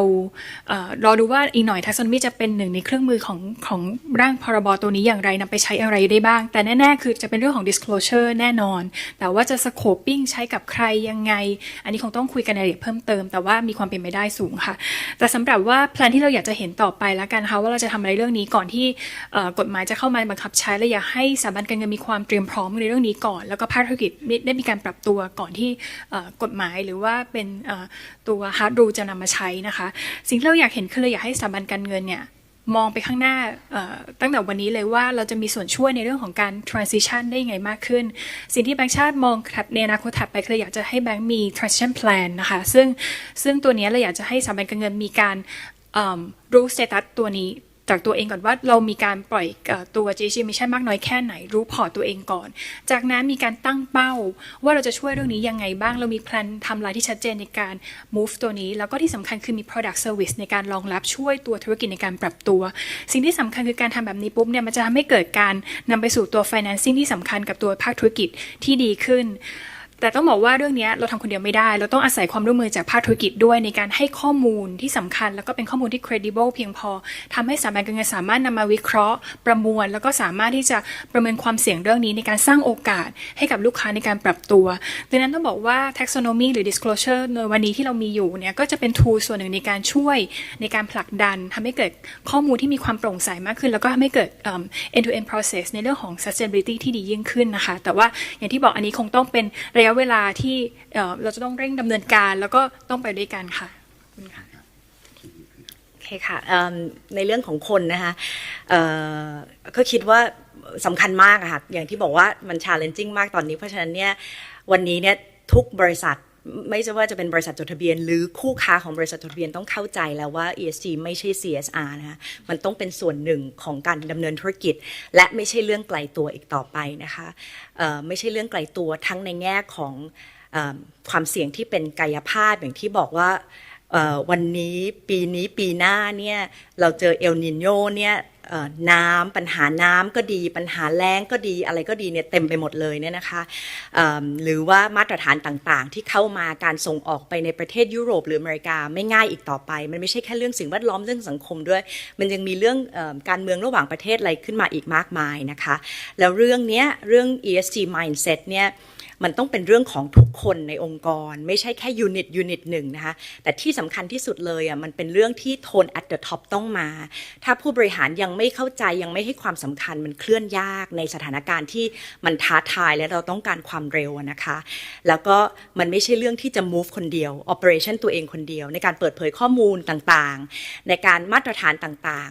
ๆถามหาคู่ค้าตลอดsupply chain นะคะในการเปิดเผยข้อมูลในระบบ ESG data platform ถามถึง scope 3ถ้าทุกคนอยู่ในบริษัทจดทะเบียนก็หรือบริษัทที่ทำการค้ากับต่างประเทศจะเข้าใจว่าเราต้องดูsuppliers ของ suppliers ของ suppliers ของเราแล้วต่อไปนี้นะคะแล้วก็อีกอย่างหนึ่งก็คือว่าอยากจะบอกว่าจริงๆแล้ววันนี้อยากให้มองว่ามันไม่พูดไปแล้วมันเหมือนน่ากลัวท้าทายแต่จริงๆแล้ววันนี้มันมี proven case เยอะมากที่บริษัทที่ move เร็วอย่างที่คุณเปรมปรีบอกเนี่ยวินแล้วคือหมายความว่าเขาได้ขยายฐานลูกค้าเขาเพิ่มเขาได้เลื่อนมาเป็น critical tier 1 suppliers ของ global brand ต่างๆเขาได้รายได้เพิ่มจากการที่เขาฝัง ESG เข้าไปหรือว่ารีบคว้าตามเทรนด์นี้ค่ะนั่นก็ค่ะคือขอบคุณทั้งสองท่านในประเด็นของการขับเคลื่อนเนี่ยจำเป็นจริงๆแล้วก็การสร้างระบบนิเวศทางธุรกิจเนี่ยนะฮะเห็นเลยว่าเราอาจจะแลดูว่ามันน่ากลัวแต่ทั้งสองท่านยืนยันแล้วมันทำได้ต้องมี effort นะครับแต่ทำได้แน่นอนอาจจะต้องไปด้วยกันและใช้ระยะเวลานะครับคำถามสุดท้ายเรามีเวลา1 นาทีสุดท้ายขอนิดนึงนะครับเป็นคำถาม popular มากอยากจะฝากอะไรให้กับท่านผู้ฟังบ้างไหมฮะในกรณีที่มีคำแนะนำหรือข้อเสนอแนะคุณเบรมจิตครับค่ะถ้าอยากจะฝากจริงๆอาจจะมีคีย์เวิร์ด2 คำก็คือเรื่องของตัว collaboration นะคะแล้วก็เรื่องของ capacity building นะคะอันนี้เป็นคีย์เวิร์ดสำคัญมากที่เราฟังทุกเวทีแล้วก็รู้สึกว่าเรื่องนี้เป็นคีย์เวิร์ดจริงๆไม่ว่าจะทำงานอะไรก็แล้วแต่นะแต่ว่าถ้าเป็นงานเรื่องสิ่งแวดล้อมหรือ ESG เรื่องนี้ collaboration จะต้องสูงนิดนึงเพราะว่าเรื่องของmindset เรื่องของagenda แต่ละคนไม่เหมือนกันแต่ว่าณวันนี้เรากำลังทำไม่ใช่แค่ของบริษัทใดบริษัทหนึ่งแต่เป็นเรื่องของ global เรื่องของประเทศชาติดังนั้นทุกคนควรจะต้องมีความร่วมมือร่วมกันที่เป็นระดับที่ใหญ่จริงๆนะคะแล้วก็เรื่องสำคัญคือเรื่องของ capacity building เรารู้ว่าเรื่องนี้เป็นเรื่องที่ทำยากเพราะว่ามันมีเรื่องขององค์ความรู้ที่เฉพาะด้านเราอาจจะไม่ได้เรียนเรื่องของสิ่งแวดล้อมมาตั้งแต่ต้นแต่ต่อไปนี้เราคาดหวังว่าเรื่องนี้จะเป็นส่วนหนึ่งของบรรจุในวิชาของมหาวิทยาลัยนะคะที่ทำให้เรื่องนี้เป็นเรื่องใกล้ตัวที่สุดแล้วทำยังไงให้สามารถ apply และต่อยอดได้กับวิชาชีพอื่นๆได้มากขึ้นดังนั้นเรื่องของคีย์เวิร์ด2 คำคือเรื่องของ collaboration แล้วก็ capacity building ค่ะขอบคุณค่ะค่ะเราพูดเรื่องธุรกิจเรื่องอะไรกันมาเยอะแต่อยากคิดว่าณจุดนี้อยากจะให้ถอดหมวกของการเป็นผู้บริหารนักธุรกิจหรือพนักงานองค์กรแล้วมองว่าเป็นแค่คนหนึ่งเป็นพ่อเป็นแม่ที่มีลูกมีหลานมีครอบครัวมีเพื่อนเนี่ยว่าเราจะอยู่ต่อกันยังไงนะหรือครอบครัวลูกหลานเราจะอยู่ต่อกันยังไงคิดว่ายังไง sustainability เป็นเรื่องของทุกคนเราทุกคนมีหน้าที่มีความรับผิดชอบค่ะแล้วมันก็ไม่ใช่เรื่องของภาคธุรกิจเท่านั้นที่จะขับเคลื่อนหรือว่า regulator หรือรัฐบาลหรือราชการแต่ว่า consumer ก็สำคัญนักลงทุนรายย่อยก็สำคัญนะคะในการขับเคลื่อนเรื่องนี้ไปด้วยกันนะคะเพราะฉะนั้นอยากจะให้ลองกลับไปคิดดูนะคะแล้วก็ฝากไว้ว่ามันเป็นเรื่องของเราทุกคนค่ะในโอกาสนี้ต้องกราบขอบพระคุณเปรมจิตสมวัฒนาชัยนะครับรองผู้อำนวยการฝ่ายกลยุทธ์สถาบันการเงินธนาคารแห่งประเทศไทยและคุณพิมพันธ์ดิษกุลนายวิทยานะครับผู้อำนวยการฝ่ายพัฒนาความรู้ด้านยั่งยืนตลาดหลักทรัพย์แห่งประเทศไทยนะครับขอบคุณมากนะครับขอเสียงปรบมือด้วยครับ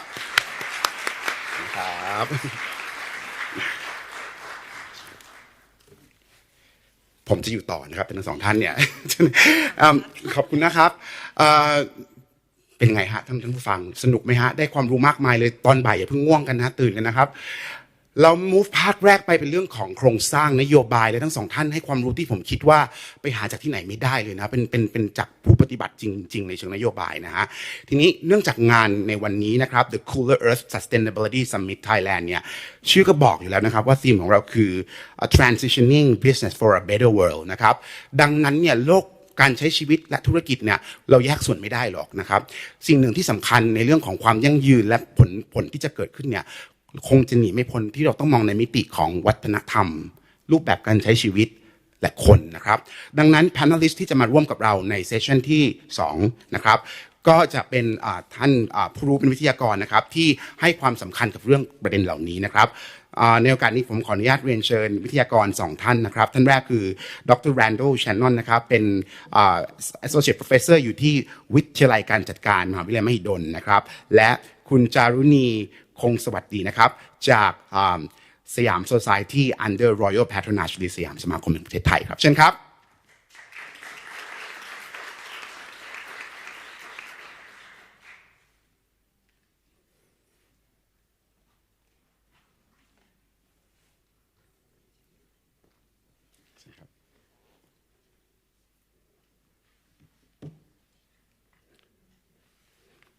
สวัสดีคุณจารุณีนะครับและสวัสดีอาจารย์แรนดอลอีกรอบหนึ่งนะครับ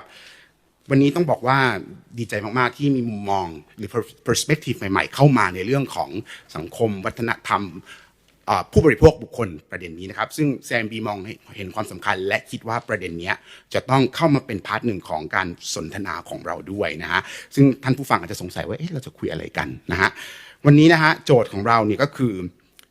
ในเรื่องของความเปลี่ยนแปลงเรื่องของความยั่งยืนเมื่อกี้ทางมอนิเตอร์ขออภัยฮะวิทยากร2ท่านพูดถึงข้อมูลใช่ป่ะข้อมูลมันต้องเปิดเผยมันเป็นเรื่องใหม่วัฒนธรรมใหม่ๆเกิดขึ้นนะฮะหลายๆท่านอาจจะสงสัยว่าหลายๆท่านอาจจะรู้จักสยามสมาคมแล้วผมรู้จักผมเป็นสมาชิกของสยามสมาคมนะฮะแต่ว่าหลายๆท่านที่ไม่รู้จักเนี่ยก็อาจจะสงสัยว่าคืออะไรและมีหน้าที่อะไรใช่ไหมครับแน่นอนว่าการทำงานในเรื่องของวัฒนธรรมเรื่องขององค์ความรู้ศิลปศาสตร์และวิทยาศาสตร์เนี่ยสยามสมาคมเขาให้ความสำคัญเป็นหัวใจหลักแน่นอนต้องเกี่ยวข้องกับเรื่องของความยั่งยืนด้วยนะครับส่วนอาจารย์แรนดอลเนี่ยจะมาเล่าให้เราฟังใน perspective ของนักวิชาการนะครับแล้วก็คนที่ใช้ชีวิตในประเทศไทยมองเห็นรูปแบบการใช้ชีวิตและการบริโภคของคนไทยนะครับเพื่อไม่เป็นการเสียเวลาครับคุณจารุณีครับคำถามแรกอยากให้คุณจารุณีเล่าให้เราฟังหน่อยได้ไหมครับถึงสยาม Society เนี่ยนะครับว่าบทบาทหน้าที่ขององค์กรและงานที่ทำในประเด็นเรื่องของการเปลี่ยนแปลงโดยเฉพาะอย่างยิ่งสภาพภูมิอากาศทำนองนี้นะครับมันเชื่อมโยงกันได้อย่างไรครับได้ค่ะขอบพระคุณนะคะแล้วก็ในโอกาสนี้ขอบพระคุณโฮสต์ของงานด้วยนะคะ CIMB ไทยแล้วก็รวมทั้ง United Nations ที่ให้โอกาสสยามสมาคมในฐานะองค์กรทางวัฒนธรรมได้เข้ามาร่วมในแพลตฟอร์มอันนี้นะคะซึ่งก็เป็นแพลตฟอร์มที่ใหม่สำหรับหน่วยงานอย่างเรามากๆนะคะมีความยินดีมากก็สำหรับสยามสมาคมเองนะคะเรื่องของ climate change ก็ไม่ถือว่าเป็นเรื่องใหม่ซะทีเดียวสำหรับองค์กรทางวัฒนธรรมนะคะเพราะว่าตั้งแต่119 ปีที่แล้วเนี่ยที่เราก่อตั้งสยามสมาคมขึ้นมาเนี่ยก็เพื่อที่จะศึกษา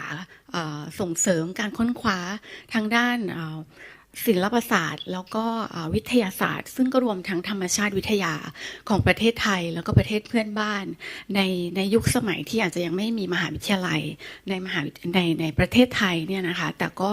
เป็นเวลาที่มีชาวต่างชาติได้เข้ามาทำงานในประเทศไทยจำนวนมากดังนั้นสยามสมาคม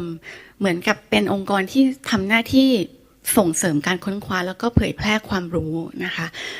เราก็มีการจัดพิมพ์วารสาร2ฉบับก็คือ Journal of the Science Society เป็นทางด้านศิลปวัฒนธรรมอีกเล่มหนึ่งก็คือ Natural History Bulletin ซึ่งเราก็จัดพิมพ์มาอย่างต่อเนื่องจนถึงทุกวันนี้นะคะนอกจากนั้นขอบเขตงานในด้านกิจกรรมอื่นๆไม่ว่าจะเป็นการจัดบรรยายการจัดศึกษาสัญจรเนี่ยเราจะจัดควบคู่กันไปให้ครอบคลุมทั้งวัฒนธรรมและธรรมชาติตลอดมานะคะจริงๆแล้วมีอยู่ยุคสมัยหนึ่งที่สยามสมาคมเองก็มีส่วนผลักดันให้เกิดการขับเคลื่อนให้มีอุทยานแห่งชาติแห่งแรกในประเทศไทยด้วยนะคะตั้งแต่ปี 2505 ซึ่งก็คืออุทยานแห่งชาติเขาใหญ่นะคะถัดมาแล้วก็ให้ความสนใจเรื่องการพัฒนาเมืองที่กระทบกับสิ่งแวดล้อมจนกระทั่งปัจจุบันเนี่ยเมื่อก่อนนี้มันไม่มีคำว่า climate change นะคะเราก็ทำงานโดยสนใจเรื่องของธรรมชาติและสิ่งแวดล้อมแต่ว่าในปัจจุบันเนี่ยสยามสมาคมเองก็ทำงานเป็นพาร์ทเนอร์กับองค์กรอื่นด้วยซึ่งก็อาจจะเป็นองค์กรที่ใหม่ที่สมาคมมีส่วนในการก่อตั้งขึ้นมานะคะก็คือSoutheast Asian Cultural Heritage Alliance หรือว่ามีชื่อเล่นว่าซีชานะคะเราทำงานด้วยกันด้วยความเห็นพ้องกันว่าเราอยากที่จะให้ Civil Society ทางด้าน culture เนี่ยในไทยแล้วก็ Southeast Asia ทำงานเพื่อที่จะสนับสนุนเสาหลักที่3ของอาเซียนนั่นก็คือสังคมวัฒนธรรมและปัจจุบันเนี่ยclimate change เป็นเรื่องที่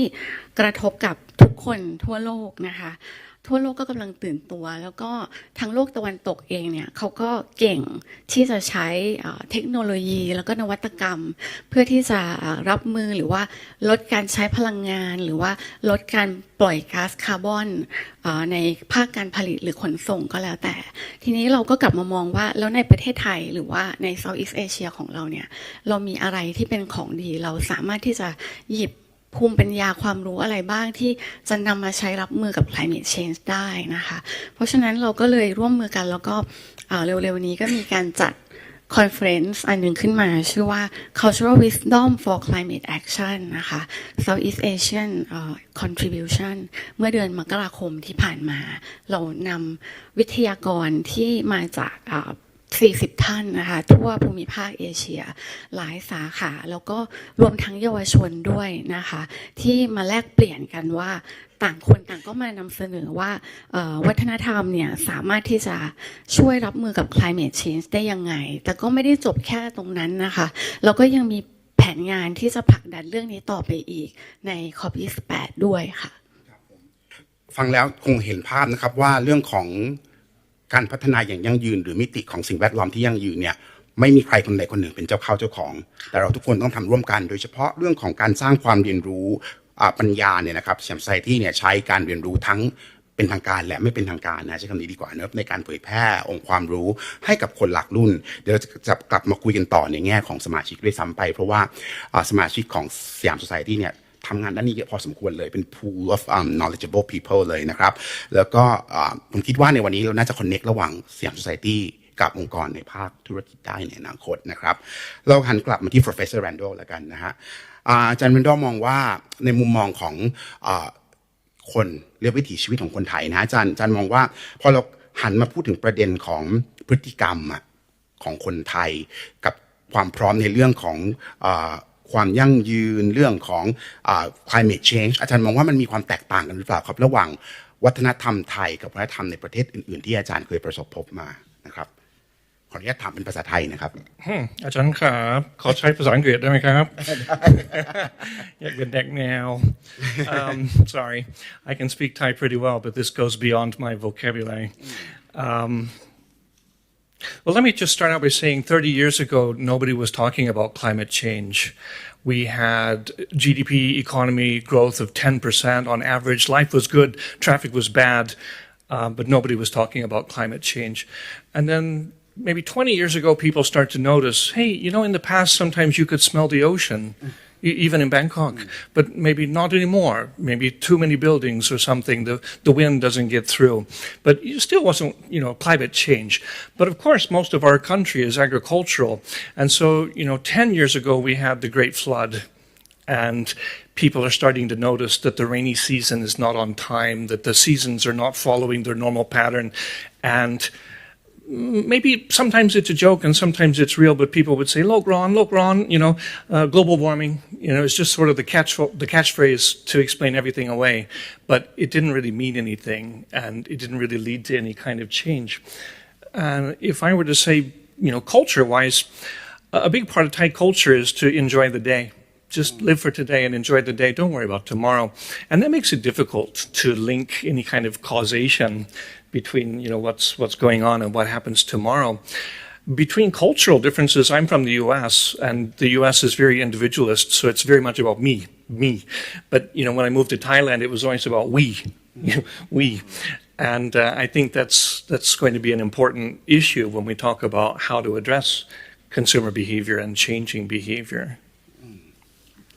Well, Randall, an important point that we need to continue from Kun Jaruni points is on learning on sustainability concept. And as an educator, I've seen you've done a lot of work in this area, particular sustainable consumption and production for the students. I need to ask, in your opinion, what's the best way to sort of talk about this issue and educate Thai students in the Thai education system, whereby individualist is not quite emphasized as in the collectivist? Yeah, that's a very difficult issue and a very important one. But how do you change consumer behavior? Transformative consumer behavior, can it be done? Yes, it can be done. And of course, you would think maybe immediately carrot or stick. Should we reward or should we punish? But another way to look at it would be to look at people's values. And when we talk about generations like Generation X and Generation Y, we're talking about different values. And what the research has found is that the values solidify or become, solid between the ages of 17 and 25. So that means we really should be thinking about getting this into the educational system and trying to get the students or the kids to develop values which are helpful towards changing, positive consumer behavior, recycling, turning out the lights, reusing things. But to try to change consumer behavior among the older consumers would be quite difficult. Maybe we have to focus on gamification, trying to shape their behavior. But I don't think the stick would be the answer. I think the carrot would be better. One of my colleagues at CIMB is from Austria, and she told me that when she grew up as a kid, she had 5 trash bins, 5, right? And so she learned this growing up, that you always recycle. That's just the normal, it's norm. I think that's what we have to work towards. That's significant to talk about the issue that you learn to live that way rather than you're pushed to do this กลับมาประเด็นของเราด้วยนะฮะคือผมมองว่าสยามสมาคมเองเนี่ยเนื่องจากทำงานในเรื่องของวัฒนธรรมชีวิตความเป็นอยู่นะฮะอยากให้คุณจารุณีลองเล่าให้เราฟังได้ไหมครับว่าในแง่ของความเชื่อมโยงกันระหว่างวัฒนธรรมอย่างอาจารย์เบนดอพูดถึงชีวิตที่บอกว่าโว้ยบางคนก็เติบโตมาในสภาพที่เขาเรียนรู้มาจากครอบครัวเรามองโครงสร้างวัฒนธรรมไทยครับมันมีประเด็นเรื่องพวกนี้แอบซ่อนอยู่หรือเปล่าในแง่ของการเป็นสังคมที่พูดถึงความยั่งยืนในเชิงของสิ่งแวดล้อมหรือสังคมนะครับแล้วก็ถ้ามีอยากให้เราเป็นตัวอย่างได้ไหมครับเพราะว่าเท่าที่คุยกันเมื่อกี้ผมได้ยินเรื่องน่าสนใจมากมายเลยจากคุณจารุณีนะครับค่ะก็จริงๆความเชื่อมโยงเหรอคะระหว่าง culture กับ climate เนี่ยมันพึ่งพาอาศัยกันอยู่แล้วนะคะคำว่า culture หรือวัฒนธรรมเนี่ยมันเกิดขึ้นมาจากการที่มนุษย์พยายามที่จะปรับตัวให้อยู่รอดท่ามกลางข้อจำกัดทางด้านสภาพอากาศแล้วก็สภาพแวดล้อมทำให้เขาต้องมานั่งคิดว่าเขาจะอยู่รอดในภูมิประเทศแบบนี้ยังไงสิ่งที่เกิดขึ้นในตอนนี้ก็คือว่าภูมิปัญญาที่พัฒนามาจากการคิดสิ่งเหล่านี้มาเป็น100 ปีเนี่ยมันก็คือสิ่งที่เป็นผลลัพธ์จากการคิดมาแล้วอย่างเช่นว่าในเมื่อคุณอยู่ในสภาพแวดล้อมอากาศแบบนี้คุณจะต้องเลือกทำเลที่ตั้งในการสร้างบ้านสร้างเมืองยังไงวัสดุที่จะใช้ในการปลูกสร้างนะคะวัสดุพื้นถิ่นที่เหมาะสมกับอากาศแบบนี้คืออะไรนะคะหรือว่าอาหารการกินยาหรือว่าประเพณีความเชื่อวิธีคิดเกี่ยวกับธรรมชาติทั้งหมดเนี่ยเป็นสิ่งที่จริงๆแล้วบรรพบุรุษของภูมิภาคเอเชียตะวันออกเฉียงใต้หรือในประเทศไทยเนี่ย ผ่านการลองผิดลองถูกมาหมดแล้วจนเกิดเป็นคำว่า cultural wisdom หรือว่าภูมิปัญญาทางวัฒนธรรมขึ้นนะคะทีนี้พอ climate change เกิดขึ้นมันส่งผลอะไรบ้างต้องบอกว่าจริงๆแล้วสังคมไทยหรือสังคม Southeast Asia เนี่ยเป็นสังคมเกษตรกรรมใช่ไหมคะเรามีประเพณีวัฒนธรรมที่มันผูกโยงอยู่กับฤดูกาลนะคะทุกประเทศแต่ทุกประเทศนี่ก็คือทานข้าวถูกไหมคะประเพณีที่เกิดขึ้นก็คือมันมาจากวิธีคิดที่ว่าถึงเวลาที่จะเฉลิมฉลองการเก็บเกี่ยวผลผลิตทางการเกษตรแล้วนะเราถึงได้มีการทำบุญนะคะศาสตร์เดือน10หรือว่าทำบุญออกพรรษาอะไรต่างๆแล้ววิธีคิดที่เราคิดกับธรรมชาติเนี่ยคือเมื่อก่อนเราไม่ได้แค่ใช้สอยมันเราพึ่งพาอาศัยมันอย่างเดียวแต่เราคิดเกี่ยวกับว่าเราต้องดูแลมันควบคู่ไปด้วยเพราะฉะนั้นประเพณีต่างๆที่คนโบราณเขาคิดขึ้นมาเนี่ยค่ะมันก็คือเพื่อที่จะดูแลธรรมชาติไปในตัวอย่างเช่นว่าถ้าเกิดว่าเราบอกว่าclimate change เกิดขึ้นจะไม่มีข้าวอีกต่อไปหรือว่าแม่น้ำจะแห้งเหือดไปหมดนั่นก็หมายความว่าประเพณีเกี่ยวกับข้าวจะไม่มีแล้วใช่ไหมคะการแข่งเรือก็ไม่ต้องมีแล้วการตักบาตรทำบุญชักพระของทางใต้ที่ทำทางน้ำก็ไม่ต้องมีแล้วทีนี้การที่ประเพณีวัฒนธรรมมันยังคงอยู่มันหมายความว่ายังไงมันหมายความว่าความอุดมสมบูรณ์ของธรรมชาติอะค่ะมันยังอยู่ดังนั้นมันถึงได้ยังคงมีประเพณีต่อไปแต่ถ้าหากว่าเราอาจจะสังเกตก็ได้นะคะว่าถ้าเกิดว่าบางสิ่งบางอย่างที่มันเป็นองค์ประกอบในประเพณีพิธีกรรมเนี่ยมันขาดแคลนไปมันหายไปคุณภาพมันไม่เหมือนเดิมแล้วนั่นก็หมายความว่ามันมีอะไรบางอย่างที่เกิดขึ้นหรือเปล่าแล้วคุณก็ต้องกลับมาดูไหมว่าสิ่งที่มันเปลี่ยนแปลงนั้นเนี่ยตัวแปรคืออะไรมันคือการเปลี่ยนแปลงของสภาพภูมิอากาศใช่ไหมมันเป็นมาจากน้ำมือมนุษย์ใช่หรือเปล่านะคะอันนี้อาจจะเป็นตัวอย่างที่ให้เห็นความเชื่อมโยงของวัฒนธรรมและธรรมชาติแต่คิดว่าทุกวันนี้เนี่ยเราไม่แน่ใจเนอะว่าเวลาเรามีประเพณีพิธีกรรมหรือว่าเราเข้าไปร่วมเนี่ยเราได้เข้าไปสัมผัสถึงหัวใจหรือว่าสิ่งสำคัญที่มันมีนัยยะอยู่ในประเพณีนั้นหรือเปล่านะคะประเด็นของคุณจารุณีเนี่ยผมคิดว่าสำคัญมากเลยเพราะว่าก่อนที่เราจะมาอยู่ยุคของอุตสาหกรรมเนี่ยแน่นอนว่าเราจำเป็นต้องพึ่งพาธรรมชาตินะฮะเมื่อพึ่งพาแล้วอ่ะเราก็ต้องดูแลเพื่อให้เกิดความยั่งยืนมันจะเป็นวิธีการในการใช้ชีวิตในรุ่นนั้นนะฮะแต่ต่อมาเนี่ยพอเรามองเห็นแล้วเราสามารถมีอำนาจควบคุมธรรมชาติได้หัวใจของการดูแลและการพึ่งพาระหว่างกันมนุษย์กับธรรมชาติมันก็เลือนไปนะฮะคุณได้เล่าถึงตัวอย่างของตอนที่เราคุยกันเนี่ยมีเรื่องของไร่หมุนเวียนด้วยใช่ไหมฮะอยากให้ขยายความได้ไหมครับว่าเป็นตัวอย่างในรูปแบบไหนที่คุณคิดว่ามันแสดงถึงความจำเป็นในการที่เราต้องดูแลและพึ่งพาธรรมชาตินะครับอันนี้ที่ยกตัวอย่างอันนี้ขึ้นมาก็ส่วนหนึ่งมาจากวิทยากรที่เคยมาให้การแลกเปลี่ยนนำเสนอเปเปอร์กับงานที่สยามสมาคมเพิ่งจัดขึ้นด้วยนะคะท่านก็เป็นชาวปากากยอที่เป็นอาจารย์ดร.สุวิชาญพัฒนาไพรวันตัวท่านเองเป็นปากากยอนะคะแล้วก็นอกจากนี้โดยส่วนตัวก็มีเคยทำรีเสิร์ชเกี่ยวกับเรื่องป่าชุมชนด้วยนะทีนี้ความรู้ความคิดเกี่ยวกับกลุ่มชนชาติพันธุ์นะคะสิ่งหนึ่งที่เรามองเห็นว่าสามารถที่จะนำมาปรับใช้กับบุคคลทั่วไปได้ยังไงซึ่งมันมีความหมายมากนั่นก็คือการเป็น natural guardian เป็น guardian of the nature อะค่ะจริงๆแล้วมันอาจจะยากเนอะเพราะว่าในบริบทของเขาเนี่ยเขาพึ่งพาอาศัยอยู่กับธรรมชาติตั้งแต่เกิดอย่างเช่นประเพณีของเขาเนี่ยพอเกิดมาเด็กเกิดทา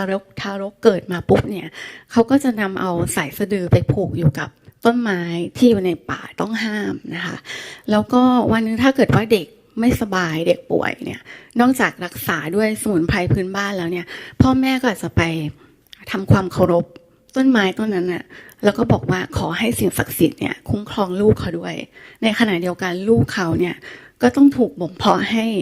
รักต้นไม้ต้นนั้นไม่ใช่แค่ต้นนั้นก็คือรักต้นไม้รักธรรมชาติแล้วก็ต้องดูแลนะคะ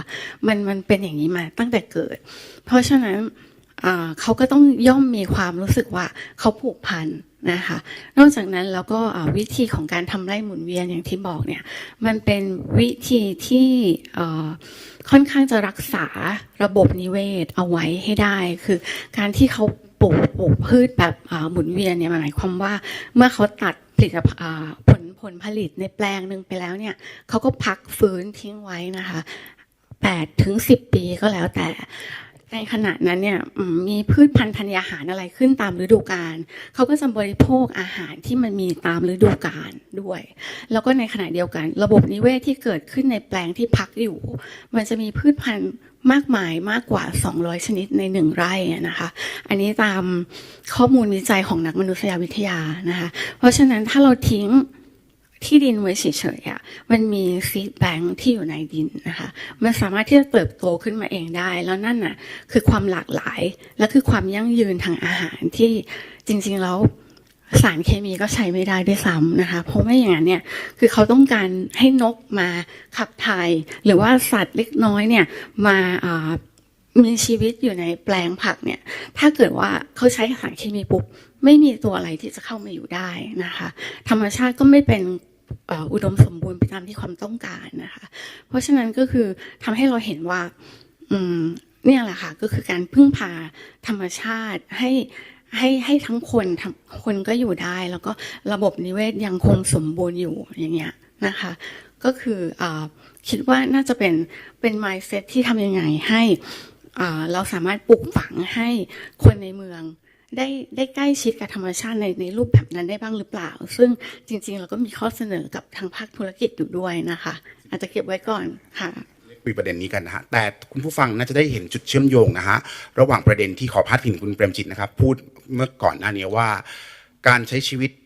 อย่างยั่งยืนเนี่ยมันเป็นเรื่องของการดูแลกันนะฮะแล้วก็การนำเรื่องของแนวคิดlocal wisdom หรือภูมิปัญญาพื้นถิ่นเข้ามาใช้ใน taxonomy ก็มีความพยายามจะพูดเรื่องเหล่านี้ด้วยและคุณจารุณีพูดถึงประเด็นนี้มันเป็นเรื่องที่เราไม่สามารถละทิ้งความรู้พื้นฐานของเราไว้ได้นะครับภาพที่เห็นชัดตอนนี้เลยก็คือมันเกิดความเปลี่ยนแปลงขึ้นระหว่าง generation และวิธีการใช้ชีวิตที่มีผลแน่นอนกับสิ่งแวดล้อมนะครับผมขออนุญาตกลับไปที่อาจารย์ Randall นะครับ Well Professor Randall in terms of changes we've seen from generation to generation in terms of being carrying on sustainable consumption that seems to be questionable in many places. For example, we have heard that younger generation, let's say Generation Z, they seems to be more environmental, mental, and when you compare them to the parents or older generation. Do you agree with this idea? And if yes, what kind of change that has happened and changed the mindset from one generation to another? It's an interesting question. I would say that maybe it's the realization that we are starting to have limited finite resources, and nobody had thought about that in the past. And I've often thought about it myself because I technically am Gen X, and my father had a PhD, and yet my father would throw trash out the window, while driving. And, it's just like it really offended me in terms of my values, but I realized it wasn't necessarily about education. And this becomes a real classic issue in psychology. Is it about attitudes that drive behavior, or is it that our behavior shapes our attitudes? Because, if attitudes really drive behavior, then we'll be out there advertising and trying to change your attitudes. But what we find in the research is that behavior really shapes your attitudes. And I'm really pleased to see how many people have brought reusable cups or bottles. And, it becomes an example of what they call social proof, where the more people who are doing this, makes it look like a norm, very much like when you look on Shopee or Facebook or YouTube, how many people clicked like or how many views were there. The more views there were imply that this is something popular, it's something good. And the more we see people doing this behavior, the more it shapes or reassures us that this is a good behavior. But if you yourself start doing it, you're more likely to continue doing it. And the longer you make a behavior, the longer you're likely to continue that behavior. So it's really key to get that behavior shift. We have to somehow get people to try, carrying a reusable cup or recycling or reusing a bag when they go to the supermarket. But that reinforces that behavior. Well, I need to ask this question on behalf of the industrial in terms of, as you mentioned, that behavior can drive attitude. right? And you are the professor in marketing. So do you see the role of marketing?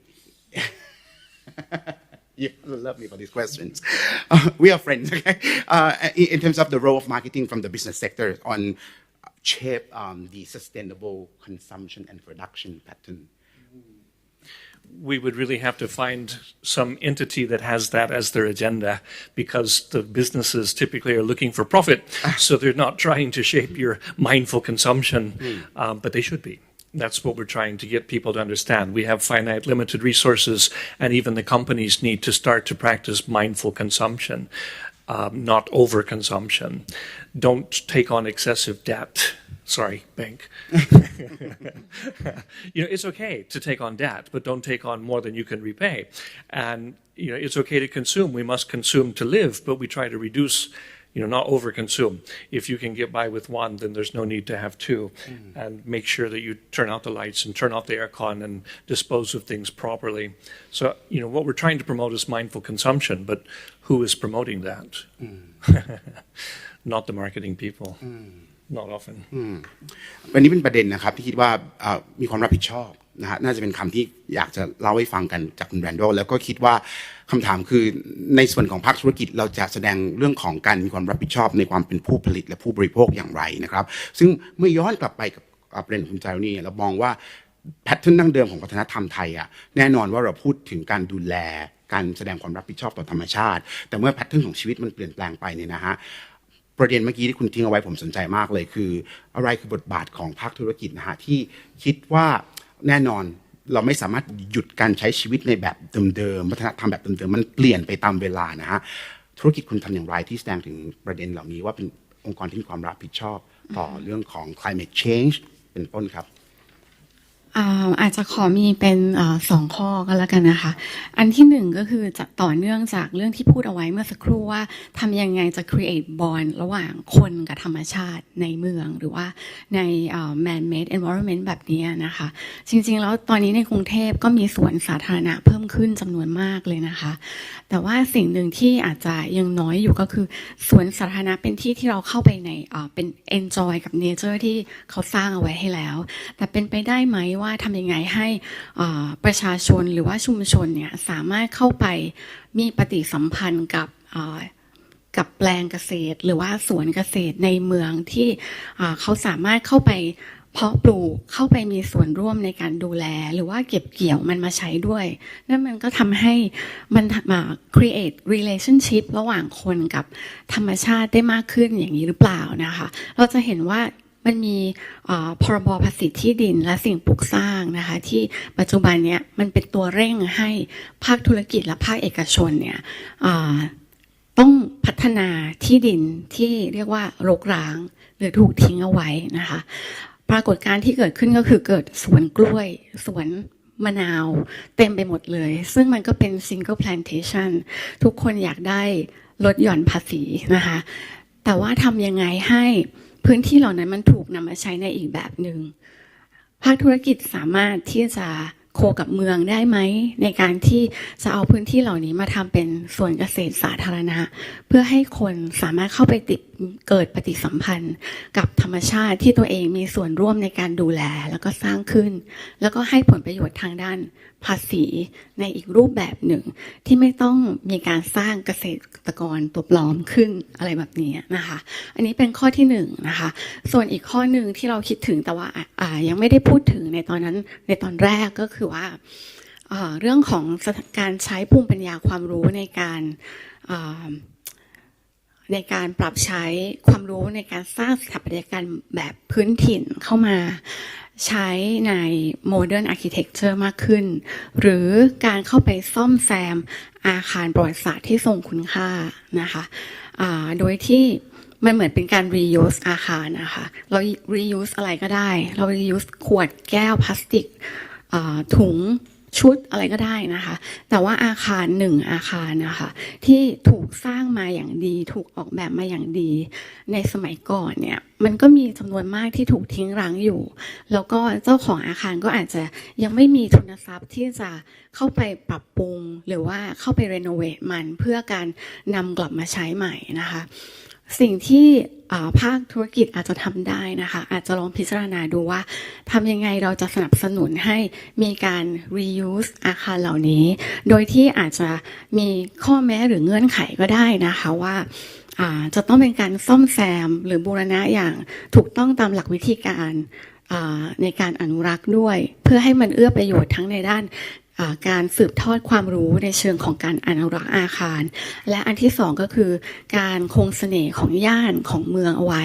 และอันที่สามก็คือมันจะมีองค์กรอย่างปีนัง Heritage Trust เนี่ยนะคะในปีนังเนี่ยเขาก็มีอาคาร Shop House เหมือนอย่างภูเก็ตของเราเนี่ยเขาก็โปรโมทว่าอาคารอย่างเงี้ยมันถูกออกแบบมาแล้วให้เหมาะกับสภาพภูมิอากาศแถบร้อนชื้นนี้ยังไงทำไมต้องมีช่องอยู่ตรงกลางบ้านทำไมถึงได้ต้องสูงแค่นี้ทำไมหน้าบ้านถึงต้องมีหลังคาคลุมอะไรอย่างเงี้ยเขาก็ทำคู่มือขึ้นมานะคะเพื่อที่จะบอกว่าคุณเก็บรักษาอาคารในสไตล์แบบนี้เอาไว้เถอะรีโนเวทได้นะแต่ว่าคุณควรจะเก็บelement หรือว่าองค์ประกอบที่มีนัยสำคัญมีฟังก์ชันที่สำคัญเอาไว้ตรงไหนบ้างนะคะหรือว่าการใช้ปูนที่จะเอามาซ่อมเนี่ยควรจะเป็นปูนตำปูนหมักอะไรอย่างเงี้ยซึ่งสิ่งเหล่านี้มันเป็นการส่งเสริม low carbon restoration หรือแม้แต่การเปลี่ยนหลังคาที่ใช้เนี่ยถ้าเกิดว่าใช้ในหลังคาแบบเดิมอะค่ะที่อาจจะเป็นดินเผาอย่างเงี้ยมันก็ลดการสะท้อนนะคะของก๊าซหรือว่ามันช่วยเป็นแมททีเรียลที่เรียกได้ว่า low carbon เพราะว่ามันเป็นวิถีดั้งเดิมอย่างเงี้ยนะคะอาจจะลองพิจารณาในรูปแบบนี้ก็ได้นะคะว่าหนึ่งคือส่งเสริมการซ่อมอาคารเก่าด้วยวิธีการอนุรักษ์ที่เป็นมิตรต่อธรรมชาติหรือว่าอันที่สองก็คืออย่างที่บอกคือสวนสาธารณะหรือว่าสวนเกษตรในเมืองค่ะขอบคุณนะครับคือหลายท่านที่ฟังรู้อาจจะสงสัยว่าสยาม Society มีแนวคิดแบบนี้ได้อย่างไรต้องเรียนให้ฟังก่อนนะครับว่าสยาม Society ผมเรียกว่าเป็นตักกศิลาในเรื่องของความเป็นไทย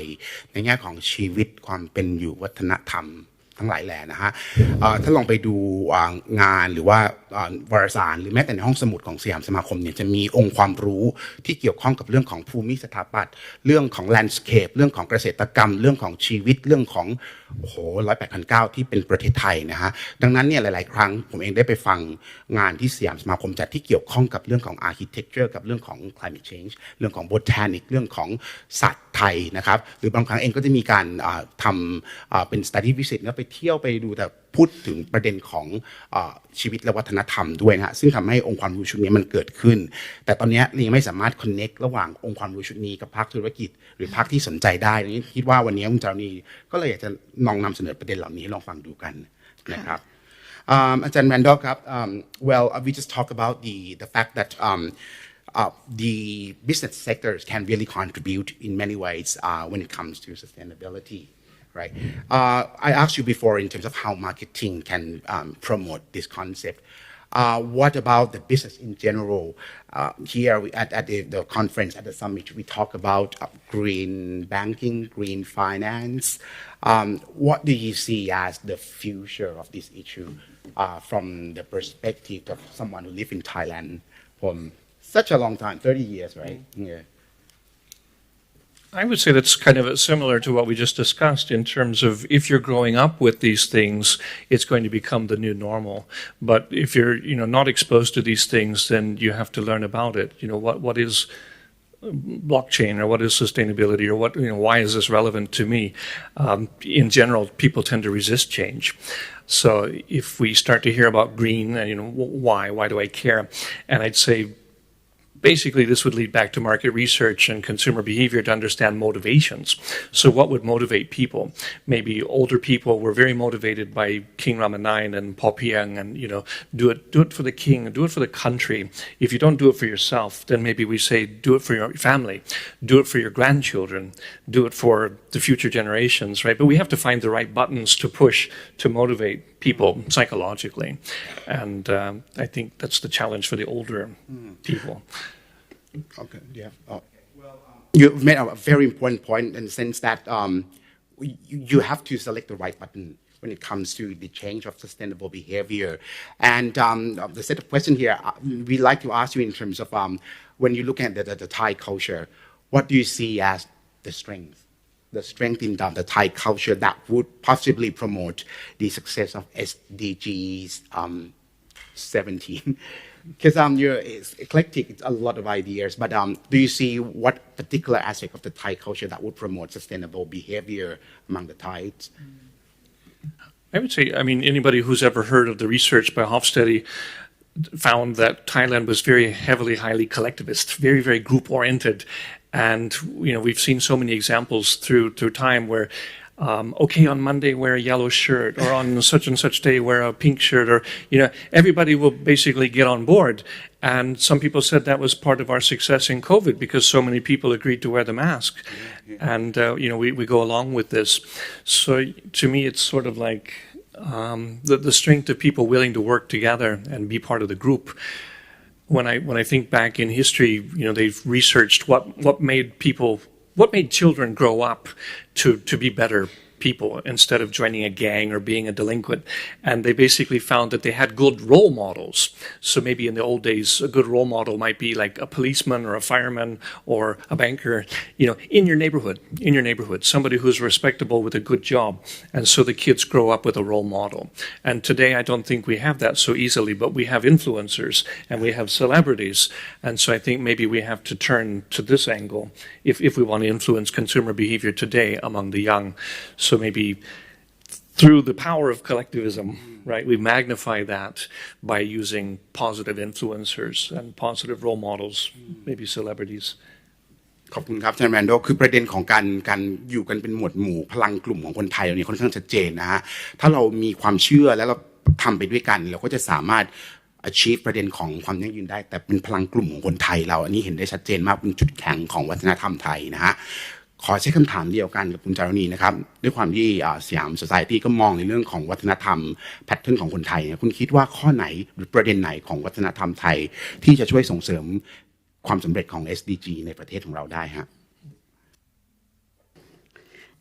จริงๆคำตอบก็ไม่ต่างจากอาจารย์แรนดอลเท่าไหร่เลยนะคะเพราะว่า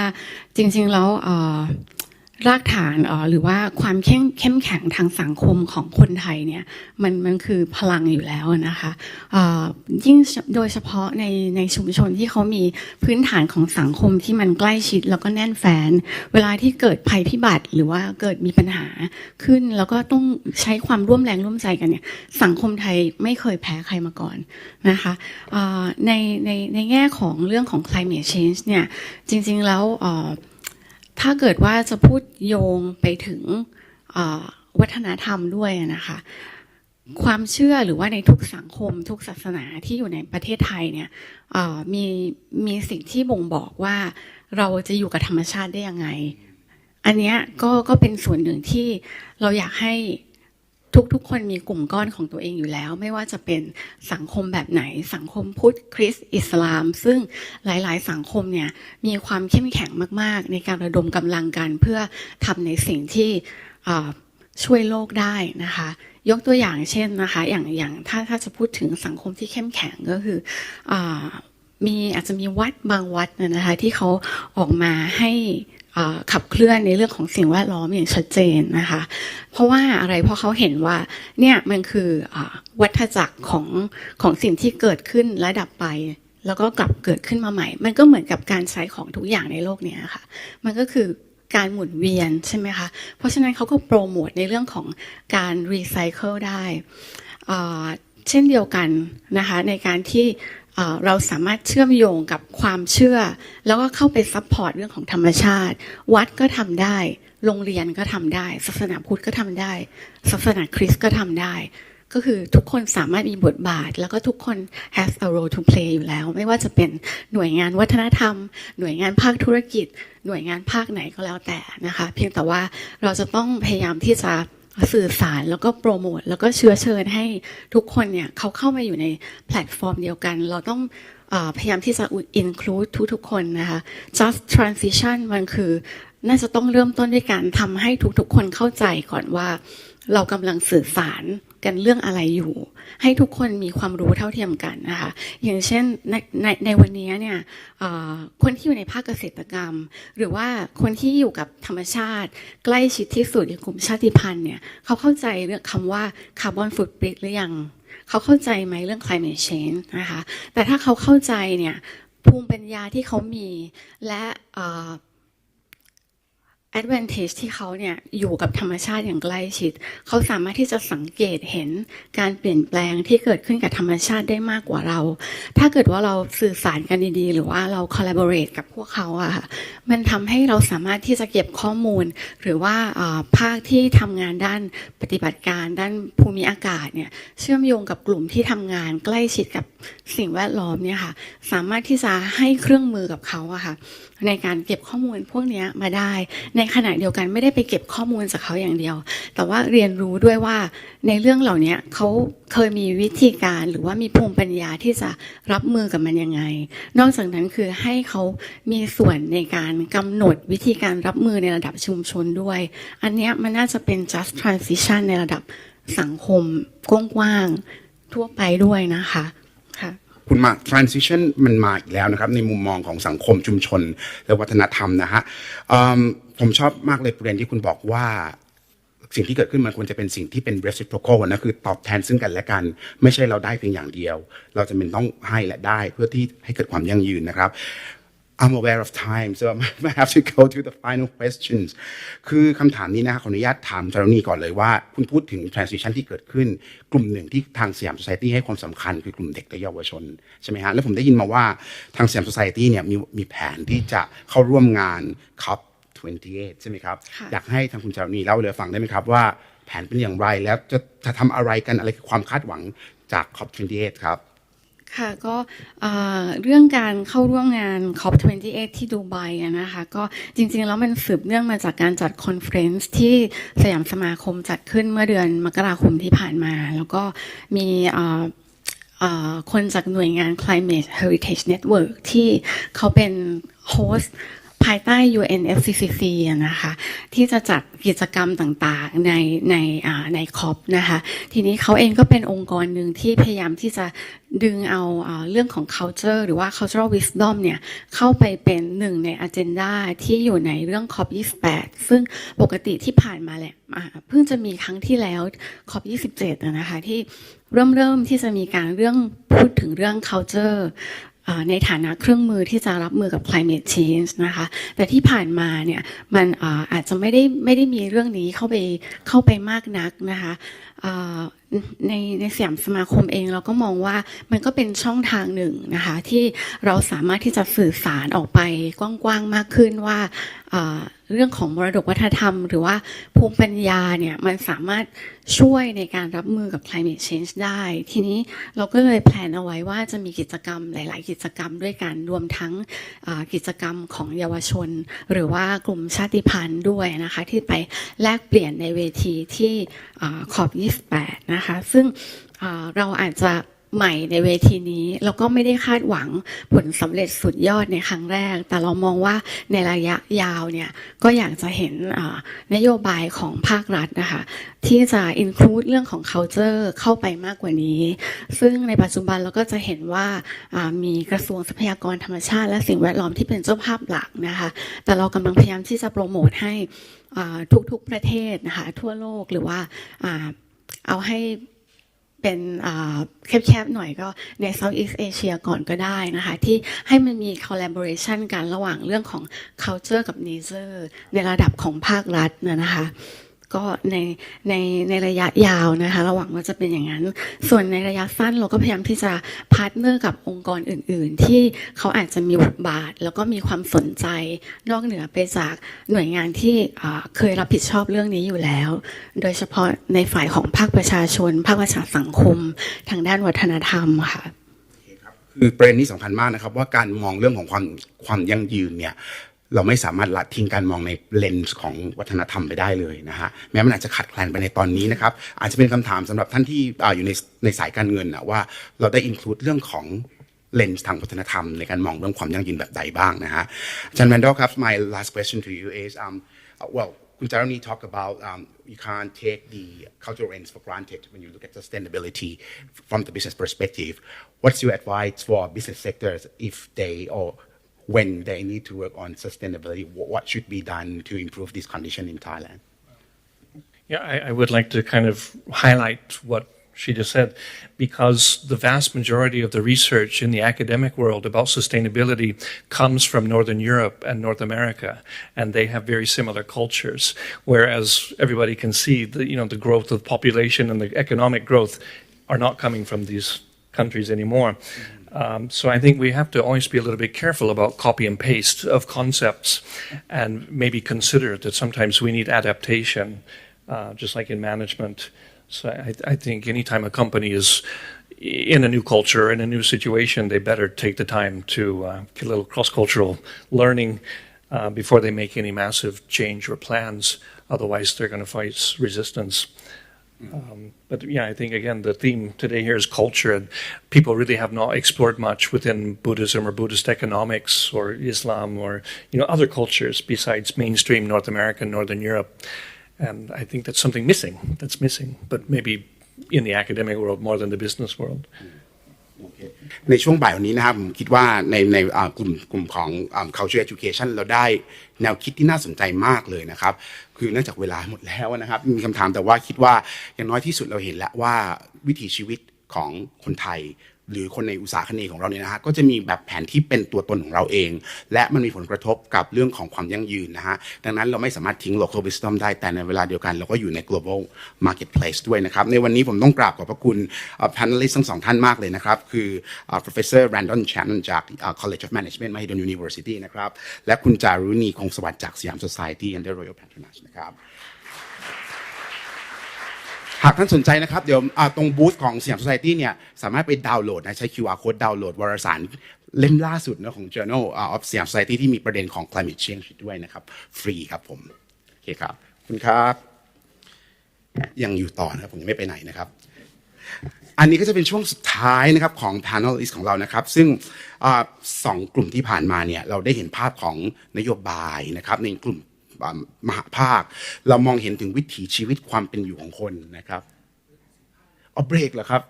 ได้ครับผมก็ติดลมนะฮะขอ งั้นเราไปเบรก15 นาทีนะฮะและเดี๋ยวเรากลับมาพบกันใหม่กับ panelist ที่สุดสเปเชียลไม่แพ้เมื่อก่อนหน้านี้เลยนะครับเดี๋ยวเรากลับมาพบกัน15 นาทีครับไปดื่มกาแฟให้ตื่นกันได้นะครับขอบคุณมากนะครับเดี๋ยวพบกันครับ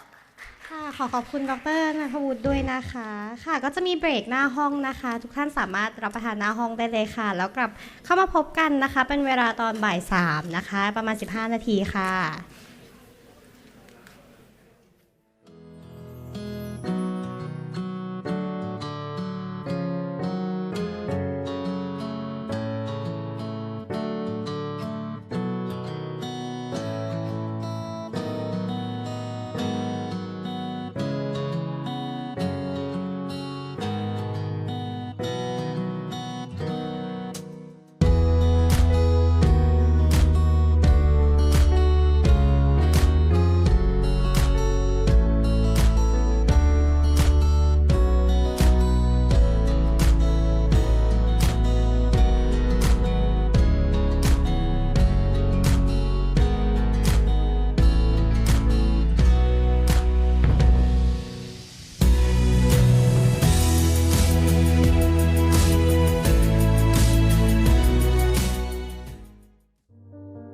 The global ecosystem is facing a significant threat.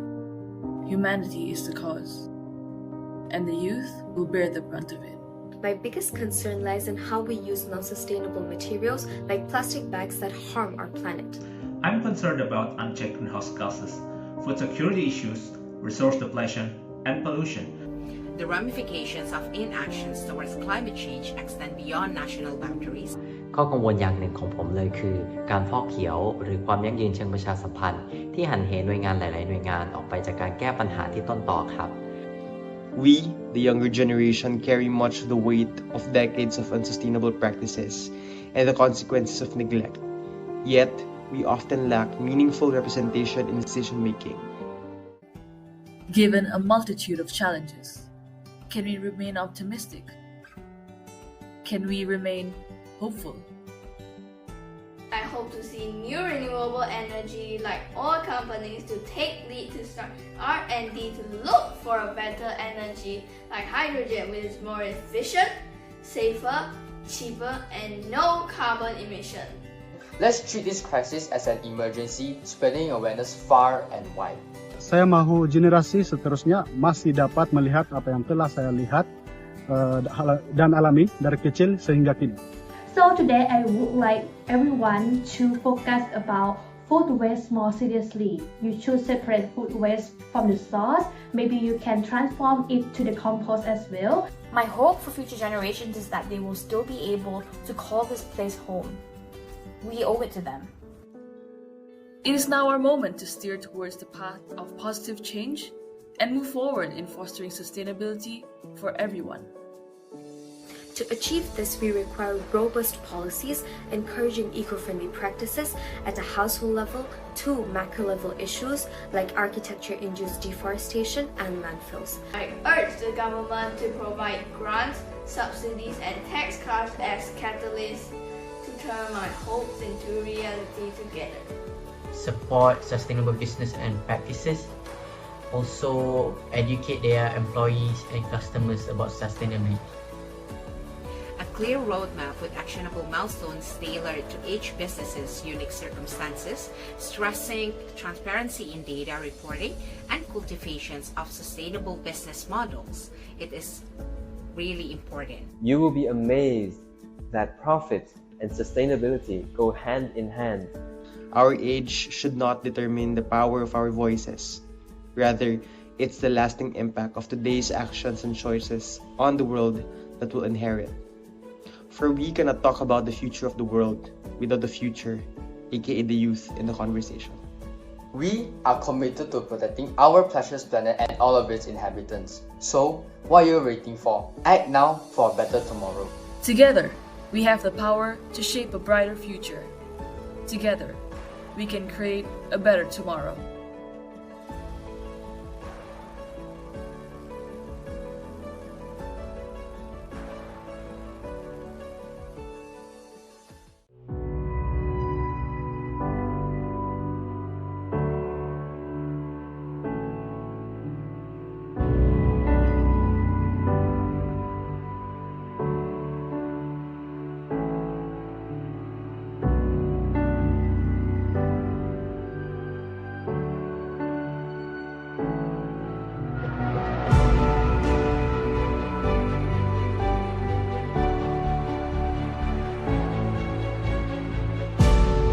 There's a wise saying that tells us we do not inherit this earth from our ancestors. We borrow it from our children. We have the power to create change for our planet, for people, for progress. Let's head on this journey of sustainability together, not by being indifferent, but by being the difference in protecting our community, our environment, and our shared future.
The global ecosystem is facing a significant threat.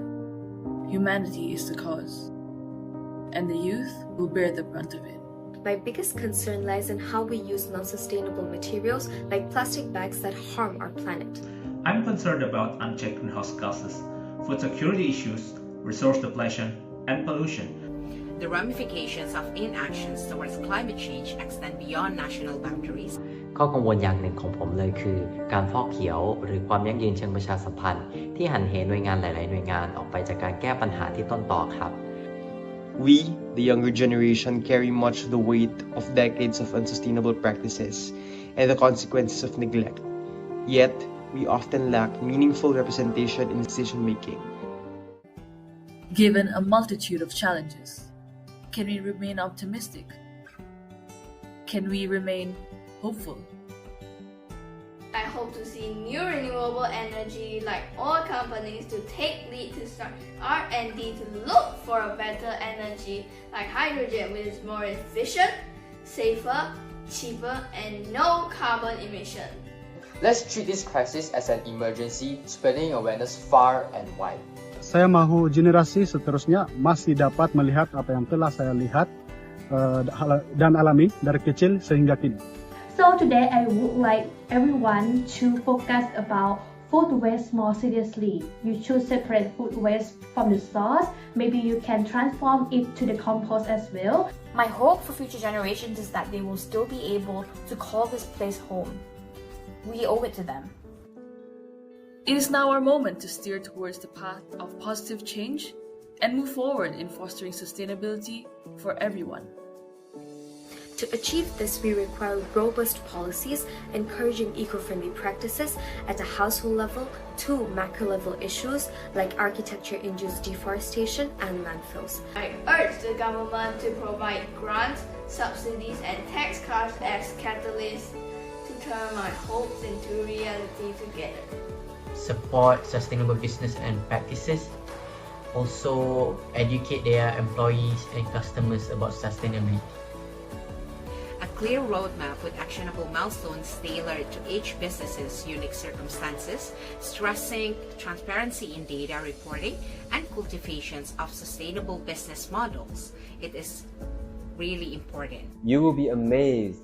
that profit and sustainability go hand in hand. Our age should not determine the power of our voices.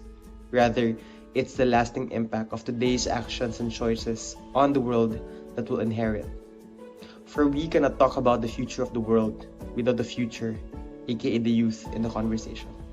We are committed to protecting our precious planet and all of its inhabitants. So, what are you waiting for? Act now for a better tomorrow. Together, we have the power to shape a brighter future. Together, we can create a better tomorrow.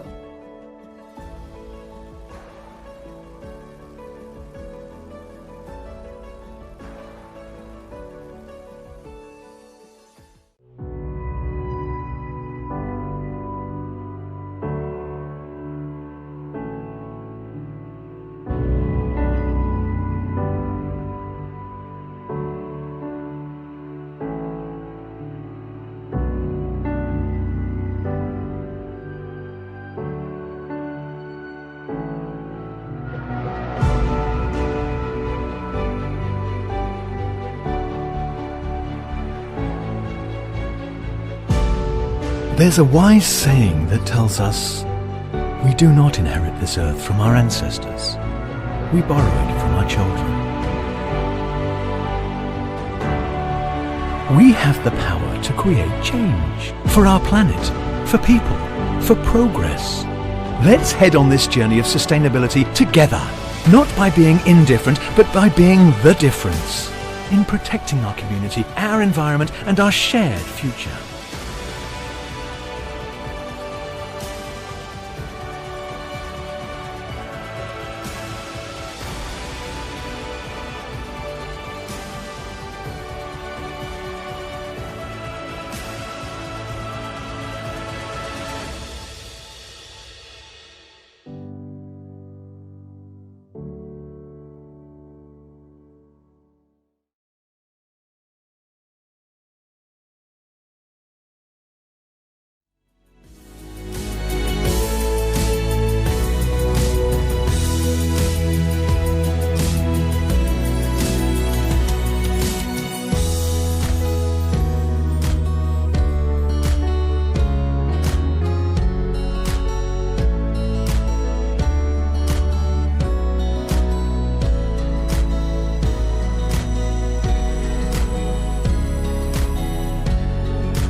การบรรยายสุดท้ายของวันนี้นะคะในหัวข้อการสนับสนุนธุรกิจที่ยั่งยืนในประเทศไทยค่ะการเป็นผ่านทางธุรกิจด้วยความมุ่งมั่นในระยะยาวและการปฏิบัติอย่างเป็นรูปธรรมเพื่อก้าวไปข้างหน้าอย่างก้าวกระโดดภาคธุรกิจต้องเคลื่อนไหวอย่างรวดเร็วในการระบุโอกาสในแบบจำลองธุรกิจและกลยุทธ์ทางธุรกิจเพื่อผลักดันผลการดำเนินงานของธุรกิจควบคู่ไปกับการปฏิบัติตามพันธสัญญาด้านความยั่งยืนภาคธุรกิจและสถาบันการเงินจะทำงานร่วมกันเพื่อระบุช่องว่างและโอกาสพร้อมหาวิธีการสร้างผลลัพธ์เชิงบวกต่อเป้าหมายด้านการเงินและเป้าหมายด้านความยั่งยืนขอเรียนเชิญคุณสมเจตนาภาสกานนท์ผู้อำนวยการด้านพัฒนาความยั่งยืนสำนักบริหารความยั่งยืนธรรมาภิบาลและสื่อสารองค์กรเครือเจริญโภคภัณฑ์และดร.สรายุทธแสงจันทร์กรรมการผู้จัดการกลุ่ม Health Product and Sustainability บริษัทน้ำตาลมิตรผลจำกัดและโมเดเลเตอร์เป็นดร.ณัฐวุฒิค่ะ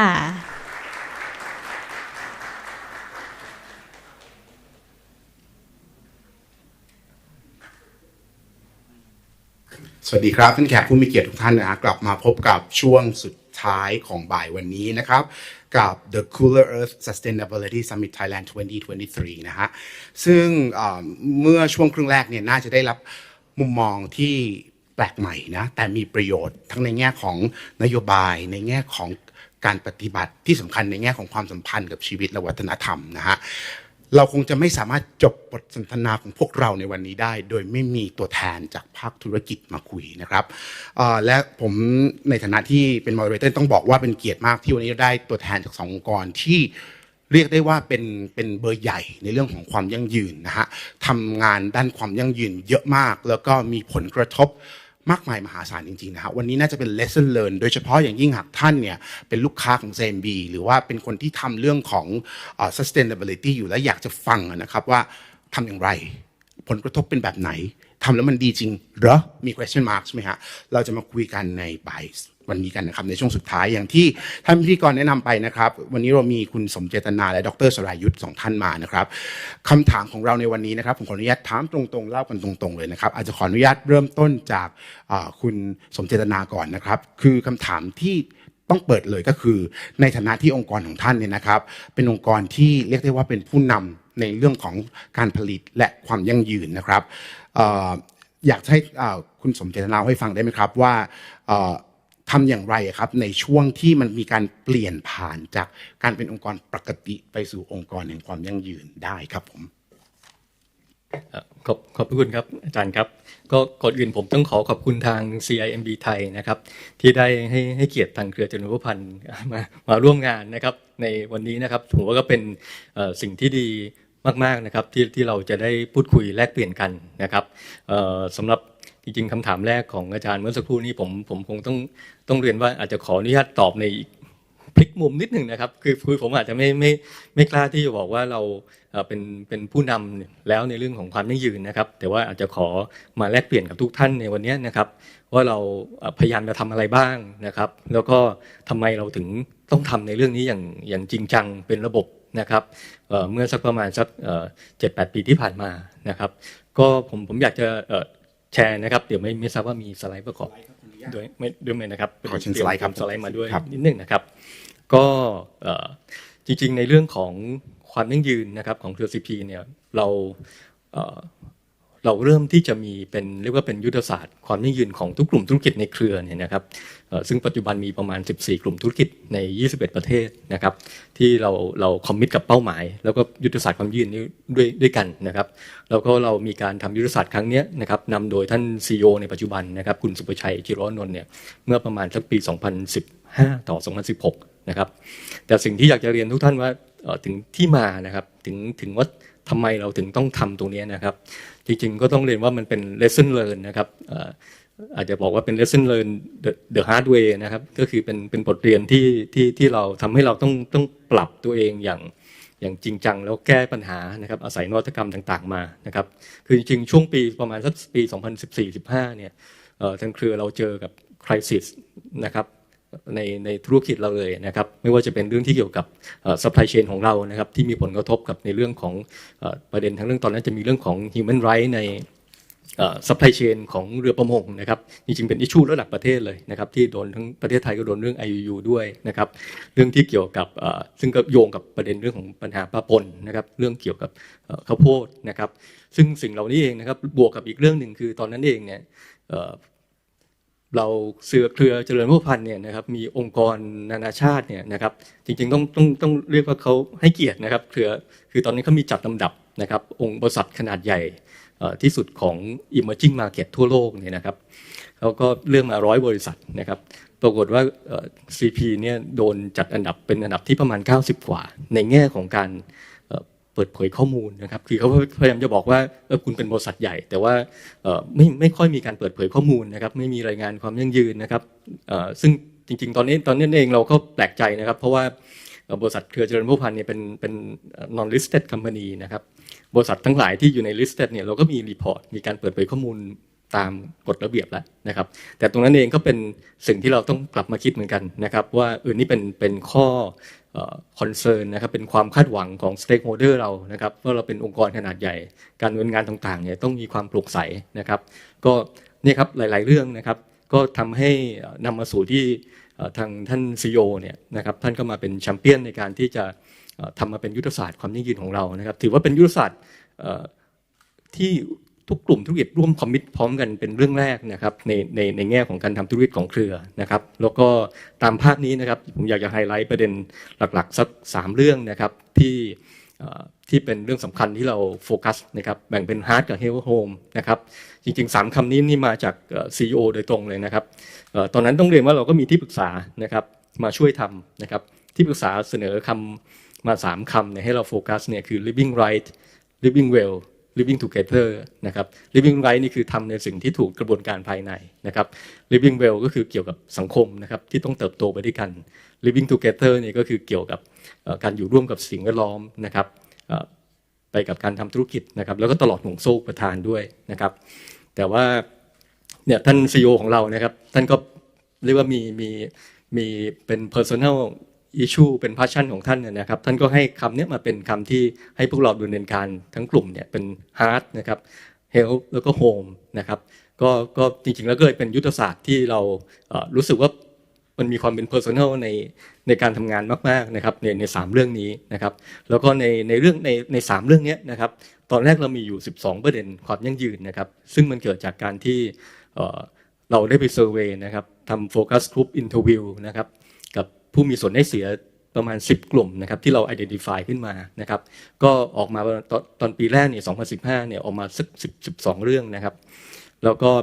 เรียกว่าเป็น12 เรื่องที่มีความสำคัญที่ stakeholder เราเนี่ยคิดว่ามีความสำคัญที่สุดละที่เครือ CP เนี่ยที่เขาคาดหวังกับเครือ CP นะครับเราก็มีการจัดอันดับจัดกลุ่มแล้วก็ให้ CEO เนี่ยมาดิสคัสกันนะครับว่าแต่ละกลุ่มเนี่ยแต่ละเรื่องเนี่ยจะต้องมีเป้าหมายอย่างไรนะครับตอนนั้นเรามีเป้าหมาย2020นะครับแต่ตอนนี้เรามีขยับเป้าหมายไป2030แล้วนะครับแล้วก็ในหลายๆเรื่องเนี่ยจริงๆแล้วผมต้องเรียนว่าคำหนึ่งที่ทางเครือโดยทาง CEO ให้เป็นวิสัยทัศน์ในการทำงานนะครับคือทำอย่างไรให้เรื่องของความยั่งยืนเนี่ยเป็นเนื้อเดียวกับธุรกิจนะครับคือเรื่องความยั่งยืนและธรรมาภิบาลเนี่ยเป็นเนื้อเดียวกับธุรกิจนะครับไม่ใช่สิ่งที่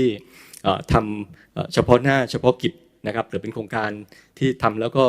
หมดบัดเจ็ตก็หมดไปนะครับแต่ต้องหลายๆเรื่องทุกวันนี้จริงเราพบว่ามันเป็นเรื่องจริงแล้วนะครับแล้วก็หลายยกตัวอย่างเช่นอะไรนะครับอย่างวันนี้เรามาเนี่ย CIMB ก็มีจริงๆก็เป็นพาร์ทเนอร์ของเรานะครับก็จะมีถามถึงเรื่องเกี่ยวกับตัวจริงๆเป็นผลกระทบที่เกี่ยวข้องกับ European Deforestation Regulation นะครับก็เป็นกฎหมายใหม่ของ EU นะครับที่จะมีผลบังคับใช้ปลายปีหน้านะครับเราก็มีหลายๆแบงค์นะครับของยุโรปที่ผมก็ได้รับ questionnaire นี้จากหลายๆที่เลยนะครับก็ทำให้เรารู้ว่านะครับสิ่งที่เราเคยคิดว่ามันเป็นเรื่องที่nice to have เนี่ยเมื่อกี้คุยกับอาจารย์นะครับเรื่องของการทำ traceability ของวัตถุดิบอาหารสัตว์ต่างๆเนี่ยนะครับเมื่อ 7-8 ปีก่อนเนี่ยตอนนี้ไม่ใช่แล้วกลายเป็นกฎหมายว่าเราจะต้องกลับไปถึงแปลงปลูกของวัตถุดิบเราแล้วอันนี้ไม่ใช่แต่ก่อนเราอยู่ในธุรกิจอาหารเนี่ยจริงๆกฎหมาย require แค่ว่ากลับไปแค่ขั้นเดียวนะครับซัพพลายเออร์เจ้าแรกของเรานะครับซึ่งตอนนี้ไม่ใช่แล้วนะครับแล้วก็เนี่ยครับ ถ้าจะยกตัวอย่างอีกเรื่องของ climate นะครับ climate change ก็เป็นเป้าเราก็มีเป้าที่สำคัญนะครับตอนนี้เรา commitment กับเป้า net zero นะครับแล้วก็ได้รับรองตัวเป้าแล้วก็การคิดข้อมูลสโคป1 2 3นะครับหมายถึงว่าการปล่อยก๊าซเรือนกระจกใน operation ของเราแล้วก็ในตลอด value chain ของเราเนี่ยนะครับว่าถูกต้องครบถ้วนหรือเปล่านะครับเราก็เพิ่งได้รับการรับรองมานะครับเมื่อเดือนเมษาที่ผ่านมานะครับแล้วก็ตัวนี้เองนะครับเป็นสิ่งที่ผมคิดว่าหลายๆองค์กรนะครับขนาดในเมืองไทยแล้วก็ทุกในต่างประเทศด้วยนะครับทำให้เราต้องจากเดิมเราทำความยั่งยืนมักจะพูดว่าเราทำภายในองค์กรของเรานะครับพยายามเปลี่ยนกระบวนการต่างๆแต่ตอนนี้นะครับพอเรามีเรื่องของ net zero ขึ้นมาเนี่ยนะครับมันไม่พอแล้วเราต้องทำเรื่องนี้ตลอดกับพาร์ทเนอร์ของเราตลอด value chain นะครับ CP กับ CIMB ก็เป็นหนึ่งในหรือก็เป็นหนึ่งใน value chain เหมือนกันนะครับร่วมกันที่เราก็ต้องคอมมิตกับเป้าหมายตรงนี้ร่วมกันนะครับก็ผมคิดว่าอาจจะประมาณนี้ก่อนนะครับในคำถามข้อแรกครับครับขอบคุณมากนะครับคุณสมเจตนาครับคือเรื่องของความยั่งยืนที่องค์กรทำ CP ทำเนี่ยผมว่าชัดเจนเลยเรื่องของความเข้าใจต้องสร้างกันเกิดก่อนนะฮะ mindset แล้วสิ่งที่ CP ทำคือเรื่องของข้อมูลใช่ไหมฮะไปสำรวจไปเข้าใจพูดถึงความต้องการพูดถึงสิ่งที่มันควรจะเป็นนะฮะและตั้งเป้าที่ชัดเจนไม่ว่าจะเป็นประเด็นของ heart health หรือ home ซึ่ง3ตัวนี้มันครอบคลุมวิธีการทำงานการปฏิบัติงานร่วมกันกับ stakeholders กลุ่มต่างๆด้วยแล้วก็ที่สำคัญเราพูดถึง partnership และ capacity นะครับผมว่านี่เป็นอะไรที่ฟังและดูแล้วไม่ยากจนเกินไปแต่ทำได้จริงๆด้วยนะอาจจะต้องใช้ความเข้าใจขององค์กรที่แท้จริงนะครับซึ่งคำถามเดียวกันนี้นะครับผมขออนุญาตถามดร.สรายุทธว่ามิตรผลทำอย่างไรครับในช่วงของการเปลี่ยนผ่านจากองค์กรที่ยังไม่ได้ให้ความสำคัญกับความยั่งยืนไปจนถึงสิ่งที่เป็นอยู่ในปัจจุบันครับครับก็จริงๆโดยพื้นฐานของธุรกิจก็คือการเกษตรที่ต้องพึ่งก็เป็นวัฏจักรของพืชที่ต้องพึ่งความยั่งยืนในเรื่องดินฟ้าอากาศในเรื่องโทษทีครับเป็นเรื่องของความสม่ำเสมอของดินฟ้าอากาศซึ่งทางกลุ่มมิตรผลเองก็ได้ดำเนินกิจการมาก็จะครบ70ปีนะปีที่67แล้วนะครับก็ขออนุญาตมีสไลด์ถ้าเปิดได้ทันนะครับก็ขอสรุปภาพณวันนี้เองเนี่ยจริงๆก็ดูจากการเกษตรเริ่มตั้งแต่ในเรื่องของเริ่มต้นนะฮะก็คือณวันนี้เองเนี่ยด้วยความจริงๆก็ต้องขอบคุณทาง CIMB ด้วยนะครับที่ทำให้ธุรกิจของมิตรผลได้ขยายตัวในภูมิภาคอาเซียนมากขึ้นจะเห็นว่าเรามีธุรกิจหลักๆณวันนี้เนี่ยนะครับก็ทำธุรกิจทางด้านน้ำตาลนะครับธุรกิจทางด้านพลังงานแล้วธุรกิจทางด้านเอทานอลพลังงานไฟฟ้าชีวมวลเอทานอลแล้วรวมถึงธุรกิจที่ลิงก์ไปทางด้านยางพาราธุรกิจไม้พาร์ติเคิลบอร์ดต่างๆนะครับเราอยู่ในสายเกษตรพืชเป็นหลักนะครับไม่ทางปรัชญาแนวคิดของ founder ก็จะไม่ไปทางสายพืชเป็นอย่างเดียวนะฮะเพราะนั้นจะตลอด value chain ของมิตรผลก็คือเรื่องของพืชก็คือเรื่องของน้ำนะฮะเพราะทรัพยากรธรรมชาติที่เกี่ยวข้องคือเรื่องของน้ำเป็นหลักรวมถึงกิจกรรมต่างๆก็ลิงก์ไปที่การเพาะปลูกทั้งหลายนะครับแล้ววันนี้เองกลุ่มมิตรผลก็มี operation นะครับก็คล้ายๆกับที่เราทาง CIMB มีอยู่ในประเทศเหล่านี้เหมือนกันนะครับก็คือมีทั้งในประเทศสาธารณรัฐประชาชนจีนนะครับในอินโดนีเซียนะที่เป็นฐานใหญ่นะวันนี้นะครับแล้วก็ไปที่ทางออสเตรเลียแล้วสปป.ลาวนะครับก็รวมกันนะวันนี้ธุรกิจก็จะไปอยู่นอกประเทศประมาณเกือบครึ่งแล้วนะครับก็วิชั่นหลักๆของธุรกิจก็คงเป็นเรื่องของธุรกิจทางด้านน้ำตาลและไบโอเบสนะครับแล้วก็พยายามที่จะขับเคลื่อนให้เกิดธุรกรรมหรือสินค้าใหม่ๆที่ใช้ต่อยอดทางด้าน S curve ที่เรารู้จักในระบบเศรษฐกิจแบบ BCG อะไรต่างๆนะครับเดี๋ยวผมพูดกันต่อว่ามันจะรับพออย่างไรโดยพื้นฐานเนี่ยโดยธุรกิจมันเป็นเรื่องของ zero waste ตั้งแต่เริ่มต้นโมเดลอยู่แล้วนะครับเพราะนั้นมันอยู่ใน green economy มันตั้งแต่แรกแล้วเป็น circular ตั้งแต่แรกก่อนที่ความยั่งยืนจะมาเป็นศัพท์ที่เรียกว่ามา enhance ผมว่าเรียกเป็น augmented หรือ enhance มากกว่าไม่ใช่มาเป็น pressure นะครับเพราะว่าอะไรเพราะว่าในสาย value chain upstream ก็คือเรื่องของตั้งแต่ปัจจัยการผลิตนะครับพันธุ์พืชปุ๋ยเครื่องจักรอะไรต่างๆแม้กระทั่งแรงงานต่างๆเนี่ยก็ต้องพยายามให้เกิดคำว่า productivity ระดับภาพบนให้สูงที่สุดรวมถึงควบคุมต้นทุนให้ได้แล้วจะทำให้เกิดผลผลิตของอ้อยต่างๆที่สามารถจะให้เกิด นำมาสู่กระบวนการหีบอ้อยให้เกิดน้ำตาลให้เกิดปริมาณน้ำตาลที่เกิดขึ้นมากขึ้นทำให้ average cost มันตกลงไปในฐานะหัวคือผมเป็น CFO ที่เคยเป็น CFO ที่เป็นนักเศรษฐศาสตร์เก่านะฮะก็เลยจะพูดเป็นภาษาเศรษฐศาสตร์นิดหนึ่งนะฮะเพราะฉะนั้นวันนั้นก็จะทำให้เกิดตลอด value chain เนี่ย efficient ของ value chain รวมถึง effectiveness ของการผลิตอะไรต่างๆมันก็ต้องให้เกิด productivity รวมถึงไปถึงกระบวนการ logistics ต่างๆแล้ว by product ต่างๆก็แยกไปทำทีละตัวหีบอ้อยออกมาได้น้ำจุยออกมาก็ไปทำไปปั่นให้เป็นเม็ดน้ำตาลกากน้ำตาลก็ไปหมักให้เป็นเอทานอลให้กับรถยนต์ซึ่งโจทย์ในวันนี้ก็คือรถยนต์ก็เริ่มมี EV มากขึ้นจะทำอย่างไรให้เอทานอลอยู่คงต่อไปก็เริ่มมีเซนขยายผลไปทำเอาเอทานอลไปมีเกรดต่างๆที่รองรับพาหนะได้หลากหลายมากขึ้นนอกจากรถยนต์อย่างเดียวแล้วนะฮะแล้วก็ไปต่อยอดไปทางด้านไฟฟ้า renewables แล้วก็เป็นฐานใหญ่ทางด้าน biomass นะครับซึ่งก็ทำให้เกิดความต่อเนื่องในเรื่องของคาร์บอนเครดิตณวันนี้เราก็ค่อนข้างมีเป็นปีละเกือบล้านตันนะฮะที่เรามีสต็อกแต่ละปีที่ผลิตออกมานะครับอันนี้ก็จะเป็นการต่อยอดทางด้านสาย renewables นะครับเพราะฉะนั้นแล้วที่เหลือมันจะวิ่งกลับไปที่ดินอีกทีคือเท่าต่างๆพวกเราเนี่ยมันก็เป็นวัฏจักรตรงนี้ก็เป็นจุดที่เริ่มของธุรกิจการมาทำมาอย่างนี้ต่อเนื่องนะครับซึ่งณวันนี้มันมี pressure ที่โดนทั้งสองทางด้วยกันหนึ่งทางด้านฝั่งบนก็คือเรื่องของกระบวนการจัดการในเรื่องของ climate change นะครับเรา adopt 12 ข้อจาก 17 ข้อของ UN SDG ซึ่งตัวแรกคือเรื่อง environment เนี่ยโดน pressure จาก climate change แน่นอนเมื่อก่อนไซเคิลของภัยแล้งเนี่ยมันก็ยังพอเห็นภาพผมมาอยู่มิตรผลได้15 ปีเนี่ยมันก็เมื่อก่อนเนี่ยมันจะมีระยะที่ห่างๆแล้ววันนี้มันช็อตเทิร์นและแถมยาวขึ้นอีกนะครับมันก็เกิดอาการแปรผันเพราะมันก็เกิด pressure ทางด้าน security ตรงนี้ขึ้นมาในตอนต้นนะครับแล้วก็ขณะเดียวกันจะทำให้เกิด stability ได้อย่างไรคือโจทย์ตรงนี้นะครับนั่นคือ climate change เป็นตัวแรกที่ pressure มากับต้นน้ำไปโดนตัวนี้ปลายทางคือ customer ลูกค้าเราส่วนใหญ่สินค้าจากมิตรผลเนี่ยในประเทศไทยส่งออก 70% เป็นตลาดโลกแล้วก็จะเจออะไรบ้างก็คือความณวันนี้เองนะครับลูกค้าท็อปแบรนด์ต่างๆที่ใช้ผลผลิตเนี่ยเขาถามหา sustainability program เพราะนั้นเราก็เป็นสองทางเหมือนตรงกลางถ้าเราไม่ทำอะไรก็อยู่ไม่ได้เหมือนกันแล้ววันนี้ก็จากสิ่งที่มันเคยเป็นเบสในเรื่องของ value chain ที่เราคอนเซ็ปต์ zero waste เนี่ยมันก็ augment ขึ้นมาเป็นเรื่อง sustainability program adopt SDG ของ12 ข้อจาก 17 ข้อโดยเฉพาะเรื่องของ human right เรื่อง inequality นะครับเดี๋ยวผมพูดต่อว่ามันต้องทำอะไรหลายๆอย่างที่จะให้มันเกิดความ stabilization stability ในระบบ value chain แล้วเพื่อจะเกิด security ต่างๆนะครับเพื่อเป็นประมาณนี้นะฮะครับขอบคุณนะครับฟังดูแล้วก็คือประเด็นที่องค์กรทำเนี่ยนะฮะเราต้องเข้าใจพื้นฐานนะฮะเหมือนกันเลยแล้วก็พยายามเลือกประเด็นเนื่องจากการที่มิตรผลเนี่ยเป็น agricultural based นะฮะก็ทำให้มีโฟกัสที่ชัดเจนเลยว่าจะต้องสร้างมูลค่าให้เกิดขึ้นได้แล้วก็ไม่เหลือขยะในกระบวนการนะครับผมคิดว่าเป็นแนวคิดที่จำเป็นกับโลกยุคปัจจุบันมากๆนะฮะทีนี้ทั้งสองท่านเล่าถึงการ adopt แนวคิดเรื่องของความยั่งยืนผมขออนุญาตใช้คำว่าหนึ่งในนั้นคือ ESG framework ขึ้นมาใช่ไหมครับซึ่งแน่นอนว่าเรากำลังพูดถึง culture of change ว่าทำในการเปลี่ยนแปลงอะไรตรงนี้อะไรทั้งหลายแหล่เนี่ยนะฮะอยากให้ทางคุณสมเจตนาเล่าให้ฟังได้ไหมครับว่าในช่วงเวลาอย่างเงี้ยมันต้องมีความท้าทายเกิดขึ้นแน่นอนเลยตั้งแต่คนของเราเองคนที่เราทำการค้าด้วยตลาดอะไรต่อมีอะไรฮะ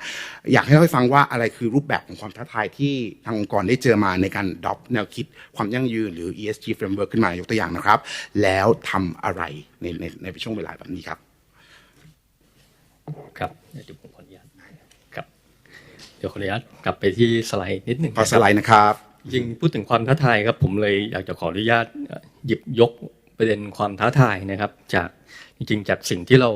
ตั้งเป้าหมายที่เราตั้งใจทำเนี่ยนะครับอย่างที่เรียนว่าทุกเรื่องของเรามีเป้าหมายสู่ปี2030นะครับเราก็มีใน15เป้าหมายจริงๆเราตั้งใจว่าเป็นประเด็นที่เราจะช่วยนะครับในการที่จะร่วมแก้ปัญหาความท้าทายของโลกด้วยนะครับเราก็จัดกลุ่มมาเป็น3เรื่องหลักๆเนี่ยที่ CP เราจะโฟกัสนะครับก็คือเรื่องของ climate กับ nature นะครับอันนี้อันหนึ่งนะครับเรื่องที่เกี่ยวกับการผลิตและบริโภคอย่างรับผิดชอบนะครับ แล้วก็อีกเรื่องหนึ่งเนี่ยเป็นเรื่องที่เราไม่ทิ้งใครไว้ข้างหลังนะครับก็คือเราเติบโตไปพร้อมกับสังคมไปด้วยกันนะครับในแต่ละข้อเป้าหมายของเราเนี่ยนะครับเราก็มีการ tracking performance นะครับมี KPI หลักๆอย่างที่เห็นในข้อนี้นะครับ15เป้าหมายนะครับแต่ว่าเรามีตัว KPI ย่อยๆประมาณ130กว่าตัวนะครับที่อยู่ใน framework ESG ที่เรามีการมอนิเตอร์ทั้งเครืออยู่ในปัจจุบันนะครับทีนี้อยากจะเรียนถึงความท้าทายครับผมเลยอยากจะหยิบยกนี่เป็นแดชบอร์ดนะครับ progress ของเราเทียบกับเป้าหมาย2030นะครับเราก็รีพอร์ตตัวนี้อยู่ในรายงานความยั่งยืนของเราด้วยนะครับก็จะเห็นว่ามีตัวโดนัทชาร์ตเนี่ยที่เป็นสีเขียวเหลืองแดงนะครับสีเขียวเหลืองส้มเนี่ยนะครับก็มีอยู่2ตัวนะครับนอกนั้นเขียวหมดก็คือ on plan นะครับแต่ตัวที่ยังเป็นสีเหลืองกับสีส้มนี่อันนี้คือความท้าทายของเรานะครับคือเป้าที่เกี่ยวกับ climate นะครับแล้วอีกตัวหนึ่งเกี่ยวกับ circular economy ถามว่าเป้า2ตัวของเรานี่คืออะไรนะครับเรามีเป้าที่จะไปสู่ net zero 2050นะครับแต่ว่า near term เนี่ย2030นะครับแล้วก็เป้า zero waste to landfill นะครับแล้วก็ zero food waste ด้วยนะครับ2ตัวเนี้ยไม่เรียกว่ายังไม่ on track นะครับจริงๆอยากจะให้เห็นภาพอีกนิดหนึ่งว่าที่ไม่ on track เนี่ยเราได้มีการวัดนะครับอันนี้เป็นตัวอย่างข้อมูลเกี่ยวกับเป้า climate ของเรานะครับจริงๆเป็นสิ่งที่ผมกับทีมงานเองเนี่ยจริงเราถ้าเป็นเมื่อสัก 3-4 ปีก่อนเนี่ยนะครับถ้า performance ของเรา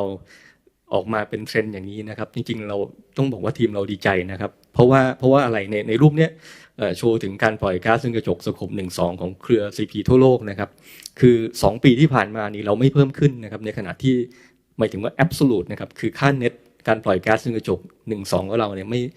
เราลงมานะครับลงมานิดหนึ่งนะครับในขณะที่ธุรกิจเราก็โตขึ้นไปนะครับปีละหลายเปอร์เซ็นต์นะครับอันนี้แต่ก่อนเราคงดีใจแล้วนะครับแต่ตอนนี้ไม่พอแล้วนะครับเพราะว่าอะไรเพราะว่าการที่โลกของเราเนี่ยนะครับประเทศของเราแล้วก็ลงมาถึงเครือ CP เราเนี่ยนะครับจะไปสู่ net zero ได้เนี่ยแต่ละทุกปีเนี่ยเราต้องลดให้ได้ประมาณสัก4.2% นะครับหมายถึงลดจากค่า absolute นะครับ 4.2% ทุกปีนะครับคิดเป็นเท่าไหร่นะครับสำหรับสโคป 1-2 ของ CP นี่คิดว่าประมาณ1.3 ล้านตันต่อปีที่เราต้องลดให้ได้นะครับอันนี้แต่ภาพนี้นะครับในแง่ของประสิทธิภาพเนี่ยเราถ้าดูตัวเลขนะครับตอนนี้ทุกๆรายได้1ล้านบาทของเครือเนี่ยนะครับเรา generate carbon greenhouse gas เนี่ยนะครับประมาณ2ตันนะครับต่อรายได้1ล้านบาทนะครับจริงๆดีกว่าปีที่แล้วปีก่อนหน้านี่ประมาณ 20% นะครับจากปีก่อน 2.5 ตันต่อรายได้ล้านบาทนะครับแต่ว่าตรงนี้เองก็จริงๆมาถึงตรงนี้ได้เนี่ยเกิดจากการดำเนินการหลายๆอย่างนะครับเราได้มีการลงทุนในเรื่องของพลังงานหมุนเวียนนะครับเรื่องของการติดตั้งโซล่า PPA ภายในนะครับมีการตั้งบริษัทขึ้นมาโดยเฉพาะเพื่อทำในเรื่องของพลังงานหมุนเวียนนะครับแล้วก็ช่วยให้การใช้พลังงานหมุนเวียนในเครือทั่วโลกเนี่ยเพิ่มขึ้นจาก 12% เป็น 15% นะครับในขณะที่การใช้พลังงานของเราเพิ่มขึ้นปีละประมาณ 8% นะครับหมายถึงว่า portion ของพลังงานหมุนเวียนเนี่ยเพิ่มขึ้นทุกปีด้วยนะครับแต่ว่าความท้าทายคืออะไรความท้าทายคือตรงนี้เรายังห่างจากเป้าที่เราควรจะต้องไปถึงเนี่ยอยู่ประมาณเกือบเท่าตัวนะครับคือเป้าต้องเป็น 4.2% ทุกปีแต่เราได้ประมาณลดลงมาแล้วประมาณ 2.6% นะครับอันนี้ก็เป็นความท้าทายสำคัญข้อหนึ่งนะครับแต่ว่าสิ่งเหล่านี้เองนะครับแต่ถามว่าจริงๆแล้วเนี่ยเราเห็นผลเห็น impact ที่เกิดขึ้นอย่างไรไหมนะครับจริงรูปนี้อยากจะโชว์ว่าหลังจากที่ใส่มาตรการต่างๆเข้าไปเนี่ยนะครับสินค้าและบริการของเครือเราเนี่ยจริงๆเราดีขึ้นด้วยนะครับอันนี้เป็นตัวเลขที่เรา tracking ในช่วงหลายๆปีที่ผ่านมานะครับไม่ว่าจะเป็นการผลิตหมูเนี่ยต่อกิโลกรัมหมูนะครับหรือต่อกิโลกรัมไก่นะครับต่อเป็ดต่อข้าวเนี่ยนะครับเราก็น้อยกว่าค่าเฉลี่ยอยู่พอสมควรนะครับจากมาตรการต่างๆนะครับแต่ที่ผมอยากจะโชว์อยากจะ address ทุกท่านตรงนี้ครับก็คือว่าถึงแม้ว่าเทรนด์เราจะดีขึ้นอย่างนี้นะครับแต่มันยังห่างจากสิ่งที่เราควรจะเป็นอีกเกือบเท่าตัวนะครับอันนี้คือความท้าทายนะครับการที่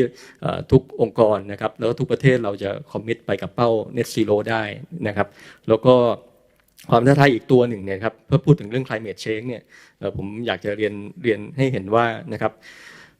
การปล่อยก๊าซเรือนกระจกภายในขององค์กรของ CP เองเนี่ยจริงๆสโคปหรือว่าที่เรียกว่าสโคป1 กับ 2นะครับเราปล่อยอยู่ประมาณ6ล้านตันนะครับ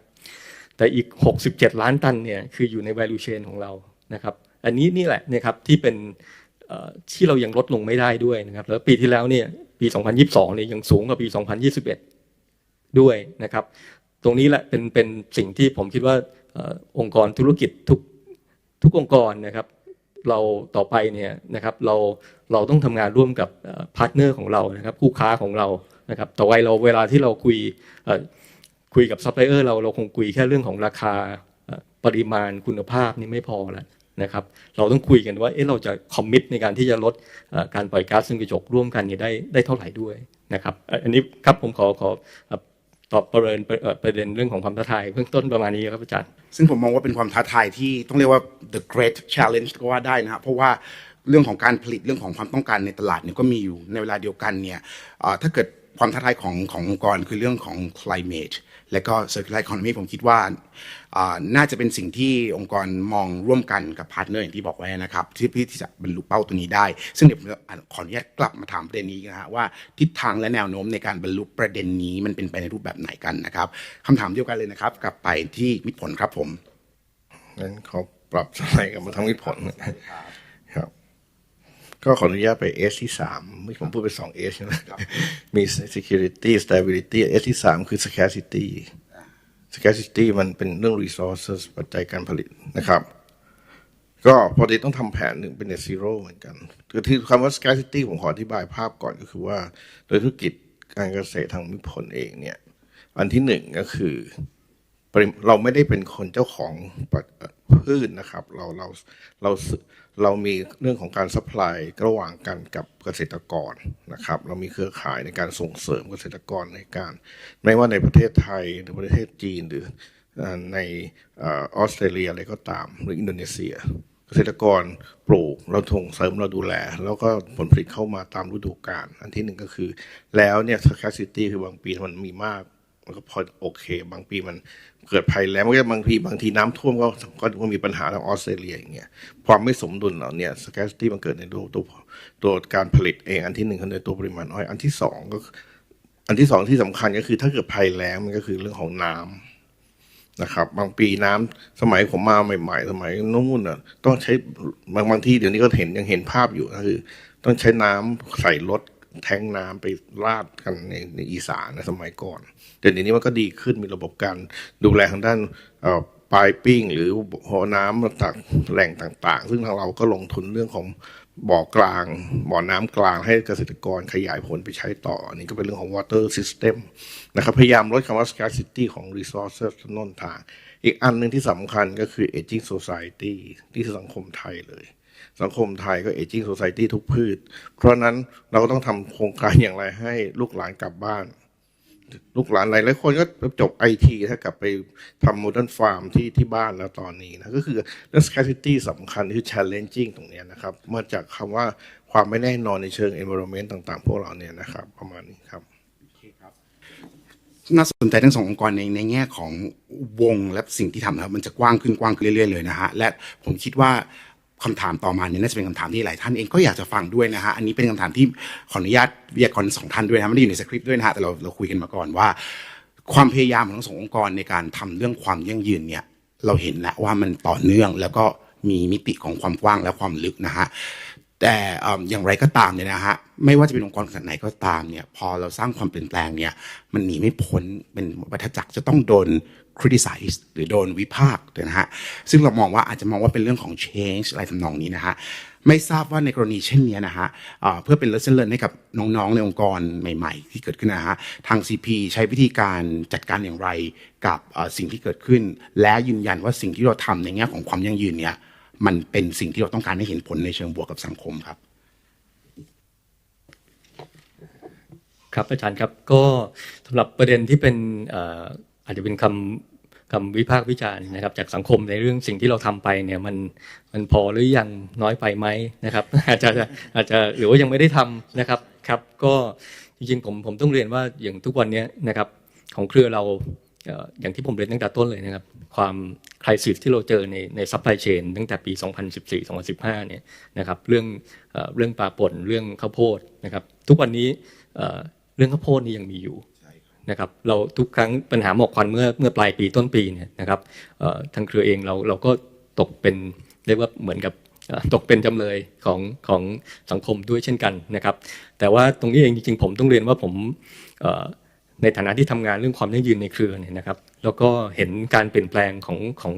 ของการทำงานนะครับของพี่ๆน้องๆในเครือเนี่ยนะครับโดยเฉพาะในเรื่องเกี่ยวกับ traceability เนี่ยนะครับผมเลย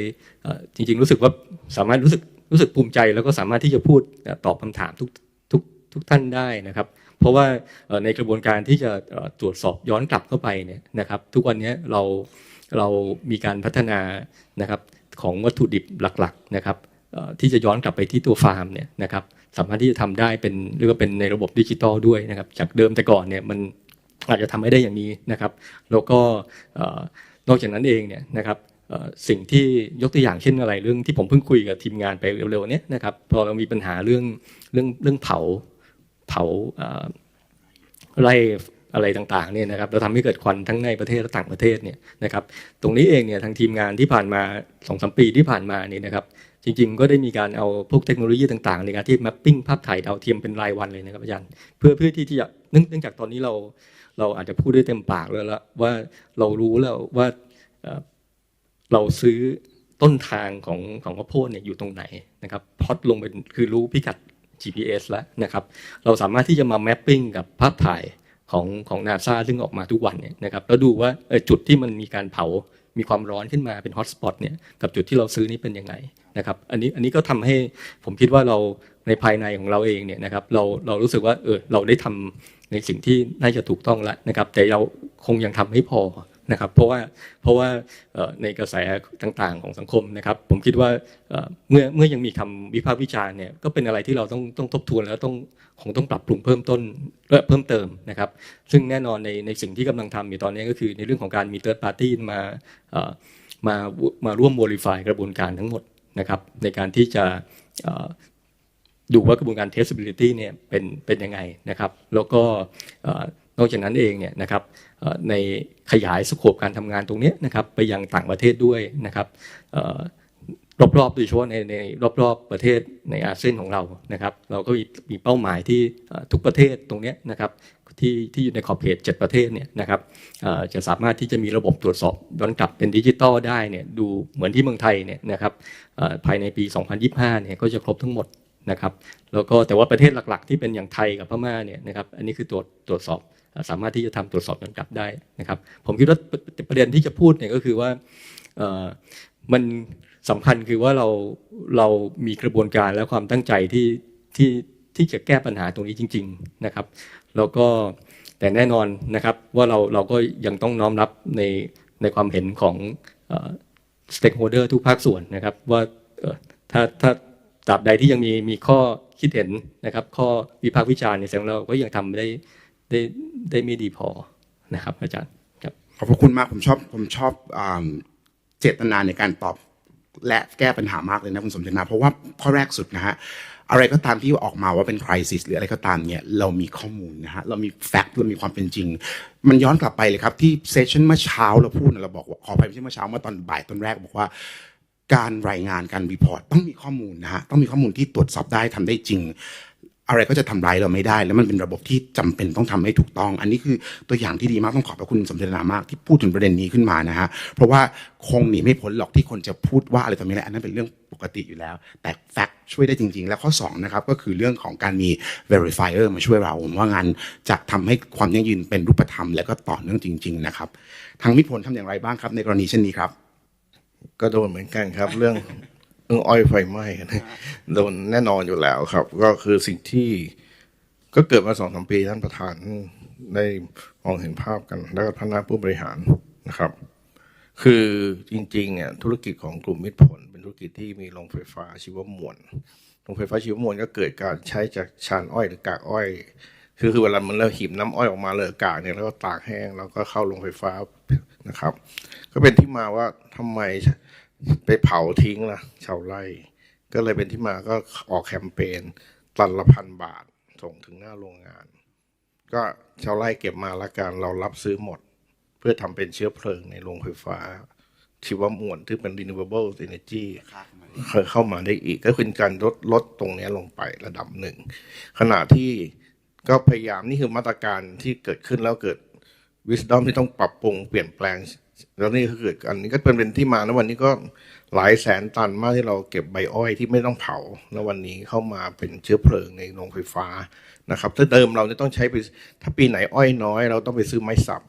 มาเผาเพื่อผลิตกระแสไฟฟ้าไม้สับที่มันเหลือจากต่างๆที่ต่างๆแต่ตอนนี้ก็ใช้ใบอ้อยเข้ามาช่วยได้มากพอควรนะครับกับอันนึงก็คือเรื่องของพยายามทำให้เกิดความที่อยู่ร่วมกันมันเป็นสิ่งที่เป็นปรัชญาแนวคิดตั้งแต่เริ่มต้นของธุรกิจตั้งแต่คำว่า grow together กับชาวไร่นะครับเพราะฉะนั้นผมจริงๆผมตอนนี้คือผมเมื่อก่อนดูการเงินก็การเงินคือ CFO ก็ตัดอาชีพไปแล้วมาดูเรื่องความยั่งยืนเนี่ยก็จะมีทีมของน้องๆที่อยู่ในเข้าไปถึงชุมชน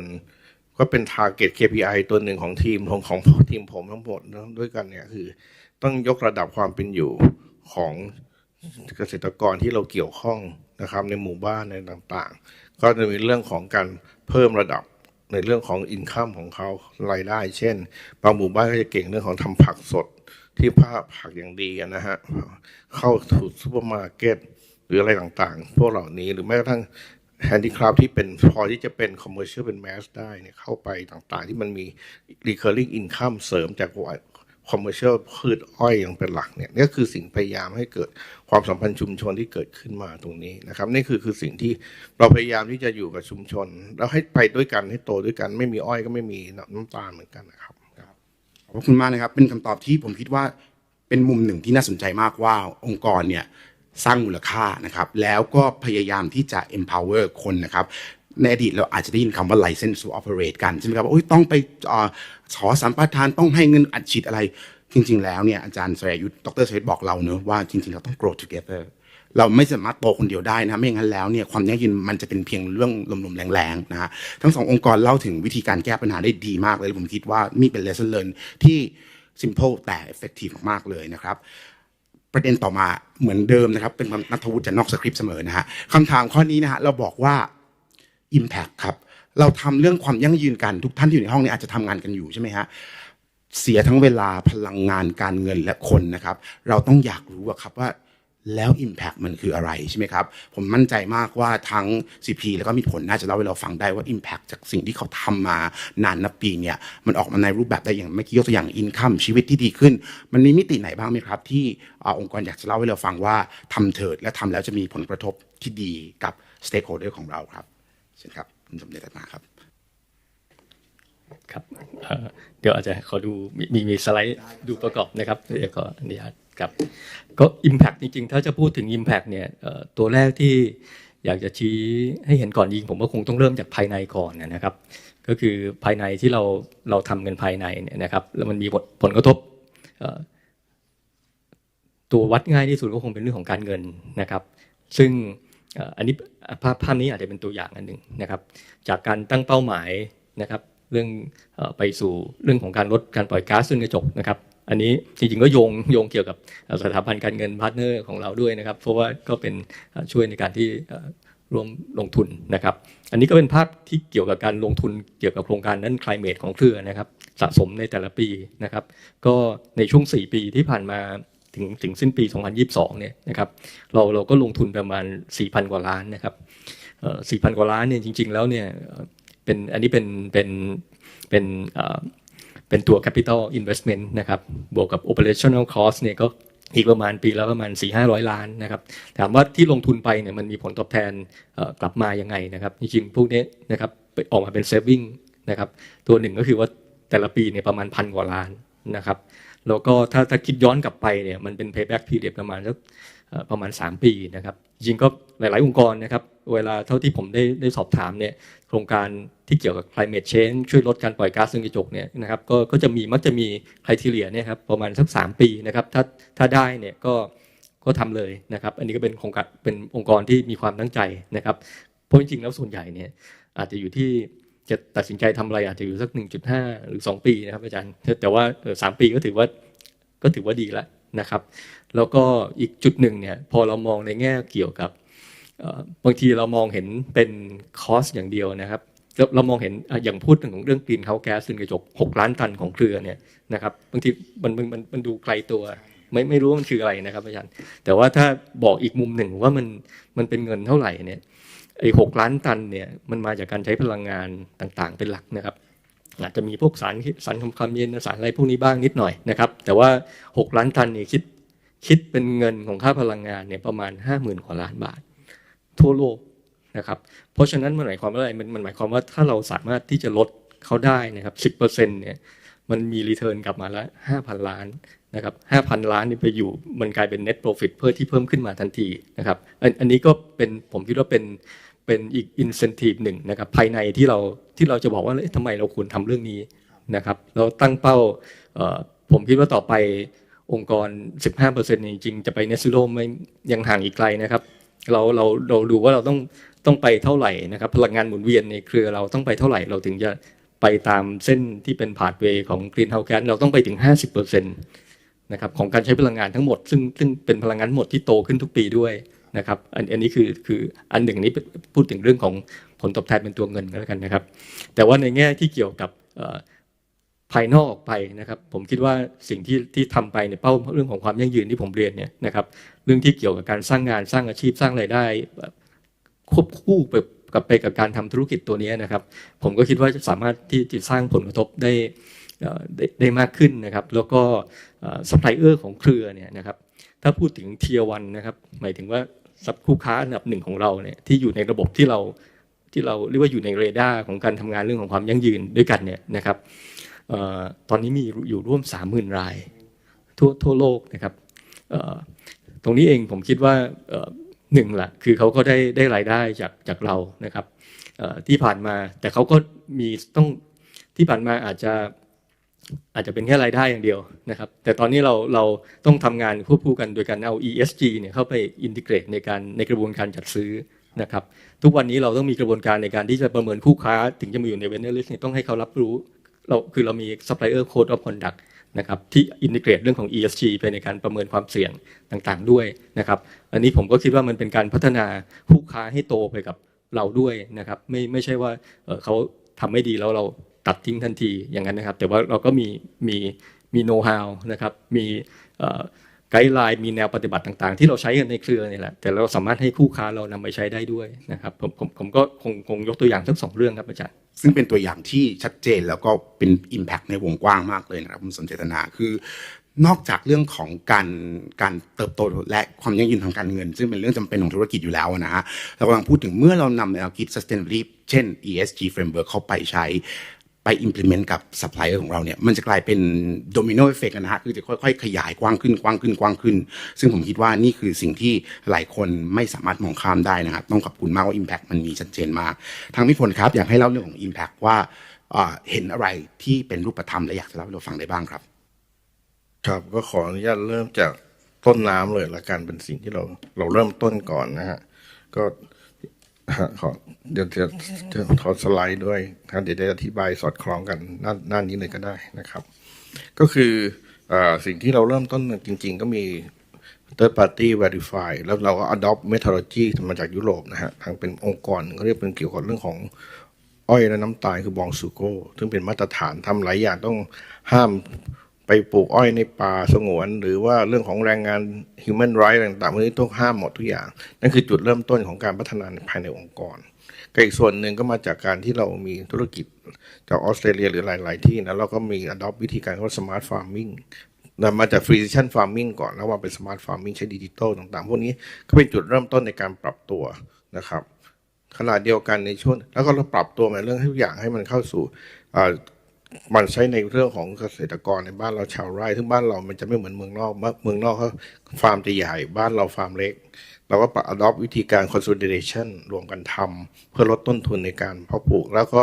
จริงๆก็มีเมื่อก่อนมีทีมบัญชีของทีมเก่าผมเนี่ยเขาไปสอนวิธีทำบัญชีครัวเรือนเพื่อให้รู้ว่าต้นทุนในการดูแลครอบครัวมีอะไรบ้างค่าใช้จ่ายเป็นอย่างไรอันนั้นก็เป็นส่วนหนึ่งที่เขาไปสัมพันธ์กับชุมชนเพราะนั้นเพราะเกษตรกรมีเป็น 40,000 ครอบครัวในประเทศไทยแต่ว่าเราสอนได้ไม่ครบทุกคนนะแต่เริ่มทยอยไปให้เขามีไอเดียเรื่องของการบริหารต้นทุนองค์กรขนาดเล็กเพราะว่า อีกสิ่งหนึ่งเราก็พยายามช่วยกันในเรื่องของ productivity ว่าหนึ่งถ้าเฉลี่ยอ้อย10 ตันต่อไร่ควรจะทำให้15 ตันต่อไร่ได้ไหมเพราะนั้นคอสที่ลดลงกับต้นทุนที่เพิ่มเพื่อเป็นเซฟวิ่งที่ในครัวเรือนที่เขาเหลืออยู่นั่นก็เป็นส่วนหนึ่งที่ทำนะครับนั่นคือเป็นมาตรการที่ทำมาเรื่องของ good practice ในเรื่องของ farming มาตลอดจนกระทั่งวันหนึ่งเนี่ยผมพอดีผมอยู่อีกฝั่งหนึ่งมาก่อนทางด้าน finance เนี่ยก่อนหน้าเนี่ยแบงก์เกอร์ทั้งหลายท่านที่นั่งเนี่ยจะถามคำถามว่า EBITDA margin ทำไมเพิ่มทำไมลดแต่ตอนหลังผมเจอทุกแบงก์ที่ยกพวก foreign bank อย่างที่นี่ด้วยมีโปรแกรม sustainability หรือเปล่าผมก็ง่ายขึ้นที่จะตอบได้เลยว่านี่คือโปรแกรมที่เราทำอยู่ขณะเดียวกันนะวันนี้อย่างที่เรียนตอนต้นว่าลูกค้าก็ request เหมือนกันเพราะนั้นสิ่งต่างๆก็ standard ที่พยายามใส่เข้าไปเป็น S ตัวอีกตัวหนึ่ง standard ตัวนี้ที่ใส่เข้าไปมันก็ pay off ออกมาแม้กระทั่งมันก็ออกมาว่ามันทำให้เราสามารถมีกระบวนการจัดการที่มันเป็นมาตรฐานมากขึ้นและสามารถยั่งยืนมากขึ้นและมันจะสามารถที่จะให้เกิดเรื่องของณวันนี้เนี่ยแล้วเราพัฒนาตามมี third party ทางด้าน sustainability มา audit รายปีแล้วก็อันดับในเรื่องของ sustainability report ก็ขยับขึ้นจากอันดับท้ายๆนะฮะก็ตอนนี้ก็เทียบเคียงบริษัทชั้นนำของประเทศไทยก็อยู่อันดับที่2ใน food category ในวันนี้นะครับก็เป็นสิ่งที่มัน pay off ออกมาว่าความพยายามในการบริหารจัดการเปลี่ยนแปลง transform องค์กรต่างๆที่มันเกิดความในเรื่อง ranking ที่ต่างๆเหล่านี้นะครับคือเรื่อง ranking เนี่ยผมเห็นด้วยเลยเพราะว่าไปดู S&P Global ใช่ไหมครับได้เป็นอันดับ2เลยซึ่งเติบโตได้รวดเร็วมากนะครับเวลาอีกแล้วครับแหมเราสามารถคุยกันได้ยันค่ำคืนดึกดื่นเลยนะฮะแต่คำถามสุดท้ายนะฮะคืออยากให้แต่ละท่านนะครับทั้งคุณสมเจตนาและก็ดร.สรายุทธนะฮะมีข้อคิดอะไรให้กับท่านผู้ฟังเราไหมครับว่าเรื่องของความยั่งยืนเนี่ยมันจำเป็นแล้วก็อยากให้ท่านให้กำลังใจคนที่ฟังรายการการดำเนินงานของเราในวันนี้นะครับว่าควรจะทำเรื่องนี้เพราะอะไรครับครับเดี๋ยวผมอยากจะให้ดูสไลด์สุดท้ายนะครับที่เตรียมไว้นะครับก็จริงๆอยากจะเรียนว่าสิ่งที่คือในเรื่องการดำเนินงานเรื่องความยั่งยืนนะครับผมก็คิดว่าเป็นสิ่งที่เราครับรูปนี้นะครับอันนี้อยากจะเป็นรายงานความยั่งยืนของเครือปีล่าสุดนะครับแล้วก็เล่มหลักคือสีเขียวนะครับแต่เล่มข้างๆเนี่ยอาจจะตกใจว่าเรามีเล่มเป็นเราเรียกเป็น topic specific อีก6 เล่มนะครับปีนี้เราถามว่าเรามีอะไรเพิ่มเติมจากปีที่แล้วนะครับเรามีการทำรายงานที่เรียกว่าเป็น biodiversity นะครับ report เพิ่มขึ้นมานะครับแล้วก็ตามแนวทางของ TNFD นะครับ Task Force on Nature Related Financial Disclosure นะครับก็ผมที่ยกมาเนี่ยเพื่อที่จะบอกว่าเรายังมีอะไรที่ต้องเรียนรู้ปรับปรุงอย่างต่อเนื่องนะครับเพราะว่าเป้าหมายความยั่งยืนเนี่ยผมคิดว่าเป็นเป้าหมายที่ไม่ได้อยู่กับที่นะครับเราต้องทำให้ดีขึ้นทุกวันทุกปีนะครับแล้วก็สิ่งที่เป็นไดรเวอร์ต่างๆนะครับทั้งจากคู่ค้าลูกค้าอย่างที่ทางท่านวิทยากรได้ทางมิตรผลได้พูดมาด้วยเช่นกันนะครับอันนี้ก็ผมคิดว่าเป็นปัจจัยเดียวกันนะครับว่าสิ่งเหล่านี้เองเนี่ยนะครับเรามีความคาดหวังนะครับยิ่งเพิ่มมากขึ้นนะครับแล้วก็โดยเฉพาะเมื่อโลกของเรานะครับมีทรัพยากรที่น้อยลงจำกัดลงนะครับในขณะที่เราต้องมีประสิทธิภาพที่สูงขึ้นนะครับเพราะฉะนั้นเราก็ต้องมีการดำเนินงานที่มีการปรับปรุงแล้วก็ผมคิดว่าตัวหลักสำคัญก็คือคงเป็นเรื่องของการเอาคงเป็นเรื่องของการเปลี่ยนแปลงนะครับคือเอานวัตกรรมนี้เข้ามาใช้นะครับเราไม่สามารถคิดแบบเดิมที่จะไปสู่เป้า net zero ได้เลยนะครับเพราะว่ามันเป็นสเกลคนละสเกลกับแต่ก่อนที่เราพูดถึง productivity improvement เราพูดถึง 5% 10% นะครับแต่ตอนนี้มันคือไป net zero ได้เนี่ยมันต่อปีเนี่ยมันต้องคือ 20-30% นะครับครับผมก็คิดว่ามันเป็นอีกคอนเท็กซ์หนึ่งที่เราต้องเปลี่ยนแปลงแล้วก็ที่สำคัญเราต้องไปด้วยกันนะครับตลอด value chain ครับผมขอบคุณครับขอเรียนเชิญดร.สรายุทธครับครับขอสั้นๆในการศูนย์แล้วนะครับก็จริงๆมันเป็นเรื่องของความต่อเนื่องที่ต้องเริ่มทำนะครับพอดีเมื่อวานก็นั่งเครื่องบินกลับจากเชียงรายมาก็นั่งคิดไปจริงๆsustainability มันไม่ใช่เรื่องที่ง่ายๆมันเป็นเรื่องที่มีองค์ประกอบมีความละเอียดมันต้องเริ่มทำทุกอนูของการทำงานใน sustainability เนี่ยมันมีความต่อเนื่องและความสืบทอดไปเรื่อยๆเป็นเรื่องๆไปนะครับอย่างที่เราตั้งเป้าตั้งแต่ปีนี้จะเริ่มมีคาร์บอนนิวทรัลแล้วไปถึงปีทั้งกลุ่มจะเป็นปี2030 แล้วจนถึงประมาณ50แล้ววันนี้เองที่สุพรรณบุรีก็ประกาศเมื่อเดือนสิงหาแล้วว่าเป็นคาร์บอนนิวทรัลแอเรียไปแล้วนั่นมันคือจากความสะสมแต้มในอดีตมานะครับเพราะนั้นมันถ้าไม่ทำวันนี้เนี่ยมันก็จะดีเลย์ไปเรื่อยๆเพราะนั้นมันมีทำไปเจอไปเนี่ยมันก็จะต่อยอดเองความเก่งหรือเข้าใจมากขึ้นโดยเฉพาะศาสตร์ทางด้านการคำนวณเนี่ยโหเดี๋ยวนี้เมื่อกี้มาถึงก็เมื่อวานผม2 วันผมโดนกันพนั่งถามผมว่ากี่กิโลจากบ้านเดี๋ยวคาร์บอนจะใช้ไปเท่าไหร่เนี่ยผมเจอมา2-3 วันเนี่ยผมอยู่แต่ตรงเนี้ยซึ่งต่อไปเนี่ยเราจะคุยกันด้วยตัวเลขคาร์บอนตามประจำตัวเราแล้วนั่นแหละก็คือการ mindset จะต้องเปลี่ยนนะครับถ้าทำแบบนี้เยอะๆคนก็ต้อง active ในเรื่องเปลี่ยน mindset นะครับเพราะฉะนั้นคนอีกหน่อยคนไม่เบื่อที่มานั่ง declare ตัวเองใช้น้ำมันเท่าไหร่ต่อวันอะไรนั้นนะครับประมาณนี้ครับมันต้องทำทุกวันแล้วต่อไปครับขอบคุณมากนะฮะผมคิดถึงอาจารย์แมนดอล mindset behavior นะมันมาจริงๆเลยนะฮะตอนนี้วันนี้จริงๆผมว่าบ่ายนี้ได้อะไรเยอะแยะมากแต่ผมต้องดับแรกต้องกราบขอบพระคุณpanelist ทั้ง2 ท่านเลยนะครับคือคุณสมเจตนาภาสการนนท์นะครับ Director Sustainability Development จาก CP Group และดร.สรายุทธแสงจันทร์นะครับ Managing Director Health Product Sustainability Group จากมิตรผลครับขอบพระคุณนะครับขอบคุณครับและเพื่อเป็นการconcludeนะครับสุดท้ายนะครับเราไม่มีทางเลือกแล้วนะครับณตอนนี้ทางเลือกของเรามีก็คือต้องทำเรื่องนี้เพราะว่าเราจะต้องอยู่ในโลกนี้ในฐานะประชากรโลกและคนไทยนะครับความร่วมมือของเรากับเพื่อนมนุษย์ในประเทศต่างๆเนี่ยเป็นหนทางสุดท้ายแล้วที่เราจะอยู่ในโลกที่ปกป้องความหลากหลายทางชีวภาพความอุดมสมบูรณ์และประชากรสามารถเข้าถึงปัจจัยเบื้องต้นในการมีชีวิตที่ดีได้วันนี้ผมกราบขอบพระคุณนะครับ CIMB นะครับที่เป็นโฮสต์ที่ดีมากในการจัดงานที่มีความสำคัญแบบนี้นะครับธนาคาร CIMB ไทยเนี่ยเนื่องจากเป็นหนึ่งในผู้ร่วมลงนามรับในหลักการธนาคารที่มีความรับผิดชอบขององค์การสหประชาชาตินะครับและก็งานนี้สอดคล้องกับเป้าหมายของ UN SDG นะครับรวมไปถึงการเปลี่ยนแปลงสภาพภูมิอากาศ climate change ดังนั้นผมคิดว่าในโอกาสต่อไปเราคงจะได้มาร่วมงานกันและพบกันใน The Cooler Earth Summit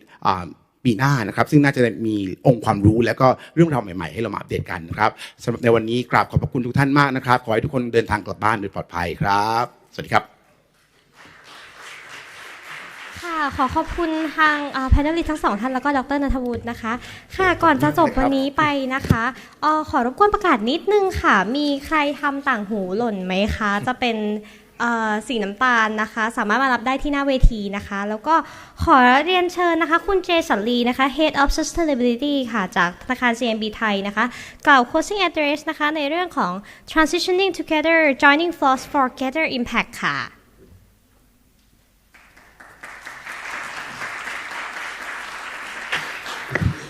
สวัสดีครับขอ10 นาทีครับผม หรือว่าทุกคนกำลังจะกังวลว่าเดี๋ยวรถติดหน้าตลาดโบเบใช่ไหมครับโอเคคือทีนี้คือสิ่งสำคัญขอปิดกล่าวงานสัมมนาวันนี้ครับงานสัมมนากับpanel วันนี้ครับคืออยากจะขอบคุณUN ILO แล้วก็ panelist ทุกท่านที่เสียสละเวลาก็รู้ว่าทุกท่านก็คือน่าจะยุ่งมากครับแต่ก็คือมาแชร์ประสบการณ์แชร์ความรู้แชร์อะไรทุกอย่างต่างๆมาให้เราจะได้เรียนรู้ว่า transitioning การเปลี่ยนผ่านหมายถึงว่าอะไรจริงๆแล้วการเปลี่ยนผ่านมันคือยากเหมือนที่ดร.พูดถึงมันไม่ใช่ง่ายๆครับมันไม่ใช่ที่องค์กรเราเก็บขยะแล้วก็ว่างๆก็ปลูกต้นไม้ที่ไปกินกาแฟเสร็จก็เก็บเศษกาแฟแบบนี้ครับแต่จริงๆมันก็คือเป็นสิ่งที่มากกว่านั้นครับตามที่อาจารย์อาร์ตถามว่าแล้ว impact อยู่ตรงไหนอันนี้เป็นสิ่งสำคัญครับถ้าเราพูดถึงเราอยากจะ transition เราจะเห็นว่ามีการเปลี่ยนผ่านเราก็ต้องรู้ว่าจุดเริ่มต้นเราอยู่ที่ไหนแล้วก็ปลายทางของเราคือที่ไหนมันสำคัญมากๆครับคือทีนี้ขอใช้โค้ดของคอฟฟี่อันนันครับคือเลขาธิการของ UN ใช่ไหมครับอดีตเขาบอกว่าเราเป็นผู้พิทักษ์ของโลกใบนี้เพราะฉะนั้นเรามีแค่โลกใบหนึ่งนะคุณทั่วไปเนาะเราไม่มีตังบินกับอีลอนมัสไปดาวอังคารใช่ไหมครับเราก็เลยต้องอยู่รอดในโลกใบนี้ครับผมเพราะฉะนั้นคือขออนุญาตนะผมสรุปสั้นๆก็คือ SOS SOS คืออะไรครับคือสิ่งแรกคือ SOS S แรกคือกลยุทธ์ strategy ของเราอยู่ตรงไหนคืออันที่สองข้อที่สองคือ operationalization การปฏิบัติการของเราเราเริ่มจากไหนเราทำ process กระบวนการของธุรกิจของเราเป็นยังไงแบบนี้ครับอันสุดท้ายคือ shared vision ที่เราต้องมีส่วนร่วมกับผู้มีส่วนได้ส่วนเสียทุกคนในjourney ของเราครับทีนี้ขอใช้กลยุทธ์เนาะdefinition กลยุทธ์ของโรเจอร์มาร์ตินจะเป็นอาจารย์ของมหาวิทยาลัยมหาลัยโทรอนโตครับคือเขาจะออกหนังสือชื่อว่า playing to win โอเคทีนี้กลยุทธ์ก็คือกลยุทธ์คือการตัดสินใจคำพิจารณาคือไม่ใช่แค่เอกสารเฉยๆเนาะไม่ใช่บอกว่าโอ้ยกลยุทธ์โอ้มีสไลด์50สไลด์ประชุม50ชั่วโมงแล้วก็ออกมาทุกคนยังงงอยู่ครับแต่ทีนี้คือมันก็คืออยู่ในการตัดสินใจการพิจารณากันในกระบวนการขององค์กรของเราสำหรับ to win ครับเดี๋ยวเราก็จะเห็นว่า to win เรื่องอะไรเนาะทีนี้ถ้าเราพูดถึงกลยุทธ์ทางความยั่งยืนหรือว่ากลยุทธ์ทั่วไปก็ตามใช่ไหมครับก็คือเราจะมีประชุมตลอดเรามีข้อมูลเรามีอะไรต่างๆออกมาแต่สุดท้ายเราไม่เห็นทางที่ชัดเจนทีนี้ถ้าเราพูดถึงเราอยากจะปีนภูเขาเนาะที่เราเรียกว่าclimate crisis หรือว่าเราอยากจะเห็นการเท่าเทียมกันเราอยากจะเห็นว่าเรามีสิทธิมนุษยชนที่แบบดีขึ้นอะไรต่างๆใช่ไหมครับเราก็ต้องมีแนวคิดที่บอกว่าเราจะวินยังไงครับกลยุทธ์ของเราคือเราต้องวินยังไงเพราะฉะนั้นมันไม่ใช่แค่ตั้งขึ้นมาว่าเรามีรณรงค์ต่างๆเรามีโปรเจกต์ปีต่อปีเราก็จะมีโปรเจกต์ที่เปลี่ยนทีมเนาะเหมือนเปลี่ยนเสื้อผ้าครับคือทำโปรเจกต์เหมือนเปลี่ยนเสื้อผ้าก็ไม่ยั่งยืนครับทีนี้อย่าลืมครับโปรเจกต์ก็ต้องใช้ทรัพยากรเหมือนกันครับใช่ถ้าเรายิ่งทำแต่เราไม่มีกลยุทธ์ที่ชัดเจนเราไม่ใช่ playing to win ครับทีนี้ขออนุญาตใช้แนวคิดของอาจารย์โรเจอร์ใช่ไหมฮะโรเจอร์มาร์ตินเนาะที่เขาบอกว่ากลยุทธ์ของทางความยั่งยืนคืออะไรมันคือการตัดสินใจการพิจารณามันก็คือ cascade of choices คือเราเห็นว่าเราจะอยากจะวินตรงไหนองค์กรของเราต้องตั้งขึ้นมาสมมุติว่าเราบอกว่าเราเป็นธนาคารที่ยั่งยืนเราเป็นธนาคารที่มีความรับผิดชอบเราอยากจะแข่งขันในทางนี้เราก็ต้องรู้ว่าความยั่งยืนคืออะไรก่อนที่จะบอกว่า sustainable banking ใช่ไหมครับไม่งั้นก็คือ sustainable กับ banking มันไม่เชื่อมโยงกันครับแต่ทีนี้เราต้องเห็นว่า where we play ด้วยครับเหมือนเมื่อกี้สองท่านดร.สรายุทธกับคุณสมเจตนามันไม่ชัดเจนมากๆครับที่เขา play ที่ไหนเขาองค์กรธุรกิจจะ play ที่ไหนครับแล้วก็ไปวินที่ไหนคือที่นี้เราต้องรู้ว่าองค์กรต่างๆเนาะไม่ใช่แค่ธุรกิจเนาะคือ NGO ก็ตามมหาลัยก็เหมือนกันคือเราจะเพลย์ที่ไหนครับแล้วก็เราวินยังไง capability เราต้องพัฒนาทักษะพัฒนาสมรรถนะยังไงประมาณนี้ครับแต่ทีนี้ขอดูฝั่งขวาเนาะเราก็จะเห็นว่าคาสเกตนี้เราต้องดูว่ามีหลายpossibility คือก็จะเข้ามาเหมือน climate scenario analysis ของเราแล้วครับแล้วบอกว่าสมมุติว่าเราจะเจอphysical risk 1.5 องศา 2.5 องศา 3 องศา 4 องศา 5 องศาเราก็ต้องรู้ชัดเจนว่าเรายังชนะได้อยู่หรือเปล่าแบบนี้ครับทีนี้ถ้าเราพูดถึงเรามีกลยุทธ์ทางการเปลี่ยนผ่านเนาะเราจะต้องรู้ว่าเห็นชัดเจนว่าเราจะชนะกับอะไรสมมุติว่าเราจะลดการปล่อยก๊าซเรือนกระจกเราก็ต้องทำบัญชีของการปล่อยก๊าซเรือนกระจกเราต้องรู้ชัดเจนว่าสิ่งที่เราทำเหมือนที่ดร.พูดถึงเมื่อกี้คาร์บอนเป็นสิ่งที่กำลังจะติดตัวแล้ว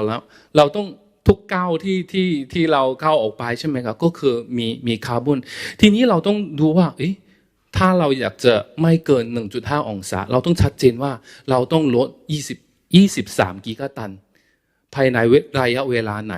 ไม่งั้นก็คือถ้าเราปีนภูเขาใช่ไหมครับเราหลงทางในป่าอีก5 ปี 10 ปีมันก็คือยังไม่ออกมาครับเพราะว่าสิ่งที่เราทำตอนนี้คือโปรเจกต์แค่รณรงค์ทำอะไรต่างๆแต่เราไม่มีกลยุทธ์ชัดเจนที่เราบอกว่าเราจะวินยังไงครับเพราะฉะนั้นถ้าเราพูดถึงตั้งแต่เช้าเนาะเราเห็นว่าองค์กรระหว่างประเทศใช่ไหมครับพูดถึงUN Escape ILO เราก็ต้องมันคือช่วยเหลือภาคธุรกิจภาคสังคมภาครัฐเราจะต้องตั้งกลยุทธ์ของเรายังไงโอเคอันที่สองคือเราพูดถึง operationalization เนาะอันนี้คือตัวการ์ตูนที่ตลกนิดหน่อยเนาะpardon monsieur what is the time please แล้วก็คนนี้ก็ตอบว่า time is the non-spatial continuum อะไรนู่นนี่นั่นยาวมากบางครั้งอะ sustainability ตอนที่เราคุยกับพี่ๆใช่ไหมครับอันนี้ก็คือ response ที่มาฮะอยู่พูดอะไรอยู่วะไม่เข้าใจแต่ทีนี้ถ้าเราอยากจะให้องค์กรของเรา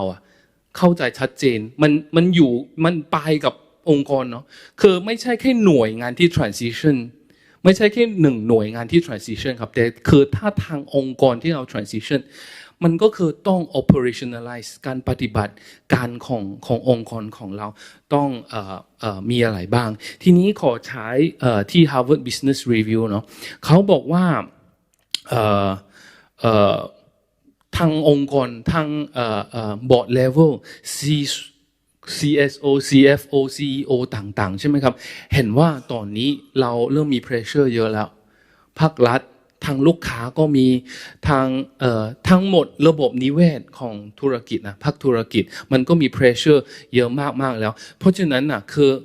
จะทำ BAU ไม่ได้แล้วตอนเช้าจำได้ไหมครับมีคนบอกว่า business as usual ไม่ได้แล้วครับคือทีนี้เราจะมีsurvey ออกมาเนาะคือ 63% ของคนที่อยู่ใน survey เขาคิดว่าสิ่งที่เราคิดเนาะวิธีคิดกลยุทธ์มันต้องต่างกับสิ่งที่เราคิดเหมือนเดิมที่เราการตั้งธุรกิจมันไม่ใช่ traditional business แล้วเราเข้าสู่ net zero เพราะฉะนั้นถ้าแบบเห็นตัวอย่างของ CP กับปิดผลก็เป็นตัวอย่างที่ดีมากๆก็คือชีวมวลเราต้องทำยังไงใช่ไหมครับเราต้อง operationalize net zero คือยังไงแบบนี้ครับแต่ที่นี้ 38% ของคนเขาบอกว่ามันก็เกี่ยวกับ change management ครับมันยากคือเมื่อกี้พูดถึง mindset ถูกไหมครับมีหลายๆองค์กรมีสมมุติว่าCIMB ไทยเรามี 3,000 คนพนักงานมี 3,000 คนถ้าอยากจะเปลี่ยน mindset ทีเดียวมันก็ค่อนข้างยากเนาะถ้า change management เราก็ต้องทำที่เป็นระบบทำที่เป็นเรามีแผนออกมาที่ทำ change management แต่ที่สุดท้าย26แค่ 26% ของคุณบอกว่าจริงๆเขามี operationalize กลยุทธ์คือมีหลายบริษัทก็ยังแค่พูดคุยอยู่ลอยอยู่ในอากาศเราจะทำนี่เราจะทำนั้นอะไรแบบนี้ครับแต่จริงๆมัน operationalize คือมันเป็นปอดขององค์กรเป็นหัวใจเป็นลำไส้ทุกอย่างอยู่ในองค์กรอยู่แล้วครับคือจริงๆไม่ต้องพูดเขาก็ทำอยู่แล้วมันก็คือมันจริงๆเป็นoperationalize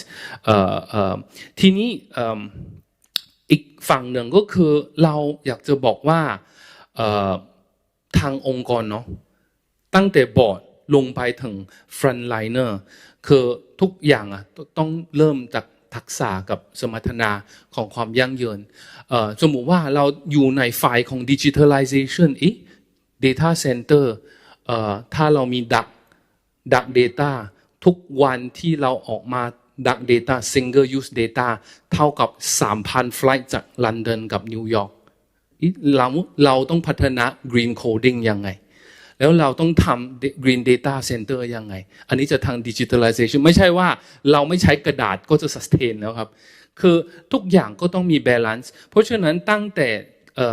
ชั้นบนถึง อยู่คุณที่อยู่ใน front liner ไปถึงสาขาไปถึงคนที่มันเมื่อกี้มี growing with ชาวไร่ใช่ไหมครับอันนี้ไปถึงนู่นเลยครับสุดท้ายก็คือถ้าเรา operationalize เราต้องเข้ามาใน business model ของเราครับ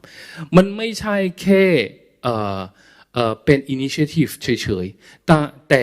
sustainability เหมือนที่บอกเมื่อกี้ใช่ไหมครับสถาบันการเงินเขาจะชอบถามว่า EBITDA อยู่ที่ไหน profit อะไรยังไงแบบนี้ใช่ไหมตอนนี้ไม่ใช่แล้วมี policy หรือเปล่ามีตัวmetric หรือเปล่ามี target หรือเปล่าอันนั้นทุกอย่างต้องเข้ามาถึงbusiness model ของเราทีนี้ก็ขอใช้ business model canvas อันนี้ก็คือง่ายๆเนาะคือมีหลายองค์กรใช้ตั้งแต่แบบมี10 ปีที่แล้วคือ business model canvas ของเราถ้าเราไปดูจุดเริ่มต้นของเรา customer segment ของเรามีที่ไหนfashion สมมุติว่าตอนเช้าเราบอกว่าแฟชั่นของเราแต่ทีนี้ถ้าเราพูดถึง sustainable fashion ที่ประเทศไทยเรามีตลาด 1,300 ล้านบาท the market size of sustainable fashion in Thailand มันก็คือใหญ่อยู่ครับเพราะว่าผู้บริโภคเขาเริ่มขอสินค้าผลิตภัณฑ์แบบนี้แล้วครับที่นี่เราต้องเดินกับตลาดของเราแล้วก็สร้าง value proposition อยู่ในนั้นเราต้องดูว่า key activity ของเรามียังไงมีที่ไหน key resources ตั้งแต่ต้นน้ำก็คือจัดซื้อจัดจ้างก็ต้องจัดการยังไงครับทีนี้เราจะเข้าไปS สุดท้าย share vision เราต้องมีการส่วนร่วมกับผู้มีส่วนได้ส่วนเสียเพราะว่าเรากำลังเข้าสู่โลกที่มีวิกฤตหลากหลายครับเขาเรียกว่า poly crisis เมื่อก่อนเนาะเรามีวิกฤตต่อวิกฤตแบบนี้ใช่ไหมครับทีนี้เขาจะมาทีเดียวเลยเขาจะเป็น wildfire อยู่ดีๆก็มี wildfire กับ flooding มาพร้อมกันแบบนี้ครับทีนี้เราต้องรู้ว่าเราต้องจัดการยังไงถ้าเราไม่มี shared vision shared goals shared กลยุทธ์เนาะเราก็จะกำลังจะผ่านทีนี้เราบอกว่าอันนี้คือขีดจำกัดของความปลอดภัยของโลกใบนี้ถ้าเราดูว่าอันนี้คือเอาง่ายๆเนาะเขาเรียกว่า planetary boundary ตั้งแต่ปี 2019 กับปี 2023 ความปลอดภัยของโลกของเรากำลังจะเกินเส้นเยอะมากเราเข้าสู่โลกที่มีวิกฤตเราเรียกว่าเราจะมี critical crisis กำลังจะมา tipping point เราเรียกว่า tipping point โอเคทีนี้โอเคขอสั้นๆก็คือสุดท้ายพูดถึงเราตั้งกลยุทธ์แล้วเราจะทำ operationalization แต่ทุกอย่างตอนที่เราต้องมี share value ใช่ไหมครับเพราะฉะนั้นเราต้องมีกลยุทธ์เราต้องมีการลงทุนไปทางนี้เหมือนกันการลงทุน sustainable finance sustainable bond สำหรับสถาบันการเงินของเราตอนนี้คือเราเห็นว่าอันนี้จะเป็นโอกาสที่ดีที่สุดไม่ใช่แค่กดดันลูกค้าของเราให้ลดแต่จริงๆเราก็อยากจะผลักดันตลาดให้ทำอะไรที่ดีขึ้นแล้วก็เราจะสนับสนุนทางการเงินแบบนี้ครับทีนี้เราเห็นว่าตั้งแต่ปีนี้เนาะ$850 billionกำลังเข้าสู่sustainable finance แต่ถ้าเราอยากจะทำตามnet zero Paris climate agreement ของเราใช่ไหมครับมีอีก 6,000 billion ที่เราต้องลงทุนใน space นี้ครับเพราะฉะนั้นคือเงินของเราอยู่ที่ไหนเราก็ต้องคิดมีวิธีการใหม่ไปจัดการjourney ของเราครับทีนี้อยากจะขอบคุณทุกท่านอีกรอบหนึ่งครับขอให้เราจะได้เจอกันอีกรอบหนึ่งปีหน้าเราจะได้ดูว่า action ของเราไปถึงไหนแล้วเรามี action จริงๆแล้วเปล่าจุด A ถึงจุด B ของเราทำอะไรมาปีหน้าเราเจอกันไหมครับขอบคุณครับค่ะขอบคุณคุณเจสันลีมากๆนะคะก็ลำดับต่อไปนะคะขอเชิญผู้บรรยายทุกท่านนะคะในช่วงบ่ายนะคะถ่ายรูปร่วมกันหน้าเวทีสักนิดหนึ่งค่ะแล้วก็ขอเชิญMay I invite Dr. Robert and Kun Por for taking a photo together in front of their stage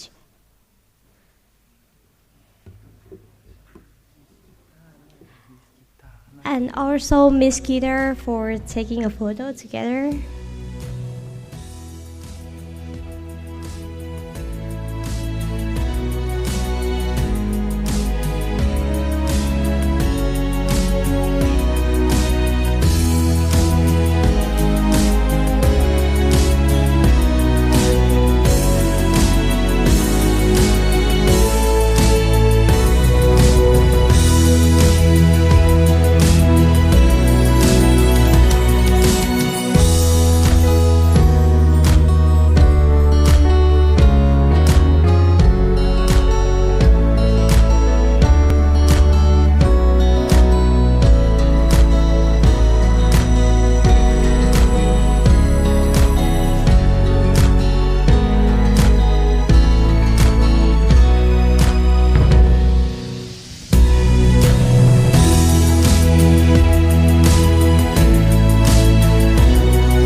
ขอขอบคุณทุกท่านที่มาร่วมงาน The Cooler Earth 2023 ในเซสชั่นที่จัดขึ้นในกรุงเทพปีนี้นะคะและพบกันใหม่ปีหน้าร่วมสร้างความยั่งยืนไปด้วยกันทาง CIMB ไทยขอขอบคุณค่ะ Thank you everyone for joining The Cooler Earth 2023 at Bangkok this year and see you next year with sustainability. Thank you from CIMB Thai Bank.